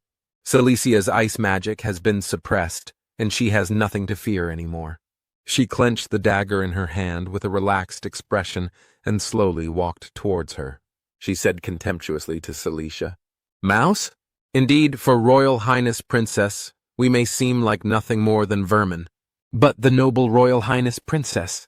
Suddenly her expression became grotesque and twisted, and she quickly rushed towards Cecilia. "You're about to die at the hands of a mouse!" Cecilia noticed that the short-haired assassin was about to rush over and kill her, so she quickly observed her surroundings. She lowered her head and noticed a dagger with a red blade near her. She quickly grabbed the dagger. "Ha ha ha ha ha ha!" The short-haired assassin showed a crazy expression, laughing wildly while quickly waving the dagger in his hand and cutting towards Cecilia. Her attack speed is very fast, even causing a large amount of blood to splash out. Cecilia clenched the red dagger tightly, desperately resisting her attack. At this moment, she suddenly stopped attacking. She showed an unexpected expression as she looked at Cecilia standing in front of her. Huh? Cecilia trembled and maintained her balance so as not to fall to the ground. She held the dagger, although she blocked the quick attack of the short-haired assassin. There were many bloody wounds on her face and body. The skirt and socks also became even more tattered in resisting the attack just now. The short-haired assassin commented on her when he saw that she was still standing. Interesting. I didn't expect that besides magic, your swordsmanship is also good, and you managed to avoid all important parts of your body. Since the sharp slash just now failed to make Cecilia fall, the short-haired assassin decided to continue attacking until she had no strength to resist. After all, Cecilia cannot use magic now, and she cannot hold on for too long. The short-haired assassin quickly punched forward, and Cecilia urgently dodged the punch backwards. She said very arrogantly, "But without your ice magic. You're nothing but a helpless lamb waiting for slaughter." The short-haired assassin raised his leg again and aimed a kick directly at Celicia's waist. At this moment, Cecilia was very weak and was kicked out before she could react. She violently bumped into a wooden cabinet in the room again, emitting a strong impact sound. The wooden cabinet was smashed into several pieces, raising thick dust. After the thick smoke dissipated, Cecilia still hadn't fallen. She slowly stood up and walked towards the short-haired assassin. Her body had several bloody wounds, and her blood had already soaked her dress. She bent slightly, panting weakly, and her gaze became somewhat unfocused. She grabbed her arm to maintain her balance. The short-haired assassin saw Celicia's appearance and guessed that she no longer had any power to rebel. She happily turned the dagger in her hand, revealing an arrogant smile. Phew, comfortable. The time is also about the same. Next, princess, your head. I'll be taking it now. The expression of the short-haired assassin suddenly became distorted. She clenched the dagger in her hand and fiercely stabbed Cecilia. She thrust the dagger forward with such force and a lot of blood immediately splattered out. However, she seemed somewhat surprised by the person in front of her. She slightly widened her eyes, somewhat unable to believe what she was seeing. Cecilia stared blankly at the person with yellow hair in front of her. He stood in front of her, and his blood even splattered onto her. Seeing Cecilia in crisis, Moen rushed over and stood in front of her, blocking the knife. His chest was immediately stained red with blood. His gaze became unfocused, and a cold sweat broke out on his face. Cecilia looked at the person in front of her who was blocking her knife in surprise and couldn't say anything. The short-haired assassin was shocked when she saw that her dagger had gone into Moen instead of Cecilia. She shouted loudly, "Moen Campbell!" My appearance prevented the short-haired assassin from stabbing the princess. While I caught the short-haired assassin, I told the princess to hurry up and kill her. After apologizing to the princess with my injuries, I lost consciousness. After opening my eyes, I found myself entering an unknown space. Just as I was still recalling what had just happened, the book of prophecy that suddenly appeared sucked me in again. The long-haired assassin was stopped by my father during her escape. Just as Cecilia was about to be killed by the short-haired assassin, Moen rushed straight to her from the door and blocked the assassin's dagger for her. He tightly grasped the short-haired assassin's hand and dagger with both hands, preventing her from letting go. The dagger had already penetrated his chest, and blood gushed out, staining his noble clothes. When the short-haired assassin realized that Cecilia was not killed, she exclaimed in surprise, "Moen Campbell!" Cecilia, standing behind Moen, was stunned at the scene. Her body was also stained with the blood that had just splattered from him. She didn't understand why someone who poured an unknown liquid into her tea was standing in front of her now to save her. She slightly widened her eyes and trembled all over. She looked at Moen and said to him in confusion, "You, why?" Moen used all his strength to grasp the hand and dagger of the short-haired assassin. However, his trembling body and constantly losing blood also told him that there was not much strength left. He lowered his head and kept coughing, spitting out a big mouthful of blood from his mouth.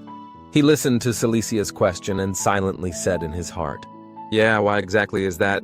The way out was right there. Just now, while Moen was hiding behind the table observing the battle between Cecilia and the short-haired assassin, the door behind him suddenly opened. The long-haired assassin hiding in the next room stood behind the door and whispered to him, "Our goal is only Cecilia. You can go now, young Master Moen." Upon hearing these words, Moen felt both nervous and surprised. When he turned his head, the long-haired assassin was no longer behind the door. I could have stood by and watched Cecilia die.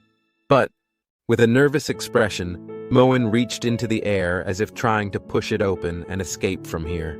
As long as he can leave this room, he will not be implicated again and can still save his hard-earned second life.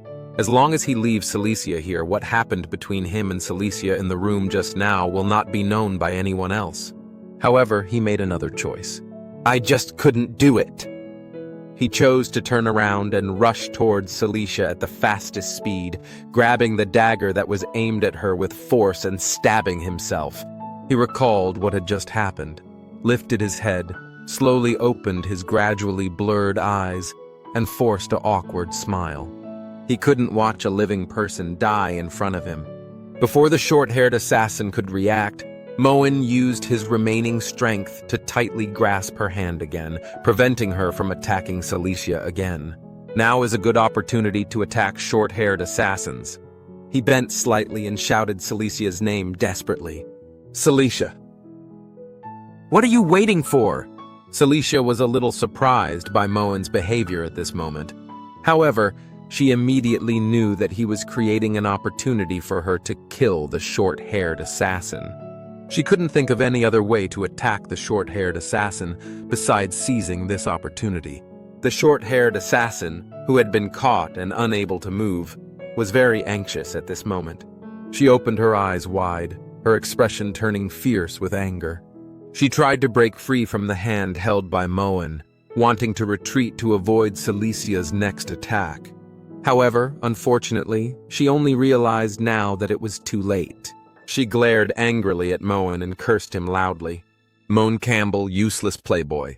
How dare you!" Before the short-haired assassin could finish speaking, Cecilia had already charged towards her with a dagger. The short-haired assassin lowered her head and was shocked to see a blue shadow passing by her. She realized something was wrong, but she could no longer avoid it. Cecilia passed by the short-haired assassin with a cold expression, but the dagger in her hand was already aimed at her neck. Moen also seized the opportunity and released the hand of the short-haired assassin. The short-haired assassin, who had lost balance, fell backwards. She glanced aside and saw that Cecilia had already swung the dagger towards her neck. She said Celicia's name. Cecilia.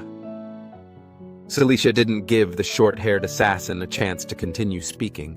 She clenched the dagger tightly and slashed the short-haired assassin's neck with force, her movements flowing smoothly without any hesitation. After killing the assassin, she knelt down on one knee and stabilized her body. A dazzling blue light grazed the neck of the short-haired assassin, but at this moment she could no longer struggle. The short-haired assassin covered his neck in fear, constantly bleeding, trying to prevent excessive blood loss. However, all of what she did was in vain. She spat out a mouthful of blood and intermittently spoke Celicia's name. Cecilia. Then she fell heavily to the ground and never stood up again. She held the dagger stained with blood and stood up. She turned her head, making sure the fallen assassin was no longer moving before she spoke softly. "It's over." Moen was still lying on the ground because he had no strength left to stand up. He was panting weakly, his body still trembling, and his hand was covering his bleeding chest. Seeing that the assassin had been killed by Cecilia, Moen finally breathed a sigh of relief. Cecilia knelt on one knee and looked at Moen, telling him about the situation of another assassin. Unfortunately, that assassin who was casting spells next door managed to escape. So isn't this the assassin you hired? Moen Campbell.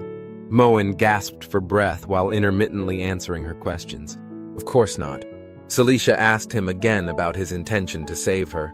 Why did you save me? If I had died, no one would know about your treachery. From a rational standpoint, that would have been the best outcome for you, she said to him calmly. Moen added an unknown liquid to her tea, causing her to do something unspeakable. However, as long as Moen can run away on the spot and get her killed by the assassin, what he just did won't be known by anyone. However, he still had to run over to save her. She doesn't know why he did it. Moen looked at the ceiling. He knew he could have avoided saving her, but he felt guilty in his heart. He suffered fatal injuries in order to save her, which was also his choice. He weakly said to her, "Yeah, but that's not important anymore." Celicia's emotions are very complicated at this moment. She lowered her head and looked at Moen, who was so weak that she couldn't even say a complete sentence. Her brow furrowed slightly. Just now, you said, if you were a man, you should pursue you with dignity. Now, do I look like a man anymore, My Highness? Moen intermittently asked Cecilia, trying to get her response. However, obviously, he is about to lose his grip.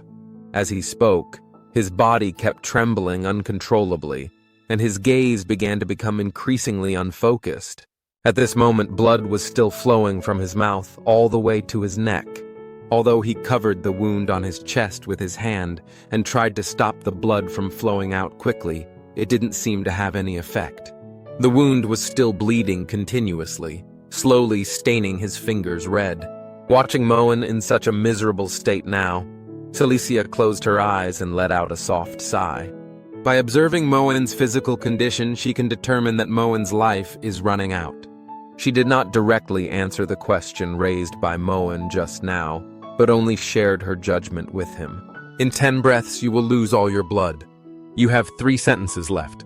Leave your final words. I will pass them on to the Duke and Duchess. After hearing what she said, Moen couldn't think of any last words for a moment. Actually, he doesn't have any last words to leave, because he knew that his setting in this world was just a playboy, an inconspicuous yellow-haired villain. If he dies, the world will lose a scourge like him. He slowly lifted his hand stained with blood while replying to Cecilia. No, my curse is gone. That's the best outcome for them. There's no need to leave any words for them to just think. If I must leave a last message? His hand gently caressed Celicia's injured face. Cecilia slightly widened her eyes, somewhat surprised by Moen's behavior. He used all his remaining strength to apologize for what he had done to her. Cecilia, I'm sorry, and I really like you. Moen's voice was getting lower and lower, and it was getting close to being impossible to hear what the last words he said were. However, Cecilia still listened to what he said clearly. After saying this sentence, Moen slowly closed his eyes, and his consciousness and breath gradually dissipated, until Cecilia could no longer hear his heartbeat and speech, and saw that his body was no longer making any movements. She understood that the person in front of her was already dead. As Moen had lost his strength, the hand that touched Celicia's cheek slowly fell to the ground. Cecilia still maintained a kneeling position on one knee. She looked at the hand at her feet and remained silent for a moment. After a while, Cecilia suddenly said a sentence to Moen. After doing that kind of thing to me, do you think that your life and apology can make it up to me? Moen Campbell! She called out Moen's name with an angry tone. However, a slight blush appeared on her face and her body trembled slightly. She was also unsure whether her current mood was angry because Moen failed to give her a formal apology, or moved by what Moen had just said. She placed Moen on her thigh and used her ice magic to freeze Moen's still bleeding wound, preventing further bleeding. She won't accept Moen's hasty apology and death. This won't make her forget what he did to her. She cast ice magic on him while saying to him, I do not accept your apology. You must live to atone for your sins. After an unknown amount of time, Moen slowly opened his own eyes. He found that he had fallen into an unknown space and the clothes on his body had disappeared. However, none of this mattered anymore. He was dead and the pain in his body had completely disappeared. So he casually spread his arms and legs, his body relaxing as he lay in this space. All fatigue, dizziness, and pain have disappeared. It's comfortable. It felt like the body warm. Was this what it felt like after death? He maintained this posture, closed his eyes, and recalled what had just happened. The outcome is still death, but this time it was my own choice. And before I died, I even acted handsome in front of super beautiful girl like Cecilia. No matter what I think, I haven't suffered any losses, and I even took advantage of it. However, from the results, Moen still felt a little disheartened. He sat up and scratched his head with his hand. Okay, judging from the results, this is indeed a loss. This is my hard-earned chance to be reborn. But I just couldn't be the kind of scumbag who'd take advantage of a girl and then see her to die. After all, I'm not a heartless brute like the original Moen Campbell. Just as Moen was analyzing the situation, he lowered his head and noticed a black energy ball that was constantly gathering energy. Huh? While Moen was still wondering what this was, suddenly, the black energy ball transformed into a book. This book is the prophecy book that predicted the direction of his story before. It suddenly appeared in front of him and flipped the pages wildly again. Moen was startled by it and widened his eyes. Damn it! At this moment, a black energy jumped out of the prophecy book. With the prophecy book constantly flipping pages, this energy slowly spread in front of Moen, forming something similar to a screen. Then, the screen slowly displayed some words. Moen held the prophecy book with both hands. He looked up at the words and then at the book in his hand, completely unaware of what the content meant. He shouted loudly, "What the hell is this?" Suddenly, the prophecy book stopped flipping pages. It stopped on one of the pages, slowly displaying text under the influence of black energy. However, some of these words are invisible. The left page says, "Keep struggling, Moen Campbell." The leaf on the right says, "For the sake of this world, my." As soon as Moen finished reading the contents of the book, the prophecy book emitted a lot of black-purple energy. It surrounded Moen and then sucked him into the book like last time. Under the influence of the black-purple energy, a part of Moen's body slowly transformed into energy that was absorbed. He exclaimed in shock, "Damn it! Just now when I was about to die, I didn't see you come out, and now you want to take me to that terrifying basement. Tiger don't show its strength. You really think I'm a sick cat." Meow. Before Moen could finish speaking, he transformed into a white energy. This energy was sucked into the book along with the black-purple energy. The current location is in the sewer of Duke Campbell's mansion. The long-haired assassin who had just escaped cast a magic circle and teleported from the room to the sewer. She was wearing a black cloak and running frantically in the sewer. She and the short-haired assassin had failed in their mission, and this place was no longer suitable to stay for long. She felt very angry about Moen's sudden appearance, which disrupted their plan. She said through gritted teeth, "Damn it, it is so close. I should have eliminated him first, even if he wasn't the primary target, Moen Campbell. I think I heard something about what to do to my precious son." At this moment, the fleeing long-haired assassin heard a familiar voice. She widened her eyes and was somewhat surprised by the sound. Not far from her, a tall man was standing there, blocking her way. The red magical energy he emitted formed a huge red lion, making people feel very intimidated. The long-haired assassin's body couldn't help but tremble slightly when she saw this red lion. Damn it, how could he be here? Although she felt very nervous, she still pulled out 2 daggers hidden around her waist and prepared to fight. She looked at the man warily while revealing his true identity. Lionheart King, Ron Campbell. Ron walked towards her while placing his hand on his sword. "Oh? I didn't expect this guest to know about my insignificant name. But this guest, I remember the Campbell family never invited you. Why did you come uninvited?" He closed his eyes, pulled out his sword, and cast his magic. He couldn't help but get interested when he heard the long-haired assassin mention the content related to Moen just now. "Tell me well, especially the part about what you want to do to my precious son." I will definitely listen attentively. Ron opened his red eyes and pointed his sword at the long-haired assassin. He looked at her with indifferent eyes, emitting the red magical energy once again. The red lion behind him let out a roar, as if declaring war on the long-haired assassin. Due to my serious injury, I was lying in bed and unconscious. After waking up, in order to go to the toilet faster, the maid carried me out directly. I asked the maid about the duration of my coma, and learned from her that I had been asleep for a long time.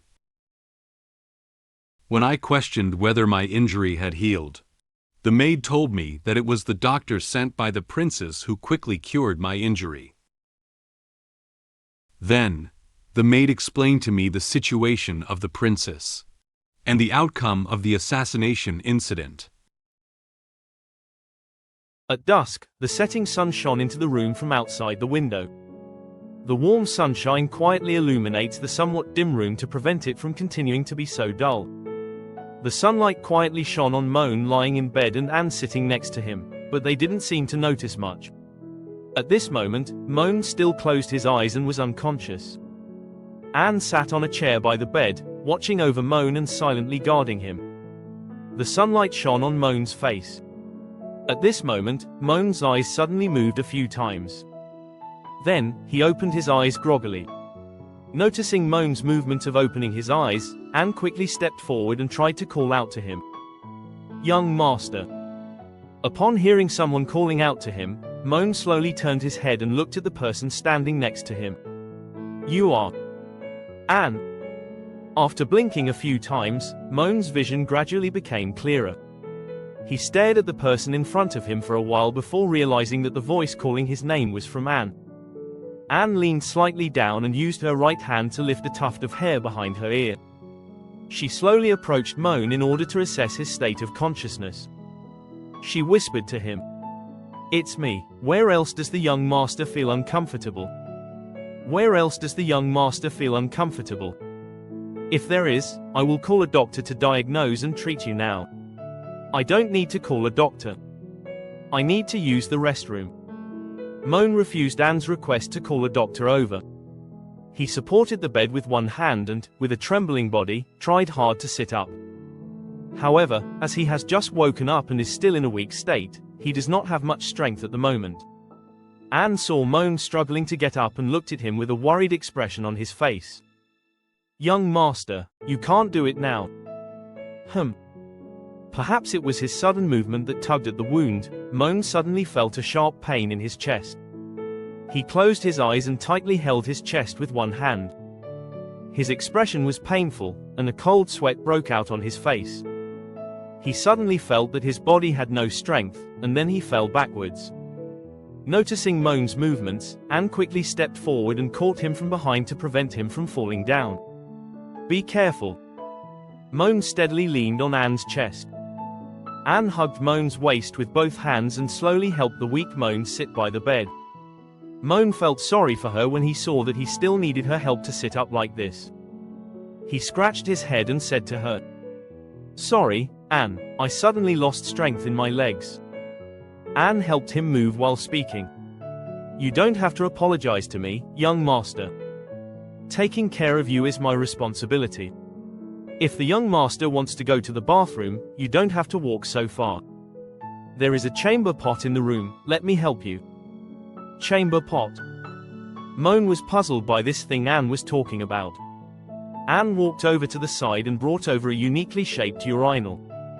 This urinal is made of gold, with a golden color and decorated with several rubies and emeralds. Holding the urinal calmly, she explained to Moen with a serious expression on his face. "Yes, Madam preferred not to delegate your care to others, so I am responsible for feeding you medicine, wiping your body, and helping you go to the toilet these days." Moen seems to have realized something. According to Anne, during the days when he was unconscious, she was the only one helping him with his daily life.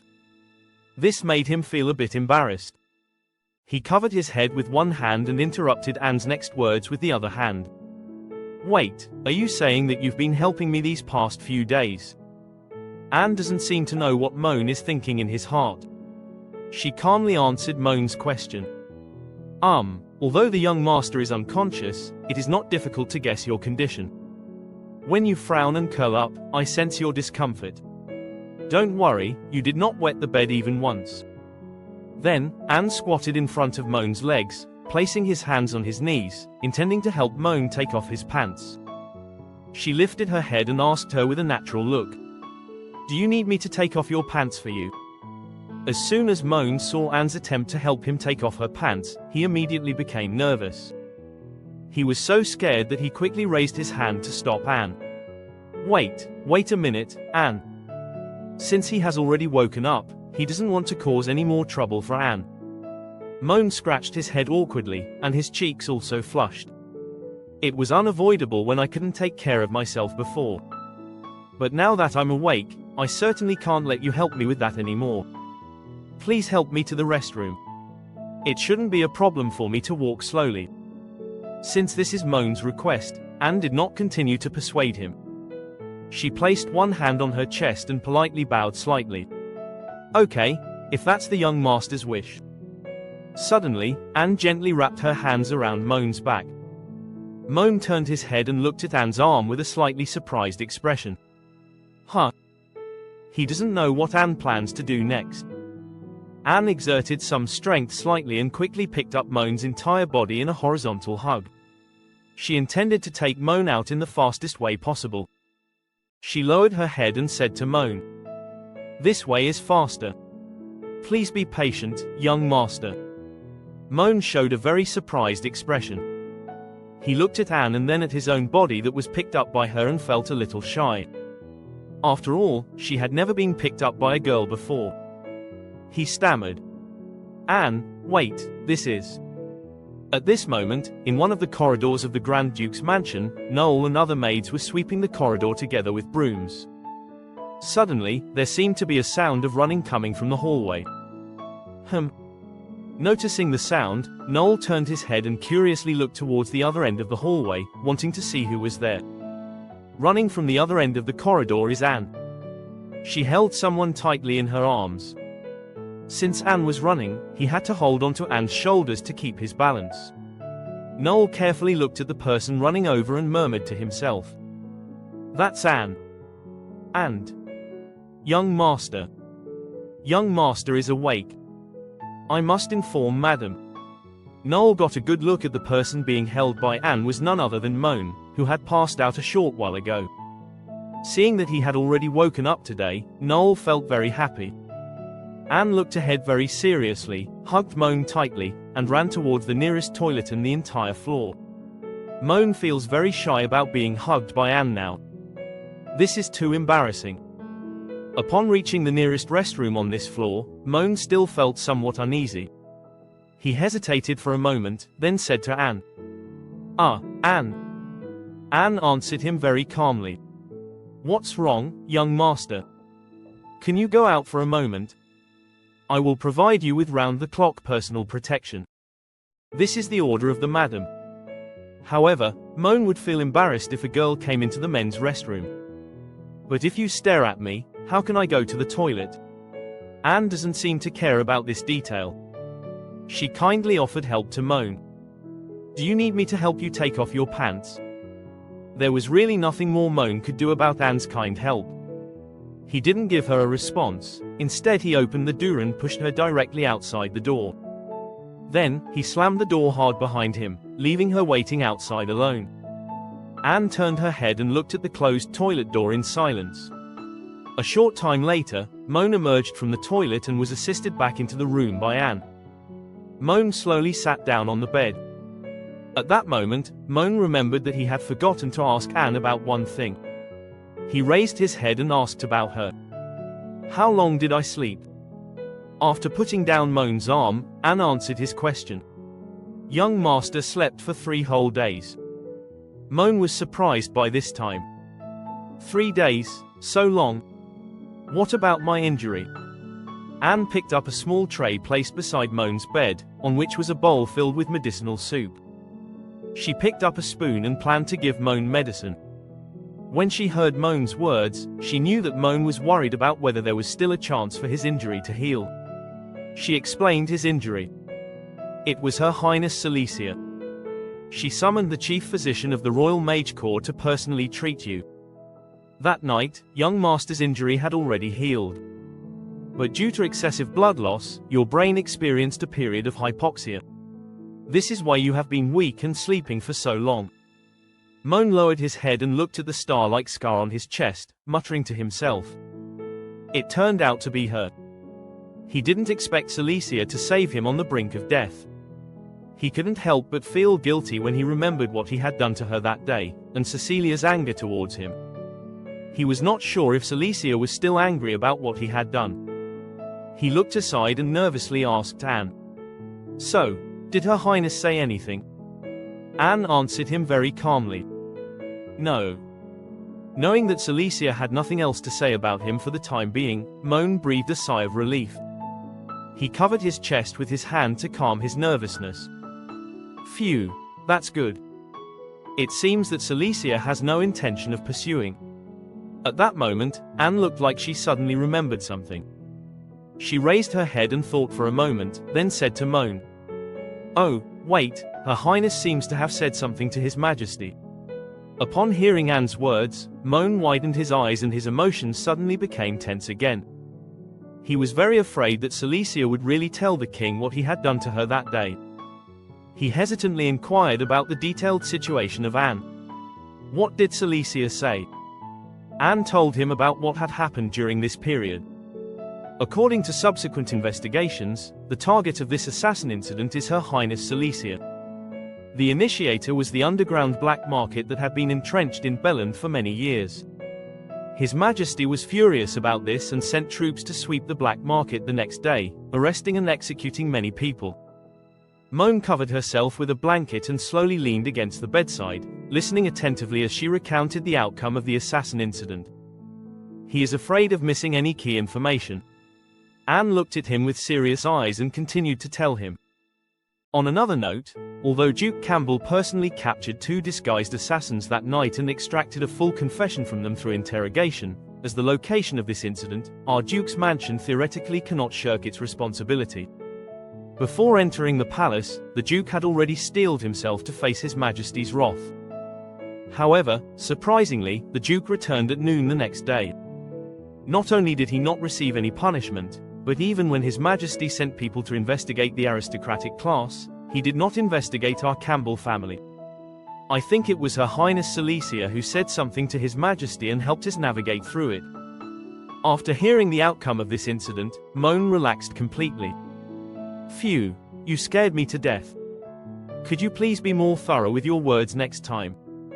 My heart can't handle such shocks. Anne seems to have sensed Moen's mood.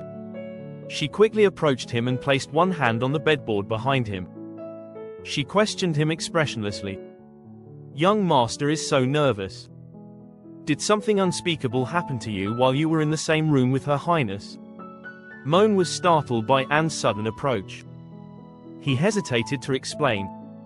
No, A few days ago, Cecilia, who had already been controlled by the potion, pressed onto him and not only kissed him, but also vented her emotions wildly towards him.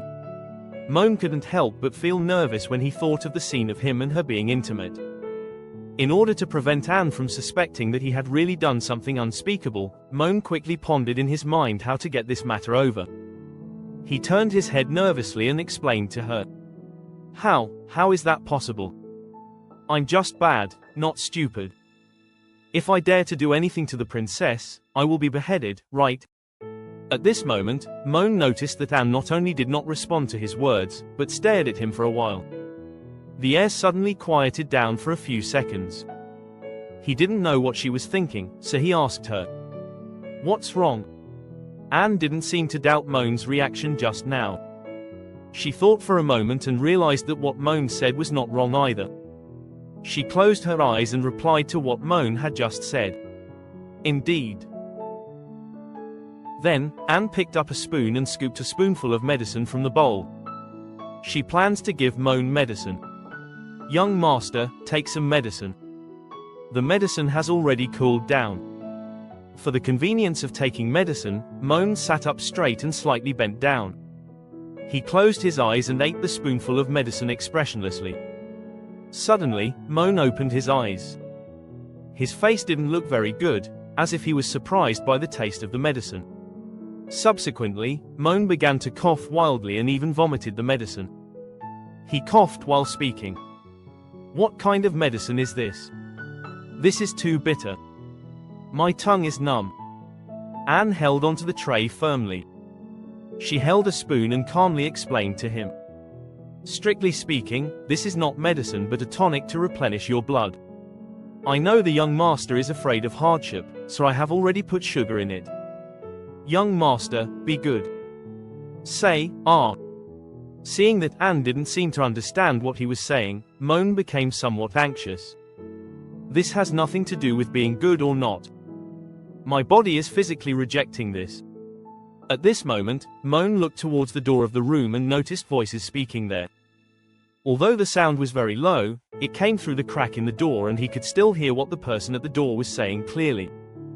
"The young master has lost his temper again. The young master is angry, it's so scary." The people whispering at the door are Noel and the maids who just cleaned the hallway with her. When they passed by Moen's room, they heard his evaluation of the medicine.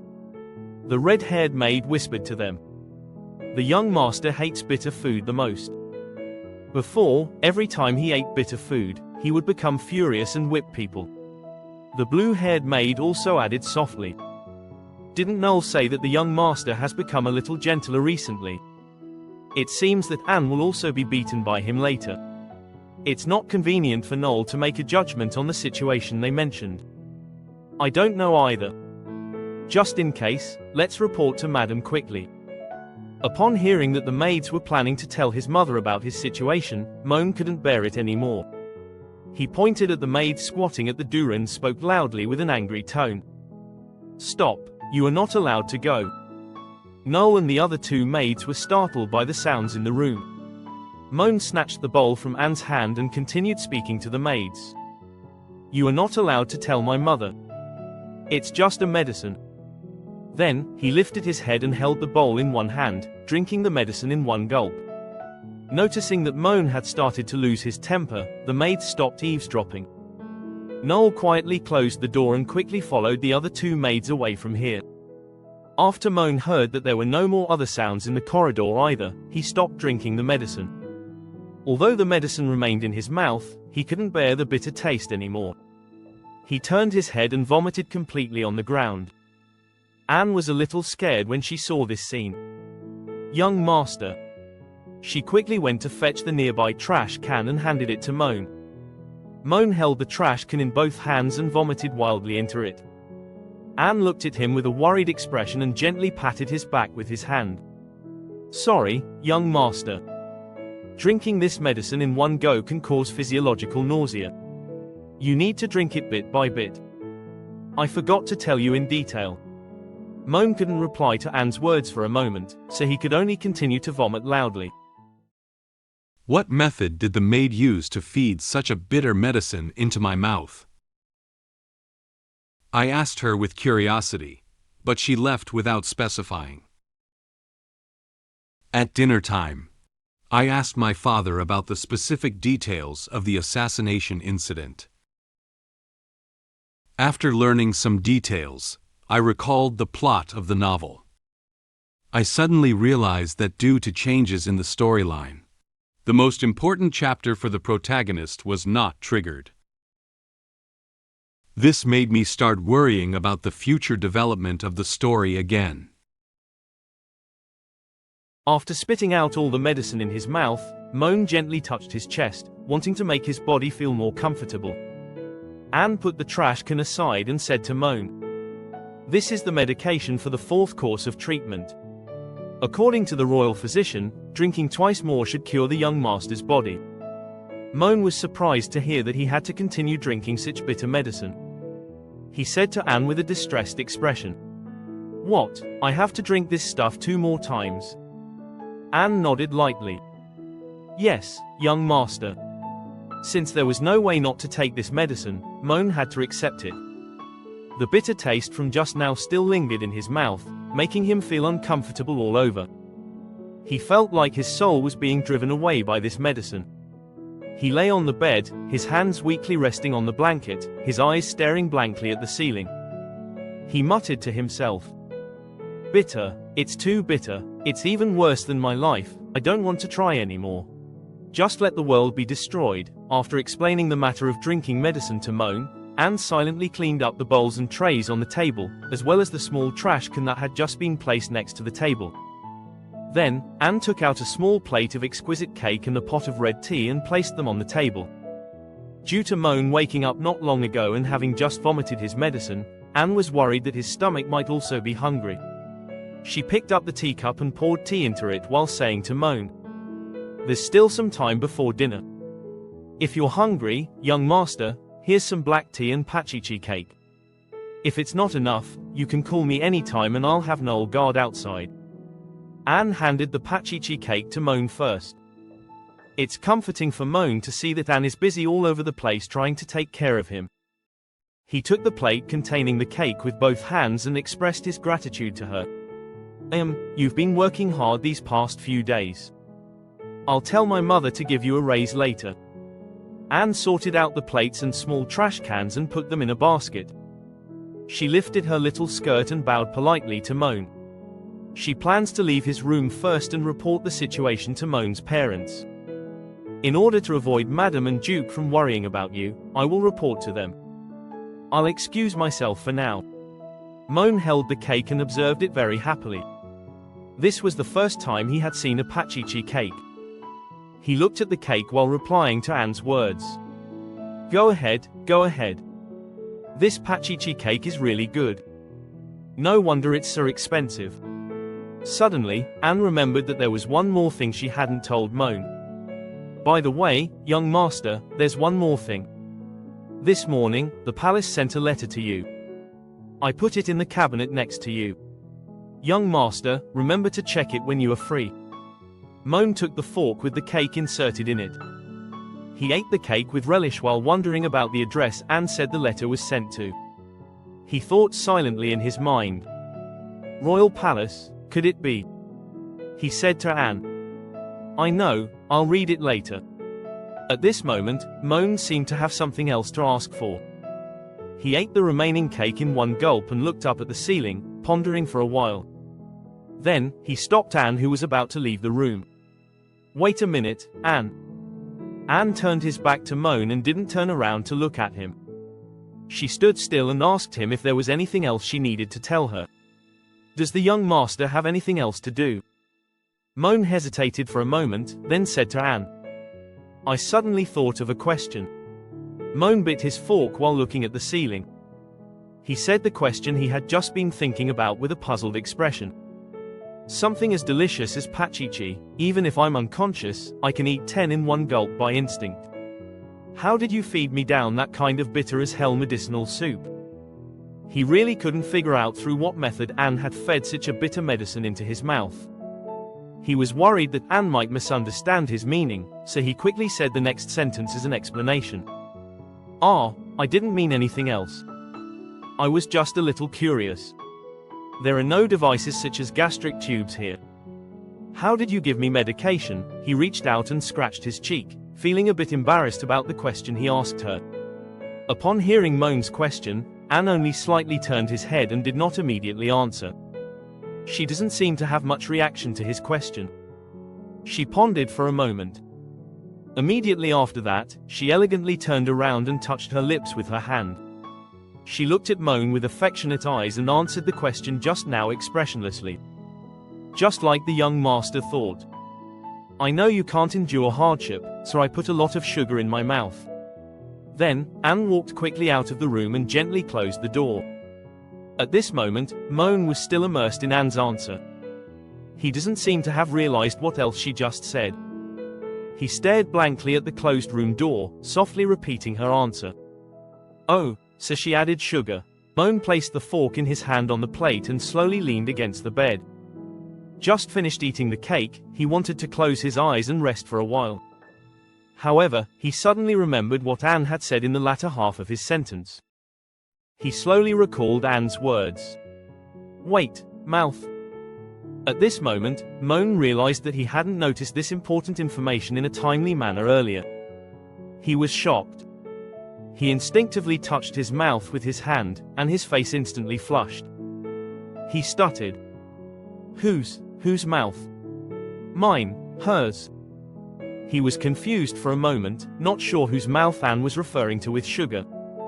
However, he could imagine without much thought how Anne had administered the medicine to him during the 3 days he was unconscious. Actually, the way of feeding the medicine is the same as what Anne said. During the 3 days when Moen was unconscious, she put sugar in her mouth in order for Moen to drink this bitter medicine soup. Then, she took the bitter medicine soup in her mouth and gently hugged his head, feeding him the medicine in the form of a kiss. After learning the truth, Moen shouted loudly in the room. Ah! At that moment, Anne, who had walked out of the room, walked towards one end of the corridor with an expressionless face. She didn't seem to have any reaction to Moen's screams. Moen gripped the quilt tightly, his red-stained face carrying a happy expression. How could he have never thought that he would experience such a lucky thing? He reveled in the pleasure while imagining the picture of Anne feeding him medicine. He chanted in a small voice. Moen, you are a silly man. Powerful dad, beautiful mom, handsome self and her who loves you. Why do you keep bothering Ariel instead of living your privileged life as a young master? What exactly are you after? Mouth to mouth, pretty sister. Speaking of which, this is still my first, wait. Suddenly, Moen opened his eyes as if recalling something. He remembered what had happened before. In order to follow the plot, he poured a potion into Celicia's tea.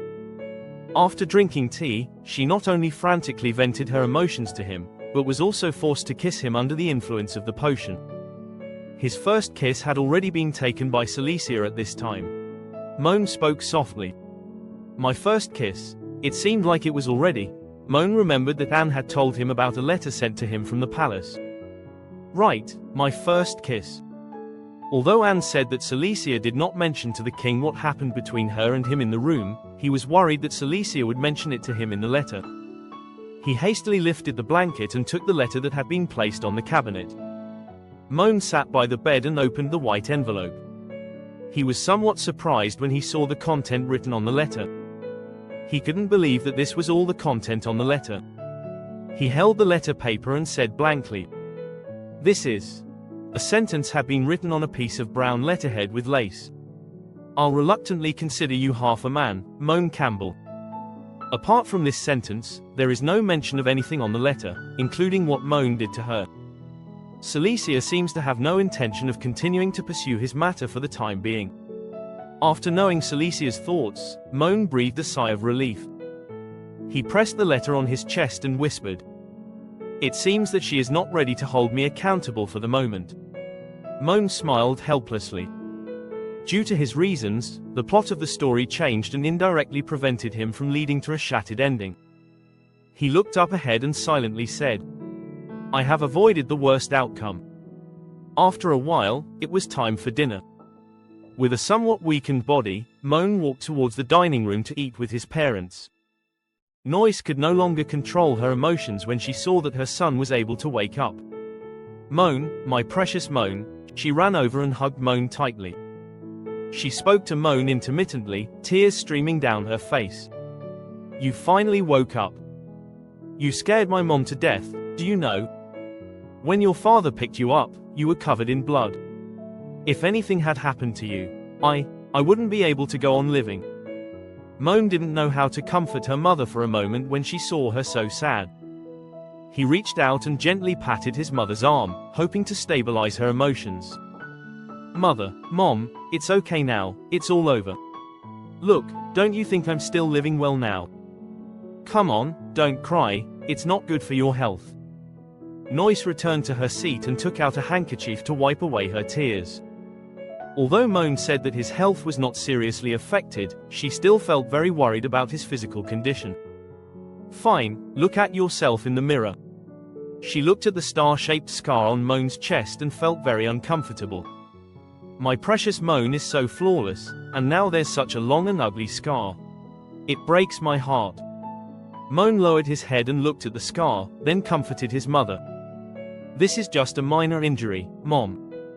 You don't have to worry too much. Except for a slight weakness, I have basically recovered." Ron reached out and gently patted Noy's shoulder. He looked at her with a smile, comforting her not to feel sad about leaving scars on her son. Moen was right, it's just a small injury. What's wrong with one more scar? Scars are a man's badge of honor. This time, it was also thanks to Moen sacrificing his life to save Her Highness. Otherwise, even if I have made many military achievements, I cannot resist Your Majesty's anger. Upon hearing his father mention the assassination incident, Moen's eyes became serious.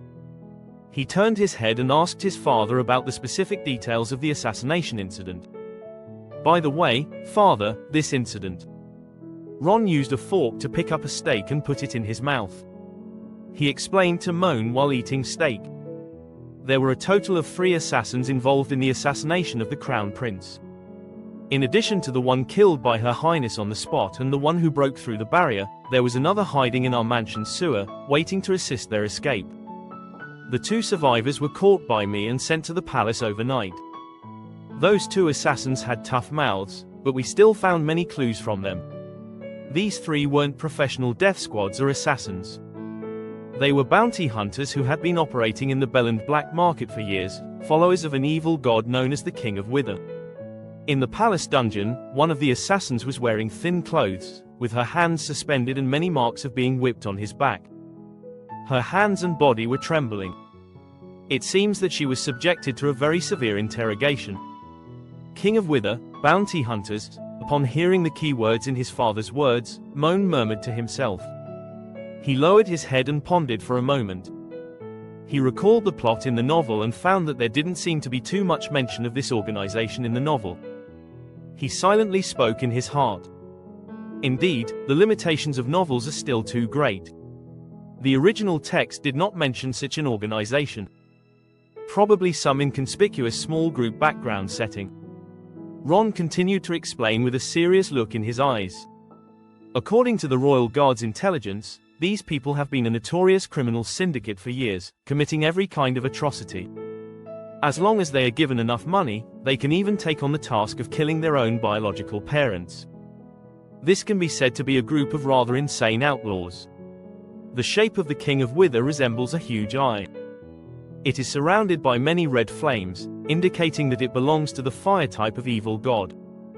As soon as Ron finished speaking, Noyce continued to add to his words. "Don't worry, baby. Your father has led people to completely eradicate that despicable organization these past few days." Completely eradicate. Moen was somewhat surprised to hear his mother's words. Noyce put her hands together on the table. She turned around and looked at Ron, saying with a proud smile. "That's right, did you forget? Your father was the first Grand Duke to be promoted with outstanding military achievements after the founding of the country. Those despicable assassins dared to harm our precious Moen. We certainly can't let them get away with it." Upon hearing Noyce praise him so much, Ron just smiled lightly. He slowly sliced the steak from the plate and said calmly to Moen, "Don't listen to your mother's exaggerations. I was simply ordered to clear out the rat nests around the capital." Moen listened to the conversation between his mother and father, closed his eyes and awkwardly smiled. He picked up a fork and forked some vegetable salad from the plate. As his body has just recovered, he cannot eat too much meat. He continued to ask him while eating vegetable salad. "I see. Father is really amazing. So, did you find out who hired them?" Ron picked up a napkin and wiped his mouth. "Unfortunately, no. All members of the Hunter organization who were arrested were cursed. Whenever news of the people behind the scenes is mentioned, they will immediately spontaneously combust and die. That's also why His Majesty is so angry." Ron recalled the scene when he went to the black market. In his memories, he led armored knights to arrest all the merchants in the black market. The black market in Belland has been completely destroyed, but no substantial evidence has been found. This can prove that the behind-the-scenes control over the underground forces in the capital has reached an extremely deep level. So, your Majesty has issued an order to thoroughly investigate all nobles. After all, those who dare to take action against Her Highness Cecilia are most suspected to be the prince and several dukes and marquises. Upon hearing his father's further extension of the assassination incident, Moen slightly widened his eyes and felt somewhat shocked. He recalled that a similar plot had also appeared in the novel.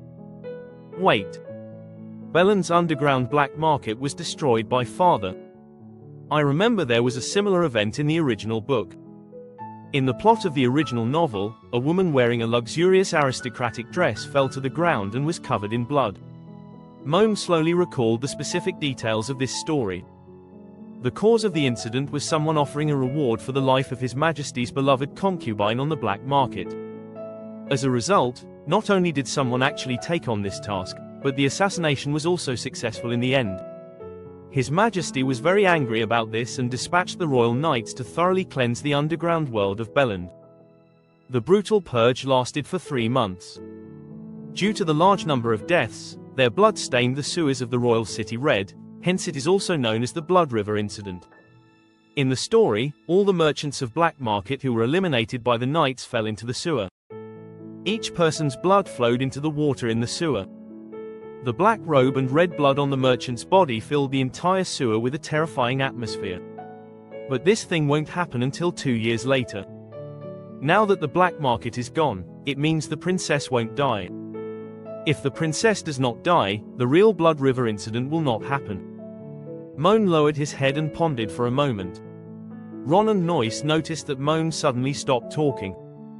They looked at him with worried eyes. However, it seems that Moen did not notice his parents' gaze and continued to recall the story of the novel. The Blood River incident in the original book was an event that greatly affected the protagonist Ariel in the middle of the story's development. Ariel, who participated in the black market's auction, was caught up in the battle between the royal knights and the underground world. At this time, Ariel, who returned home, took off her shoes and happily shook her legs while sitting on a chair. She ate the pachichi cake with a joyful mood. She happily lifted her face and enjoyed the happiness brought by the pachichi cake very much. However, in the original plot of the novel, Ariel should not have appeared at home.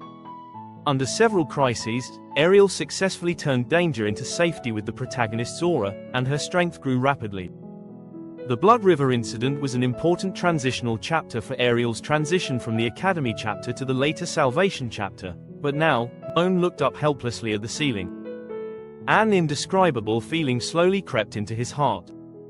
I just gave Noel 2 days off, which caused a chain reaction. Everything has become a mess. The original storyline has been completely altered and there is no way to fix it.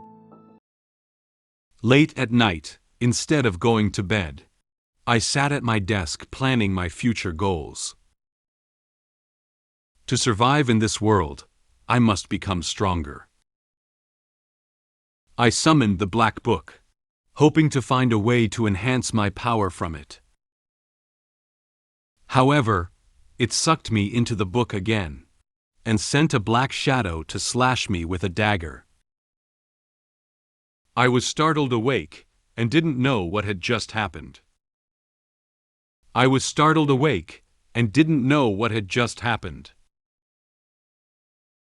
It's already late at night. Everyone has gone back to their rooms to rest. However, at this moment, Moen did not go to bed like everyone else. He didn't turn on the room light, but lit 2 candles and placed them on the table.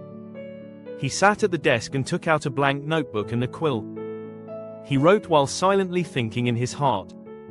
Although my dear parents and everyone have advised me to rest well, it's not yet time for me to take a break.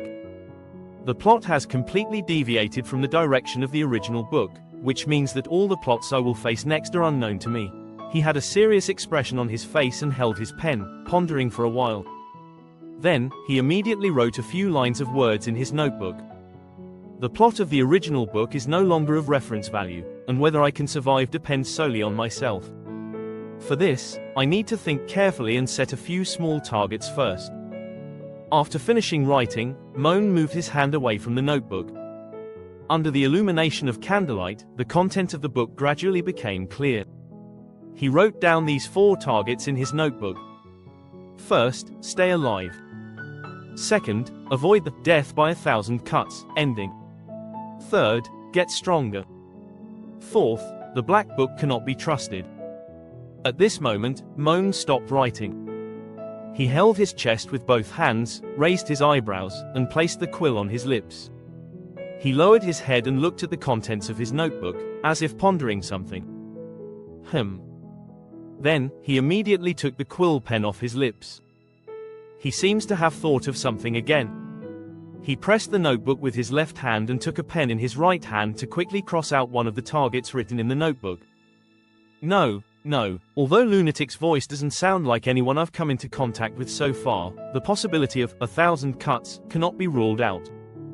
On the notebook, the fourth goal written by Moen, the Black Book is not trustworthy, was marked with several horizontal lines. The predictions made by the Black Book a few times before scared him a lot. However, the prophecy in the Black Book seems to be reminding him. He looked at the line of words and muttered to himself. Black Book prophecy must be guarded against. So far, I still know nothing about the cause and triggering conditions that led to that ending. If it weren't for Ariel and Cecilia, who would hold a strong hatred towards me, due to the multitude of things that Moen has encountered in these past few days, his brain is now very confused. Apart from a dream he had before and the few words given to him by the Black Book, he didn't grasp much other information. He raised his hands very irritably and scratched his hair crazily. He closed his eyes tightly, furrowed his brow, and impatiently shouted out. I'm completely screwed without intel. Based solely on the tiny fragments of precognitive dreams, nothing can be inferred at all. This is driving me insane. Moen left the desk and collapsed heavily on the blanket with a slightly tired body. He lay on the bed, spreading his hands and legs, staring at the ceiling in a trance. He couldn't think of any solution for the current situation at once. He held a notebook in one hand and whispered. Phew, forget it. It's useless to think too much. I'd better focus my goals back on what I can do now. Moen had to give up thinking about who harbored hatred for him for a while, and put the important things first at the forefront of his mind. Becoming stronger is currently the top priority. As the son of a duke, there are many ways to make me stronger, but those are too conventional. They are simply not enough to make up for the gap between me and the protagonist group. Original Moen Campbell wasted too much time. Although he studied at the Santa Maria College of Magic for a whole year, the only magic that comes to mind now is illumination. The original Moen Campbell, wearing a school uniform, showed his learned magic to his two followers in a corner of the college. He extended 2 fingers of his right hand and concentrated the magic on them. In no time, a glowing ball popped out of his finger. His 2 followers both had exaggerated smiles on their faces, as if they had seen some powerful magic. Knowing that he had only learned this one magic, Moen gritted his teeth and cursed at the original Moen Campbell. This is beyond ridiculous. What was this idiot doing in class every day? Moen sat up from the bed. He raised his hand and stared at his palm, lost in thought. After calming his emotions, he began to recall knowledge related to his abilities. Fortunately, my physical fitness is quite good. As the Duke's son, I'm roughly at late stage 1. According to the combat knowledge popularized by the Academy, warriors, mages, and priests all have 5 tiers. I estimate that even with my current abilities, I won't be able to reach higher levels. But even if I try my best to reach the 5th stage, it's useless. Ariel and Cecilia are a divine person. In this world, the divine person is completely different from the other 3 conventional systems.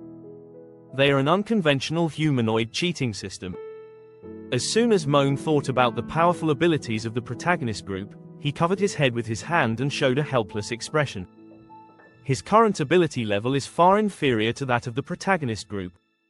He recalled the description of the abilities of protagonist group in the novel.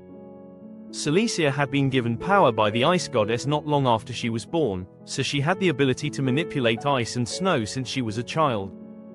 This ability was an innate instinct that was not comparable to the kind of divine power that clerics had that could be obtained by praying, making offerings, and trading in exchange. Cecilia closed her eyes and gently hugged her body with both hands. Behind her, a blue ice goddess wrapped her arms around Cecilia. The power of ice and snow surrounds her, gently blowing her hair.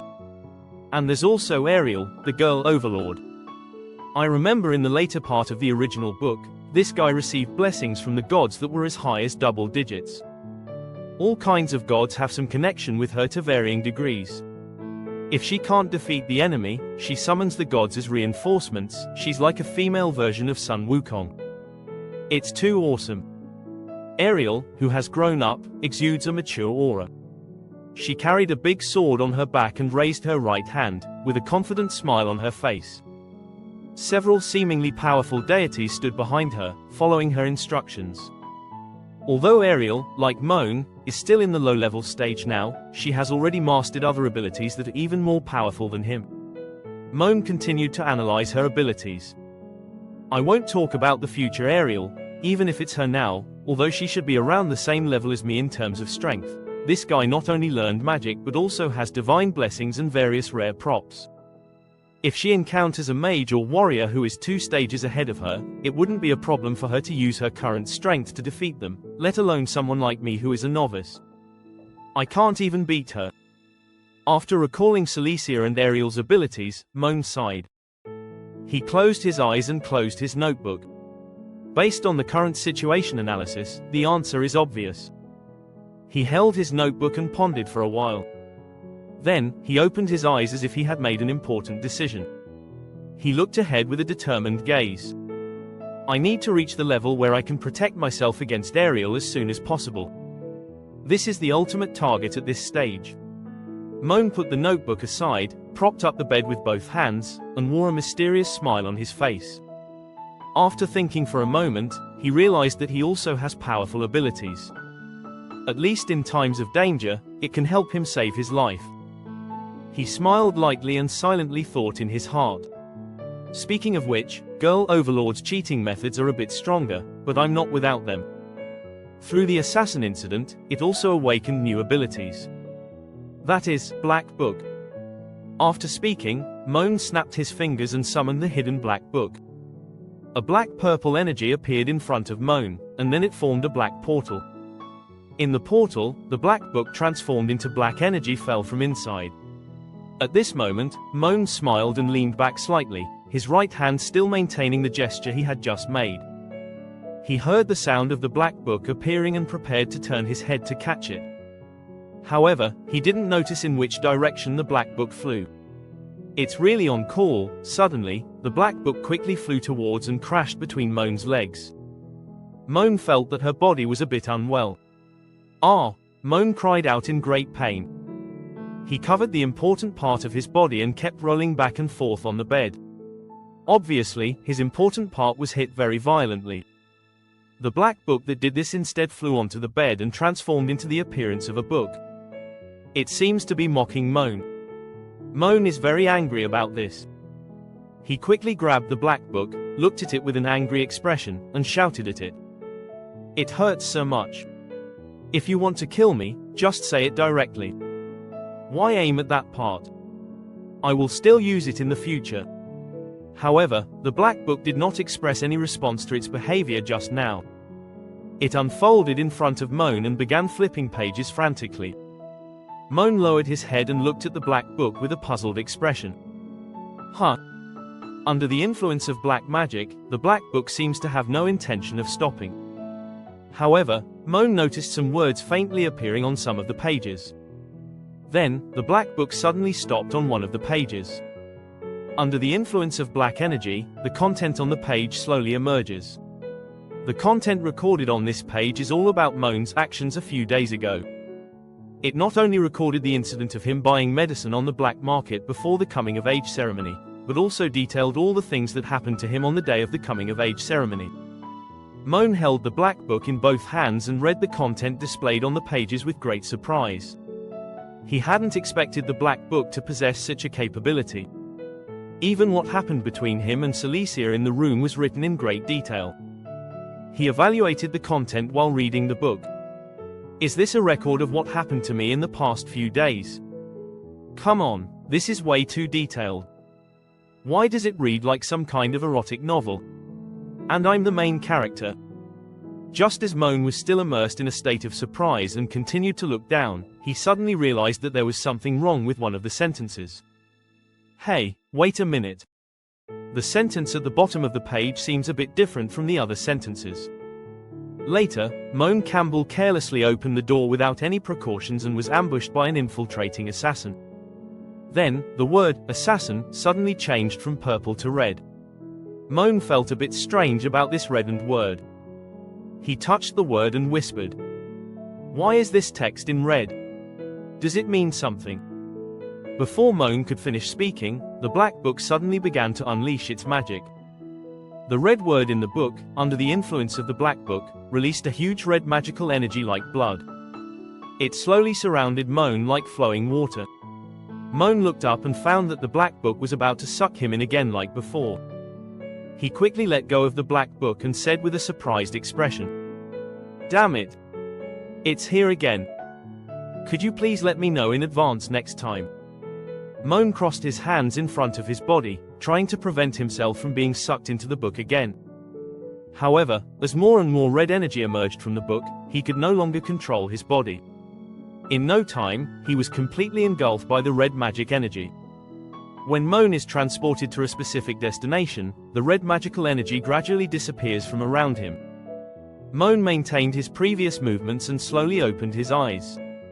He was not tied to a wooden board like before. He spoke slowly. "Where am I?" He looked up and observed his surroundings, realizing that the place he was in was completely different from before. He arrived at a place similar to a gladiatorial arena. Although the arena is a bit dark, there are some lit torches on the nearby pillars. They silently illuminated this area. Moen observed while speaking. "This place has insufficient light, but I can see around clearly. This is not the dungeon from before. Is this the space in the black book?" Suddenly, a black figure appeared behind Moen. This shadow carried a weapon and slowly walked towards Moen. At this moment, Moen heard faint footsteps behind him. He slightly widened his eyes and immediately became alert. He nervously turned his head quickly, wanting to confirm who was standing behind him. "Who is there?" Before he could finish speaking, he heard the figure make the voice he was most familiar with. "Shadow step." He widened his eyes in surprise at the sound. Then, a woman emitting black magic held a dagger and rushed towards Moen. With a swift, practiced motion, she drew the dagger across Moen's neck in one clean slash. This woman is the short-haired assassin who was killed by Cecilia in his room a few days ago. Moen was still in shock at this moment. He stood still and stared ahead. Before he could react, he felt like something was wrong with his neck. He nervously looked down and found that his neck was constantly gushing large amounts of blood like a fountain. He tried to move his body, but felt that his body could no longer move at all. This made him feel very scared. Moen slowly looked up at the front. In the constantly spewing blood, he could see the woman's appearance clearly. However, the short-haired assassin turned his head to look at him and did not make any other movements. Just as Moen was puzzled by this, his vision suddenly turned black. He fell heavily to the ground, losing consciousness. "Damn it!" Moen struggled to sit up while lying in bed. He opened his eyes wide and kept inhaling and exhaling heavily from his mouth. A large amount of sweat broke out on his face, and he looked to be terrified by the scene just now. After slowly calming down the tense emotions, Moen reached out and touched his neck. He found that his neck was still intact, without any bleeding or injuries. He breathed a sigh of relief. The scene that just happened made him feel very scared. He whispered, "What happened? Did I get killed in a flash? How did that assassin appear in the black book?" He couldn't figure it out. At this moment, the black book placed next to him suddenly started flipping pages crazily again. "Black book?" Moen turned his head to look at the black book. He doesn't know what content it will display next. Skill proficiency. After a while, the black book stopped again on one of the pages. However, the content of this page is different from what he just saw. This page not only lists his name, but also lists all the abilities he currently possesses. This looks like a chart of his abilities. The abilities displayed on the page are these in order. There are 2 progress bars below the skill proficiency level, which seem to record the progress of Moen's mastery of these 2 skills at the current stage. Seeing the content displayed on this page and combining it with what he had just experienced, Moen seemed to understand what Black Book was trying to convey. He held his chin with his hand and the corners of his mouth slightly curled up. I see. Is this your true ability, Black Book? I scolded you too loudly just now, I apologize to you, baby. Moen turned his head and revealed a confident smile. If he upgrades his skills according to the prompts given by the Black Book, he may become stronger at an astonishing speed. Knowing this information, Moen secretly rejoiced. He said excitedly, "Wait for me to try a few more times. If my inference is correct, my cheating method would be absolutely brilliant."